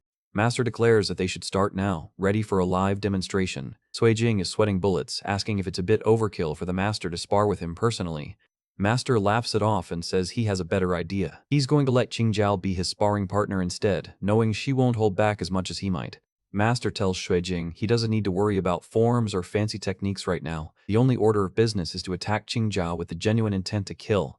Jing takes a breath and gets into a low stance, his eyes glowing. He tells himself that if his opponent is fourth senior sister, there's definitely no need for him to hold back anything. He lunges forward in a blur, his practice blade whistling through the air. He's moving with real speed, determined to test the limits of his training against someone as strong as her.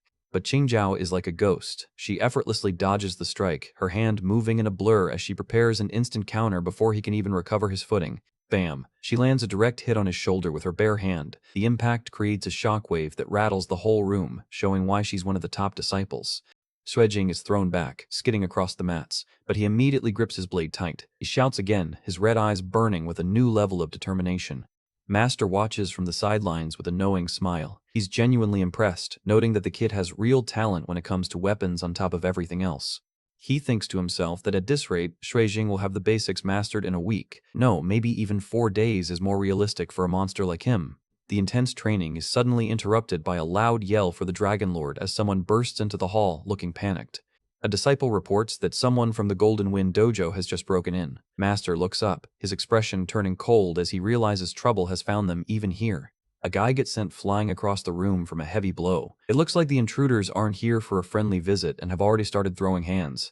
Enter the intruder, a spiky-haired guy with a cocky grin, shouting for Jing to come out. He's practically vibrating with energy, screaming for a fight to the death like a total lunatic. The spiky-haired guy stands in the middle of the training hall, surrounded by Golden Wind disciples. Master and Jing just stare him down, completely unfazed by his dramatic entrance. Jing asks who he is with total indifference. It's the ultimate disrespect to someone who just kicked in your front door, and you can see the intruder's eye twitch. The guy introduces himself as Li Chengxuan, a personal disciple of Golden Wind. He gives a cocky smirk and says if he beats Jing, he has to answer one very important question. Jing recognizes the name from the tournament list Miss Wu gave him. He realizes this guy is officially connected to those cockroach monsters he fought earlier, making things personal. Master gives the go-ahead, telling Jing to spar with him. Jing looks a bit surprised, but Master tells him not to worry since this is their home turf. Jing is a bit hesitant, thinking about the Master's injuries, but Master just gives a chilling look and tells him to go ahead. He's clearly confident in his star pupil. Shuijing stands ready, holding his black practice blade. He gives a polite but cold, "Then please, give me your guidance," as the fight is about to start. Chuan leans in close with a mock-friendly whisper. He tells Shuijing to relax and promises to go easy on him since it would be rude to embarrass him too much on his own turf. Shuijing doesn't blink, simply replying that he talks too much. He's done with the trash talk and wants to get straight to the business of the beatdown. Suddenly, Shuijing moves in a blur. Chuan is left staring at the spot where the kid was just standing, asking if he vanished in total shock. Shuijing is shown as a shadowy afterimage, already behind his opponent. He's moved so fast he literally outpaced Chuan's perception. Shuijing is shown with a cold smirk, appearing right behind Chuan's shoulder. He asks where he's looking, his presence chilling the air. Chuan manages to react, swinging a glowing purple blade at where he thinks Shuijing is. He's shouting that he already guessed he'd try a sneak attack like that. Shuijing meets the attack head-on with a massive explosion of golden energy. The impact is so powerful it creates a crater in the floor, and the white rainbow blade is meeting a superior force. The shockwave ripples through the dojo as both fighters are pushed back. Chuan is shown as a silhouette against the blast, realizing he's not dealing with an ordinary brat. Chuan stands his ground, a menacing grin on his face. He admits that Golden Wind's white rainbow blade really does live up to its lethal reputation.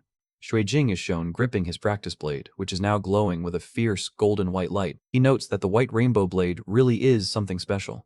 He adds that this is actually his first real fight against a proper martial artist. He spent all his time fighting biological monsters and cyborgs, so this is a nice change of pace.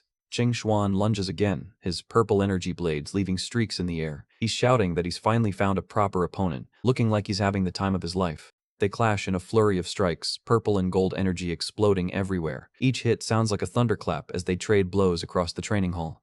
Shuijing activates his turning golden scale skill. His arm is covered in a brilliant, scale-like pattern that deflects Chuan's purple blades like they're made of glass. Chuan is completely shell-shocked. He screams about the OP golden scale skin, wondering how a 17-year-old could possibly possess such a high-level defensive technique. He shouts enough nonsense and goes all out, his purple aura reaching its peak. He's determined to shatter that gold defense no matter what it takes.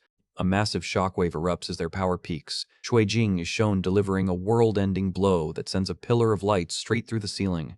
Master and the Sinew sisters are watching in awe. Xianyin notes that her junior brother's progress is absolutely insane, even for their dojo standards. Shuijing stands tall, surrounded by glowing golden rings of energy. He's wondering if cultivating the white rainbow blade also enhances the practitioner's physical body as well as their attacks. He notes that anyone else would be at their limit after taking 2 or 3 of those punches. He's starting to realize just how tanky Chuan actually is. Shuijing delivers a crushing hit to Chuan's gut. He's amazed that the guy is still standing after eating dozens of his strikes. He activates his ultimate Twin Kings power-up. His eyes glow with a fierce, godlike intensity as he prepares to end the fight once and for all. Close-up of Shuijing's eye looking like a literal predator. The killing intent is so thick, you can practically feel it through the page. He moves in a blur, delivering a series of strikes that look like golden lightning. Chuan is shown as a silhouette being battered around the room by the overwhelming force. Master suddenly steps in, telling Shuijing to easy there, little brother. He reminds him it's just a spar, and there's no need to actually go for the kill right here. Shuijing is looking absolutely done with the drama. He mutters to himself, wondering if the entire Golden Wind dojo is brain damaged because their stories don't even line up. He points out the contradiction while Li Chuan hangs his head in shame behind his master. One guy comes in screaming about a death match, while the leader tries to play it off as a friendly spar. Shuijing gives them a cheeky wave and suggests they all just go home. He tells them to get their stories straight first before they even think about coming back to waste his time.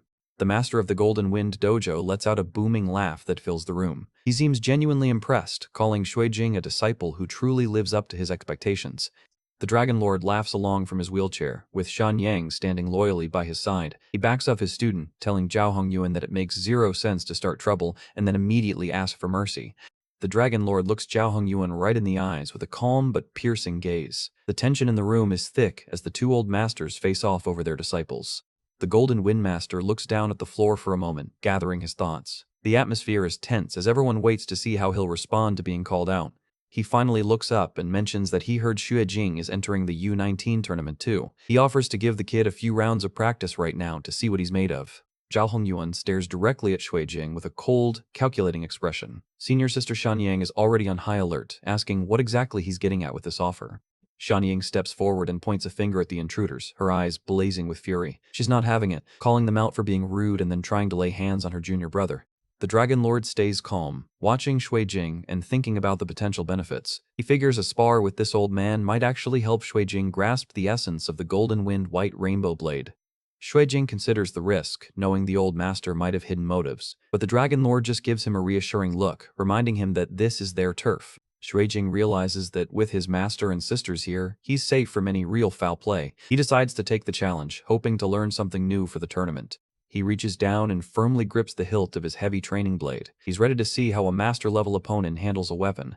Shui Jing gets into a professional combat stance, holding his blade with one hand and extending the other toward Zhao Hongyuan. He gives a polite but firm, "I'll be in your care, senior." Shui Jing's foot stomps the ground with incredible force, signaling the start of the match. He moves in a blur, launching himself at the Golden Wind Master. He delivers a massive horizontal slash that leaves a trail of golden light in the air. Zhao Hongyuan effortlessly dodges the strike by leaning back just an inch. The blade whistles past Zhao's chest as he watches Shui Jing with a bored expression. He internally mocks the kid, thinking that despite his power, he's still way too young and inexperienced. Shui Jing doesn't slow down, following up with a heavy downward swing. Zhao continues to evade with minimal movement, making the elite disciple look like he's swinging at air. Shui Jing tries an upward strike, but Zhao simply parries the flat of the blade with his bare hand. The master is playing with him, showing the massive gap in their skill levels. As he deflects the glowing yellow blade, Zhao realizes Shui Jing actually has serious talent with weapons. He's not just a brawler, he's adapting to the blade's rhythm mid-fight. Zhao's eyes take on a sinister look as he thinks about capturing Shui Jing for his own twisted experiments. He imagines feeding the kid to the celestial broodmother once he gets his hands on him.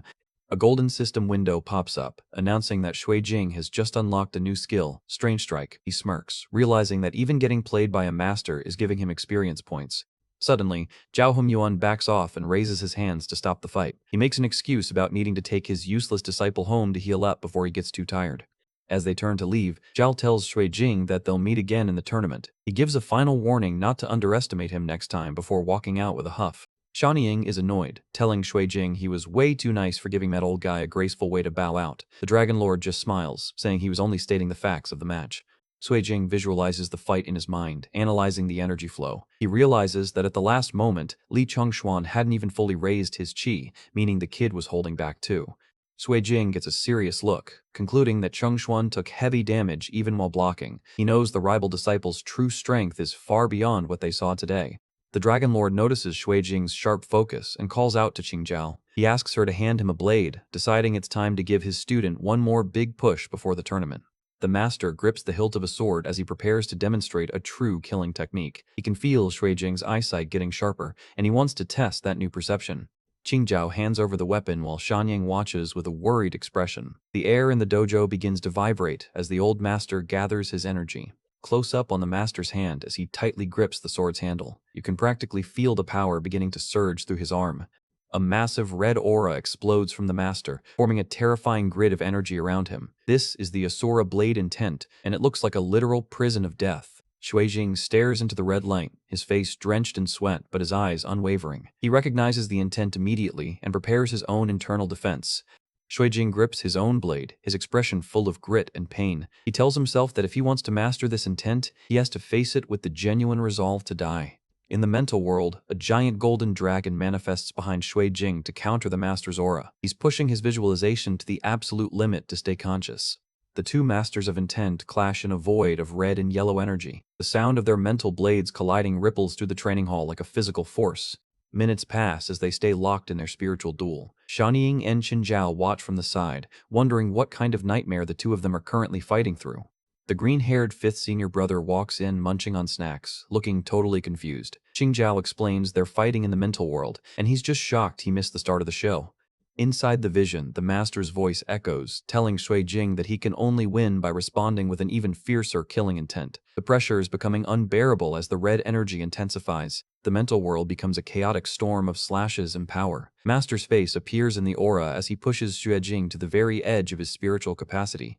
System notifications start raining down as Shui Jing completes the training. He gains massive weapon and visualization, EXP, hitting level 5 in visualization, and finally unlocking Asura Blade Intent LV1. The aura fades as the fifth senior brother watches in awe. He admits he can't wait to see just how much further a genius like Shui Jing can actually go. Back at the Golden Wind Dojo, Master Zhao Hongyuan is walking alone, looking deeply troubled. He asks himself why his disciple had to cause such a mess right before the big tournament. Li Chengxuan is kneeling behind him, looking completely broken. Zhao scolds him, saying that even he has to show respect to the Dragon Lord, yet Chengxuan dared to challenge the entire dojo. Chengxuan is crying, admitting that he already knows the truth about what happened to senior brother Kaiping. His grief is clearly outweighing his fear of the master. The Golden Wind Master stands silhouetted in the doorway while his pupil remains on the floor. The atmosphere in their dojo is cold and filled with a heavy sense of loss. Zhengshuan looks up with a tear-streaked face, demanding to know why his senior brother died at Shuijing's school. He's determined to find out exactly what happened between them, even if he has to ask face-to-face. Zhao Honyuan looks down at the boy with a complicated expression. He seems to be weighing whether to tell him the truth or keep the secrets hidden. He finally relents, calling Chengxuan a good child. He makes a deal. If the kid wins the U19 championship, he'll tell him the entire story down to the last detail. Chengxuan wipes his eyes and gives a determined, okay. He's finally found his motivation for the tournament, even if it's fueled by a tragic mystery. Shuijing is alone in the dense bamboo forest, holding his massive black blade. The atmosphere is quiet and focused, perfect for some deep soul-searching and training. He begins to reflect on his past battles, visions of cockroach monsters and rival disciples flashing through his mind. He knows he needs to reach a new level of power to protect what's important to him. Close up on his eyes, which are burning with a fierce red intensity, he's pushing his mental visualization to the limit, trying to grasp the true meaning of the sword. The monster from the Ruiju Hotel appears in his vision, looking even more terrifying than before. Shuijing stares it down, his resolve hardening with every second. He also sees Li Chengxuan and Zhao Hongyuan, the men who challenged his dojo. He realizes they're just the first of many hurdles he'll have to clear to become a legend. Shuijing is shown in a flurry of blurred motion as he practices his blade techniques. Massive experience pings for Asura blade intent and weaponry start raining down, showing his rapid progress. He stops for a second, noticing his weapon mastery has hit level 3. He's amazed that he can get this much experience even without being in a real life or death fight. In this funny chibi visualization, he imagines himself as invincible under heaven. He figures that if he just stays in this enlightenment mode for a few years, he could come out and easily rule the world. But then he gets a serious look, thinking about the nature of the Asura blade intent. He realizes the path of a slaughterer is way too extreme for the kind of person he wants to be. A vision of an Asura standing on a pile of skulls appears. He understands that while an Asura has the right to kill all things, they have no freedom not to kill, which is a scary thought. He thinks of his senior sisters, Master, and Wanner. He refuses a future where he ends up turning his blade on the people he actually cares about just for more power. Shuijing stands in the bamboo forest, his body crackling with energy. He figures that with his visualization skill, he can probably remodel the Asura blade intent into something more suitable later on. Suddenly, his phone starts ringing. He looks at the screen with a confused expression, wondering who could possibly be calling him this early in the morning. He answers with a cautious hello and hears someone on the other end mention a contract. It looks like his professional life is about to get even busier. Meet Jiang Siwei, a sharp-looking woman in a business suit. She introduces herself as his new manager for all affairs related to the U19 No Rules fighting tournament. Shuijing meets her in a grand hall lined with statues. He's impressed by the scale of the place as she leads him toward the registration desk. Shuijing stops in his tracks, his eyes widening as he sees a massive photo on the wall. It's a commemorative portrait of last year's champion. He stares at the face in the photo, muttering, "So that's Otogibara Suzuka. The legend is real, and he's looking even more intimidating than the report suggested." Sister Wei explains that Suzuka was last year's champion, so this year he's been seeded straight into the finals. Shuijing has a long way to go before he can even challenge him. She points out another poster nearby, showing Suzuka with his fellow disciples. He's the third heir of the Otogibara conglomerate and the successor of the Soba Ryu style. Shuijing repeats the name Soba Ryu as Sister Wei explains the lore. Their sword, the Sakanoe no Tamuramaro, is a legendary blade, and its descendants founded the style. She warns him that Soba Ryu is famous for its incredible speed. At its absolute peak, a master can supposedly slash 1,000 times in a single second. Shuijing looks at the poster again, imagining that level of lethality. He mutters 1,000 cuts in 1 second, finally realizing the true level of the champion. He starts a visualization of his own, picturing himself in the middle of that storm of cuts. The mental image is terrifying, with blue energy slashes coming from every direction at light speed. He activates his own speed of twin lives in his mind to see if he can keep up. Sparks fly as he mentally counters the imaginary strikes with his own blade. Shuijing gives a confident smirk, concluding that with his dynamic vision and speed boost, he might actually be able to keep up with that tempo. He's already planning his strategy. Sister Wei notices him spacing out and wonders if he's already imagining a way to beat the prodigy. She looks at him with a bit of pity, thinking his sights might be set a little too high. She lets out a long sigh, thinking it's both sad and inspiring to see a young fighter aim for someone as untouchable as Suzuka. She thinks he's a dreamer who needs a reality check. She gives him an encouraging "do your best" and tells him that if he trains hard, he might become the next Suzuka one day. Shueijing just gives a polite thanks while thinking she totally got the wrong idea about his plan. They arrive at a desk with a holographic tablet. She tells him that since he joined through a special channel, he's already halfway in. He just needs to sign to become an official contestant.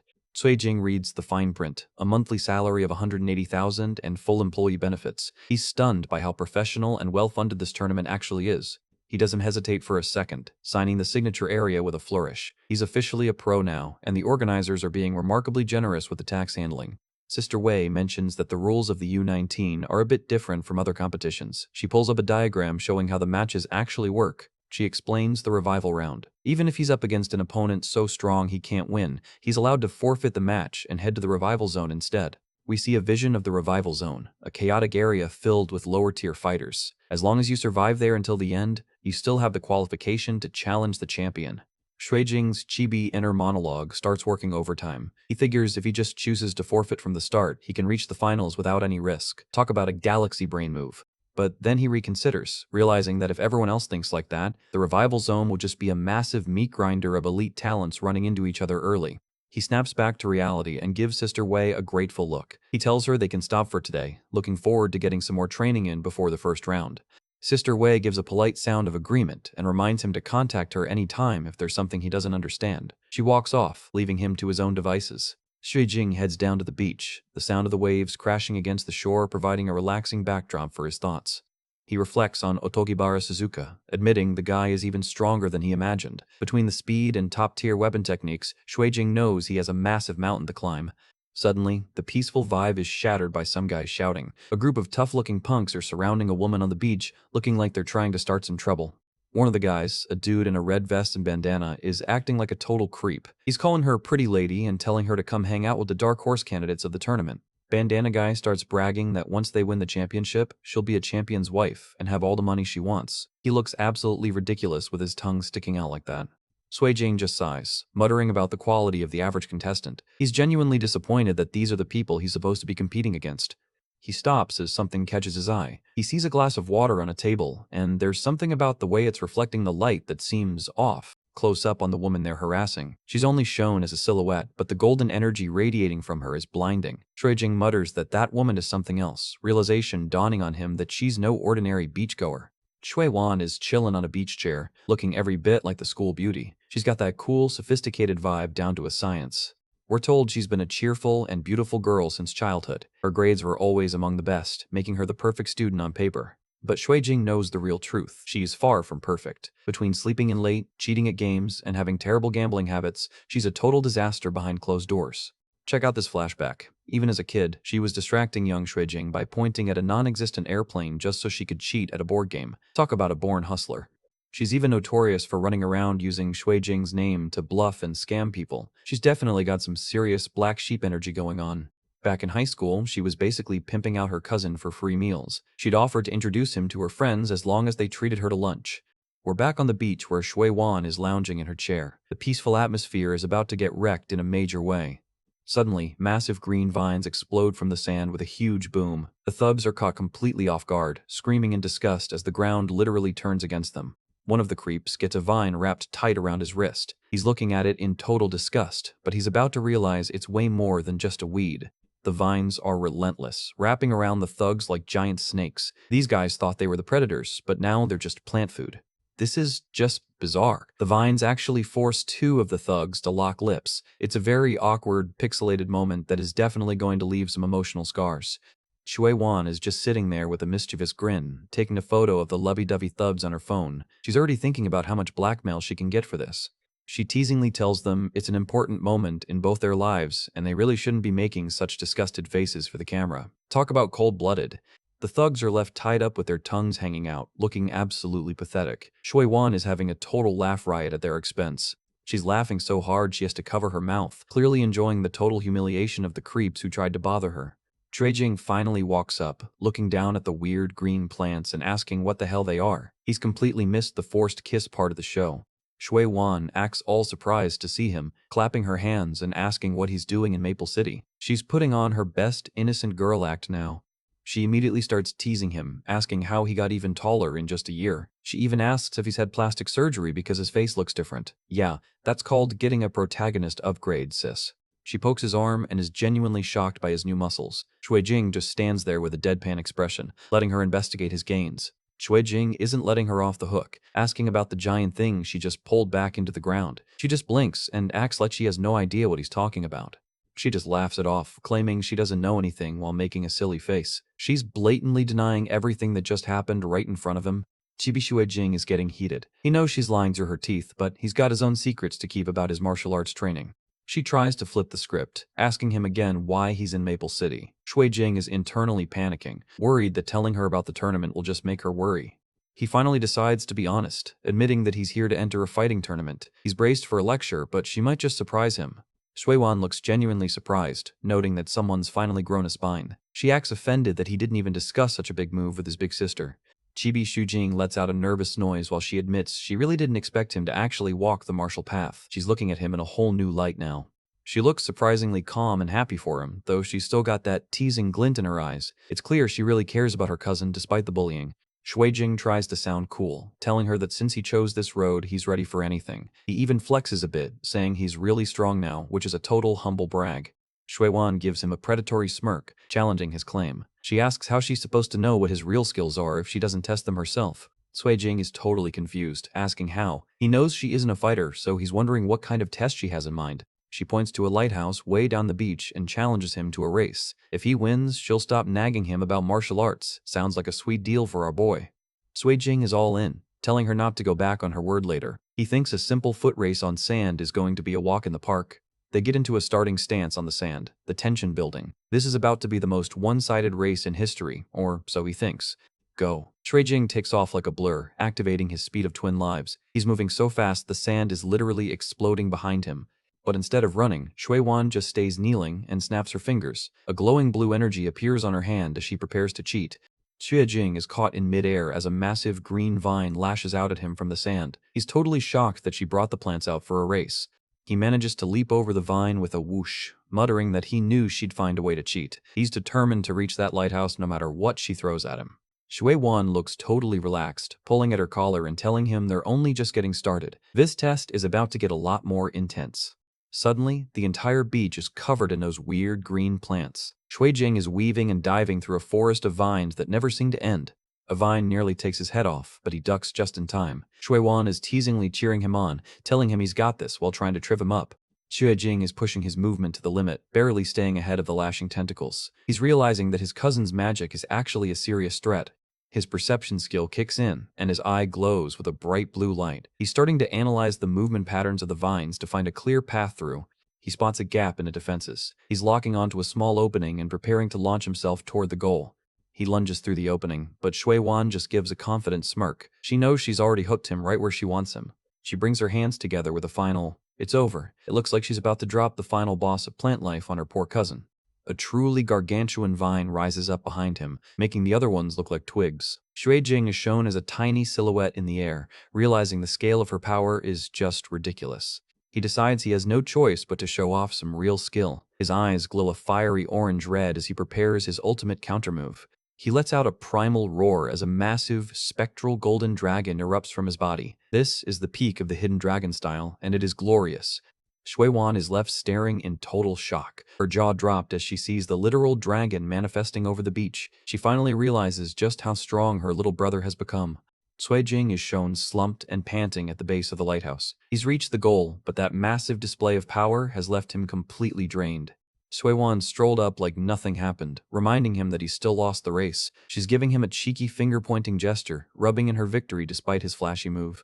Shui Jing is genuinely curious, asking her exactly what spells she used to pull off those tricks. He's starting to suspect she's connected to something supernatural too. She just looks away with a sigh, acting like she wishes she actually knew magic. She's still playing the normal girl role, even after summoning a forest of tentacles. She gets a serious look, identifying herself as the one chosen by the Lord of 1,000 Blossoms and Myriad Beauties. It's a pretty heavy-sounding title for a high schooler. The mood turns somber as she asks if he'd still call her sis if she ever truly lost herself to that power. Shuijing is left speechless by the sudden depth of her worry.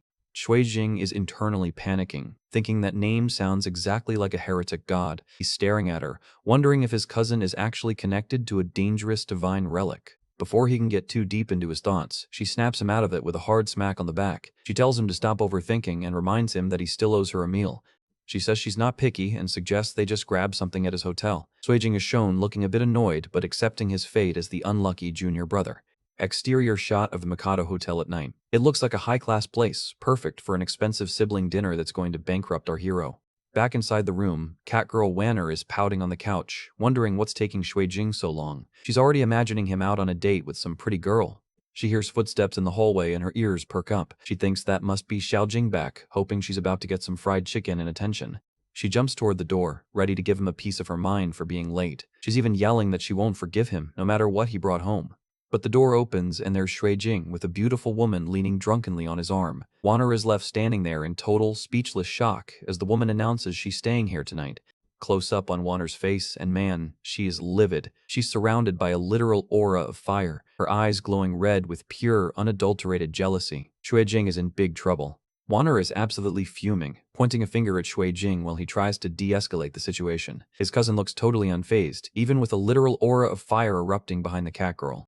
Shuijing is sweating bullets, holding up his hands and begging Wanner to let him explain. He's trying to tell her it's not what it looks like, but the suspicious blonde woman on his arm isn't helping his case at all. The cousin, Shui Wan, gives a mischievous grin and starts to play along with the drama. She asks Xiaojing who she is with a tone that is clearly designed to make things 10 times worse for her poor cousin. Shuijing looks at his cousin in total disbelief, wondering what kind of game she's trying to pull now. She's leaning in close, enjoying every second of his suffering while Wanner's jealousy reaches a boiling point. Wanner is at her limit, pointing an accusatory finger and demanding to know what their relationship is. She's shown in a dramatic close-up, her cat ears pinned back in pure rage. Shuijing is caught in the middle of a literal, sparkling tug-of-war between the two women. He realizes that Xuewan only cares about having fun and doesn't give a damn if he lives or dies today. He tries to push them into the room, desperately explaining that she's actually his cousin. Wanner just stares at them with a look of pure skepticism, not buying the family excuse for a second. Shuijing makes a hushed gesture to his cousin, trying to get her to stop messing around, but she just gives him a cheeky look, clearly not finished with her prank. Sui Wan doubles down, reminding him that he promised to call her Xiao Wan. She's shown in a pink, flowery bubble, making her look like a total love interest just to spite the cat girl. Shuijing is shown in a dark, brooding panel, his face hidden in shadow as he tries to maintain his sanity. He's pleading with Wanner to believe him, but the Xiaowan comment was the final nail in the coffin. Wanner grabs him by the jacket, her face contorted in a mask of pure fury. She is not having it, and it looks like a physical confrontation is about to break out in the hallway. She threatens him with a final ultimatum. If he takes one more step in there with her, he should never expect to see her again. Shuijing is shown looking totally defeated, realizing this has gone way too far. Suiwan just gives him a blank, hollow-eyed stare. She's completely broken his life in under 2 minutes, and she doesn't even look guilty about it. Shuijing gets a dark, serious expression, telling his cousin that if she doesn't help clear this up today, she should forget about ever going back to school. He's finally using some big brother authority to get her to behave. The threat works. Shuiwan quickly makes an excuse about needing to use the bathroom and beats a hasty retreat. She's shown scurrying away, leaving the two lovebirds alone. Wanner is left sitting on the bed, looking a bit humbled but still suspicious. She admits she didn't expect the woman to actually be his cousin, but she's still not entirely convinced. The two sisters share a moment on the couch, and Shuiwan starts telling embarrassing stories about when Shuijing used to wet the bed. Shuijing is shown covering his face in total humiliation, wishing he could just disappear. Shuijing changes the subject, asking which school his cousin is currently studying at. She just says she doesn't know, which seems like a very weird answer for your own school. Wanner gets a serious look, asking why he's so curious about her school all of a sudden. Shuijing just brushes it off with an, "Oh, nothing," but you can tell his gears are turning. Shuijing gets into a chibi argument with his inner self, shouting that that's not what he meant. He's trying to figure out the connection between his cousin and the supernatural stuff he's been facing. Wanner is shown sitting with her arms crossed, her expression dark. She mentions that she smelled something very strange on his cousin, which immediately puts Shuijing on high alert. He asks if it could be something related to plants, remembering the vines from the beach. He's starting to piece together a very dangerous puzzle. Suddenly, a light bulb goes off for Wanner. She has a eureka moment, her eyes glowing as she remembers a specific scent from her past. She exclaims that it's the Flower God Society. A vision of a beautiful woman in a traditional dress surrounded by cherry blossoms appears behind her. We get a flashback to when Wanner was still the dragon sect leader. She recalls a time when the flower god cult sent someone to talk about forming an alliance, which she turned down immediately. She remembers that after the rejection, the cult woman produced a simple potted plant. It seemed harmless at the time, but the memory is clearly a dark one. Wanner explains that the plant itself wasn't special, but what the woman did next was truly amazing and terrifying. The suspense is building as the truth about the society comes out. The woman in the flashback recited a spell, and the ordinary-looking plant suddenly burst into full bloom. The energy radiating from the flowers was clearly supernatural in nature. Close up on the glowing yellow flowers. They look beautiful, but dangerous, a perfect symbol for the Flower God Society's mysterious powers. The woman then used a small tool to scan the flower, and it let out a sharp beep. This confirms that their magic is actually tied to some high-level technology or relics. The scanner screen flashes Divine Relic 0, confirming that the plant had been transformed into a godly artifact right before their eyes. This level of power is unheard of. Sui Jing is stunned, realizing that his cousin's ability to summon vines is identical to what Wanner just described. The reaction shows he's struggling to accept the truth about his family. Wanner confirms it. After they refused the alliance, the cult woman took the plant and they never heard from them again. The connection is undeniable now. She adds that his cousin smells exactly like that woman did. The pieces are all in place, and the picture they form is a very scary one for Shuijing. Xuejing looks at his cousin's photo on his phone, wondering if this could have something to do with that Lord of a Thousand Blossoms name she mentioned earlier. He's realizing his perfect cousin is part of a heretic cult. He remembers her asking if he'd still call her sis if she ever lost herself to that power. He concludes that Wu Yuqing might be the only one who knows enough about relics to explain what's happening to her. Suddenly, Shuijing's perception skill kicks in. He hears footsteps approaching, heavy, aggressive footsteps that definitely don't sound like they belong to a friendly visitor. He calls out to Wanner, telling her his cousin is still in the shower and they need to leave this place immediately. He's sensing a major threat closing in fast. Wanner is shown in her cat form on the couch, realizing that her transformation time is up. Shibi Shuijing is shown panicking, realizing his plan to deepen her fusion tonight has been totally wrecked by these intruders. He bangs on the bathroom door, shouting for his cousin to hurry up and come out. The sound of rapid footsteps is echoing from the hallway outside. The footsteps are getting closer. Morning fills the panel as we see a dark silhouette approaching the apartment door. The tension is at an all-time high. Sui Jing is frantic now, screaming for Shui Wan to open up and asking if she's deaf. He's trapped in the apartment with a cat and a showering cousin as the enemy arrives. He's internally screaming, wondering if they're really going to barge in again like last time. He knows that if his cousin is caught looking too carefree, things will end very badly for everyone. Shui Jing is shown at the door, his hand on the handle. He realizes he's definitely getting beat up for this later, but he has to act now to save his family. He decides to barge in anyway, muttering that getting hit is better than being attacked without clothes on. He bursts through the door with a desperate look on his face. He shouts that there's danger coming, telling his sister to grab Wanner and hurry as he enters the room. He's on a total mission to evacuate everyone before the attackers reach the door. But as the steam clears from the shower, his eyes go wide with shock. He's standing in the empty bathroom, the water still running but no sign of his cousin anywhere. He mutters about where she is, completely baffled. The window is open, and there's a glowing blue light in the middle of the room. She's pulled another disappearing act right when he needed her most. Sui Jing activates his visualization skill, trying to track her energy trail. He sees several glowing afterimages of her making a break for it through the window, so much for his protection. Suddenly, the entire apartment door is blown off its hinges in a massive explosion. The debris is flying everywhere as the attackers make their violent entry. We get a shot of Maple City University under a bright autumn sky. A lone student is shown walking across the campus, seemingly unaware of the chaos happening at the hotel. The scene shifts to a beautiful garden where Shui Wan is being met by a tall, sophisticated woman in a business suit. The woman asks if it's another family visit with a cold, professional tone. Shui Wan looks genuinely annoyed, asking if there's a problem. She's standing her ground against the older woman, her carefree persona completely gone. The older woman, Professor Su, reminds her that she was chosen by the Lord of a Thousand Blossoms and myriad beauties. She claims that mortal blood ties should mean nothing to someone of her status. Sui Wan is shown with her arms out, arguing that they're just blessed ones and not literal gods yet. She insists she's still a normal person who cares about her family, but you can tell she's fighting a losing battle. She mentions that her little brother recently started training in martial arts and is actually a prodigy. She's trying to defend Shui Jing's value to her cult-like organization. Professor Su just scoffed at the mention of martial arts. She dismisses the whole practice as nothing more than a way for mortals that is ultimately doomed to fail. She stands among a patch of vibrant red roses, her expression cold and arrogant. She warns that human lifespans are limited, suggesting that mortal paths are a waste of time for someone like Shui Wan. She tells Shui Wan that if she truly wants her brother to walk forward with her, she should bring him into the society too. It's a chilling offer that sounds more like a threat. The professor suggests that if he worships the Lord of 1,000 Blossoms, he might receive the true god's favor and ascend the divine staircase by her side. This society is getting creepier by the minute. Shui Wanner's face turns stone cold as she stares down the professor. She's done being polite, and it looks like the big sister protector is about to come out. Close up on some weird, mutated-looking fungi in the garden. Shui Wanner's voice is low and dangerous as she tells the professor to say what she wants, but to do it with some respect. Massive green vines and mushrooms explode into life all around her. She declares that they are not allowed to lay a hand on her brother, her power reaching a terrifying new level.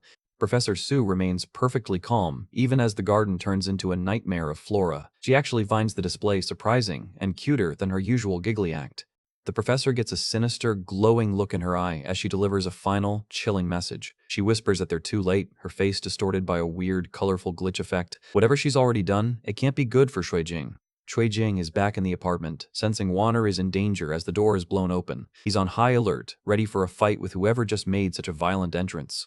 A massive green vine slashes through the air. Sui Jing narrows his eyes, muttering "Wanir" as he prepares to dodge the incoming organic strike. He ducks the whip-like vine with inches to spare. The attacker isn't slowing down, and the entire hallway is quickly becoming a botanical war zone. Sui Jing manages to grab the glowing green vine with his bare hand. He's shocked to find that his system is already pinging a notification. A holographic message confirms divine essence detected. Absorbing divine essence. Shui Jing is stunned, realizing that this vine isn't just a plant, it's an actual divine relic. He yanks on the vine with a powerful wham sound, pulling the attacker into the light. A hooded figure is dragged into the frame, completely caught off guard by his strength. The attacker lets out a pained groan while Shui Jing demands to know if they're from the Flower God Society. He's already reached 5% absorption just from that one contact. The hood falls back to reveal Lu Cece, a blessed one of the Flower God Society. She gives a creepy smirk, noting that Shui Jing has already figured out who they are. Cece makes a weird offer, inviting him to join their society. She tells him to embrace the Lord of 1,000 Blossoms and bask in the warmth of the merciful mother. Talk about major cult vibes. Sui Jing just stands there with a glowing golden fist, looking totally unimpressed. He asks if this invitation is why she kicked his door in so aggressively. His absorption is already up to 15%. Chibi Shui Jing is shown sweating, thinking he needs to stall a bit longer to get more essence. He looks her dead in the eye and asks if she's brain damaged. Sissy isn't amused, her aura exploding in a flurry of pink flower petals and red energy. She declares that only their great being can lead humanity onto the correct path, and tells him he has no choice but to join. Shi Jing remembers his sister mentioning the Lord of 1,000 Blossoms and realizes the threat is real. His eye glows with a dark purple energy as he prepares his countermove. He decides to use his shadow flame to restrain her first before asking more questions about his sister. Black smoke begins to swirl around his arm, looking incredibly ominous. Cece is completely shocked, pointing at him and stammering that he's a blessed one too. She never expected a normal high schooler to be packing that kind of divine heat. Xue Jing gives her a cold, predatory look. He notes that seeing his shadow flame instantly told her everything she needed to know about his status. His absorption is now at 27%.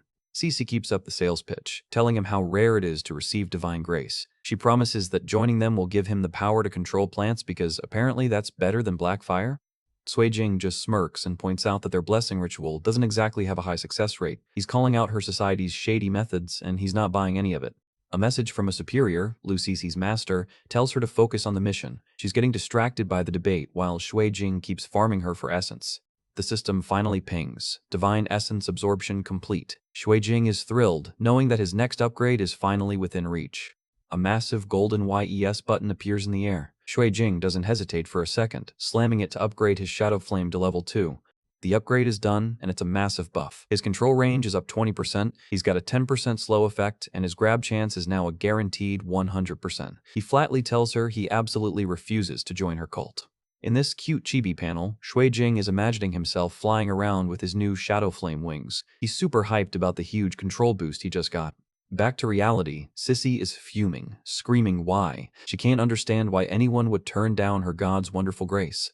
Shui Jing just gives a casual shrug, saying he's young and hard-headed by nature. He tells her that his favorite thing to do is go against whatever people tell him. He leans back with a cocky grin, telling her that if she's got the patience to wait a few decades, he might eventually think about it. The levels of disrespect are off the charts. Suddenly, Shui Jing notices Wanner, in her cat form, is still by his side. He wonders why his sister ran off so fast earlier, leaving them to deal with this mess alone. Cece has had enough and releases a massive green energy burst. She warns him that her mission is to bring him back, and if he won't cooperate, she'll have to use force. The entire hallway is flooded with bright green light as she unleashes her full power. She screams that she'll have to use force, looking like she's ready to level the building. Xuejing realizes this wasn't some spur-of-the-moment idea. This recruitment plan was definitely organized in advance. He's ready to meet her head-on as the ground shatters under the pressure. He grabs Warner and tells her to hold on tight. He's looking pretty serious now, knowing that a 32nd floor battle is about to get messy. Close up on Xuejing's determined face. He's already calculating his exit strategy, knowing he can't stay in this enclosed space for long. Xuejing smashes through the massive glass window with a spectacular crack. He's diving out of the 32nd floor with the cat in his arms, leaving Cece in the dust. Cece leans out the broken window, screaming, "Are you crazy?" Even for a blessed one, jumping off a skyscraper is some high-tier madness. Xuejing is free-falling through the night sky, Warner letting out a terrified meow. He's calmly telling himself to focus and use the shadow flame to grab onto the wall. A streak of black shadow energy blasts out from his hand like a grappling hook. It slams into the side of the building with a sharp thwip sound. It works. Xuejing is shown swinging along the side of the skyscraper, safely secured by his new level 2 skill. He notes that the wall is nice and smooth and they're not slipping at all. He admits the power is a bit hard to control, but the shadow flame anchor holds firm. He's navigating the vertical landscape with surprising ease. He's shown as a tiny silhouette swinging past the glowing windows of the city. He knows he has to focus all his attention or the grip might slip and turn him into a pancake. Xuejing finally lands inside an open hallway of a nearby building. He's panting, realizing just how much energy that stunt took. A familiar voice calls out for their junior brother. Xuejing looks up to see both of his senior sisters standing there, looking totally shocked by his sudden entrance through a window. Sixth senior sister Shanying asks the obvious question, "How did you come down from up there?" They were clearly just waiting around for something and didn't expect a flying brother. Xuejing doesn't have time for a long story and just yells for them to come with him as he grabs them both. He's still sensing danger and isn't ready to stop moving yet. A sleek black limousine pulls up to the curb, and Xuejing practically shoves his sisters inside. He's on a total mission to get as far away from that cultist as possible. Cece's voice echoes from above, telling him not to run, but Xuejing just tells the driver to floor it. They're making their getaway in style, while the cultist is left stranded on the sidewalk. Cece stands on the street, gasping for air and looking absolutely defeated. Her master's voice tells her to forget it and come back, realizing they've lost their target for today. Meanwhile, back in the university gardens, Xuewan is shown looking somber. She's finally alone, but the weight of her conversation with the professor is clearly bothering her. Professor Su walks up behind her, commenting that it's interesting that her little brother is also a blessed one. She's still in total creepy scientist mode. The professor admits it was her fault for not investigating properly beforehand. She's now very curious about which heretic god Xuejing actually serves, her mind racing with new possibilities. She tells Xuewan not to worry because her god has no intention of harming her brother, at least for now. That's about as reassuring as a shark promising not to bite. The professor adds a chilling condition, and if one day he does become a threat to my brother, she's testing Xuewan's loyalty to the society over her own blood. Xuewan answers with a firm of course, while the professor leans in close behind her. She claims that when the time comes, she and the entire Flower God Society will follow without hesitation. Close up on Xuewan's face, and her eyes are glowing with a fierce, orange-red fire. She whispers a prayer to the great Lord of 1,000 Blossoms, looking more like a cult leader than a student now. Inside the speeding limousine, senior sister Shanyang is finally demanding answers. She asks junior brother what exactly happened, and if he can explain, her patience clearly wearing thin. She points a finger at him, asking who was chasing him and why he had to pull such a crazy stunt. Xuejing is shown looking a bit sheepish, while Warner, in human form again, sits quietly. Xuejing tries to play it cool, saying he was just resting peacefully when someone smashed through the wall. He explains he had to jump because they were wrecking the hotel, but Shanying isn't buying his calm version of the story. Shanying actually gives him a little slap on the head. He yells out in pain, telling sixth senior sister he was wrong, while the other sister just watches with a blank expression. Xuejing gets a serious look, revealing that the person chasing him was from the Flower God Society. The names of these groups are starting to pile up, and none of them sound friendly. He confirms that they specifically want him to become a Flower God Society Blessed One. The sisters look stunned, finally realizing the scale of the trouble their brother is in. Close up on Xuejing's face as he repeats the name, the Flower God Society. He's reflecting on everything he's learned today, knowing that his normal life is officially over. Senior sister Shanying sits in the back of the car, her expression turning into one of grim determination. She mutters that it looks like what was meant to come has finally arrived, ending the chapter on a very heavy note. That's it for now. Please make sure to like and subscribe. Also, don't forget to comment.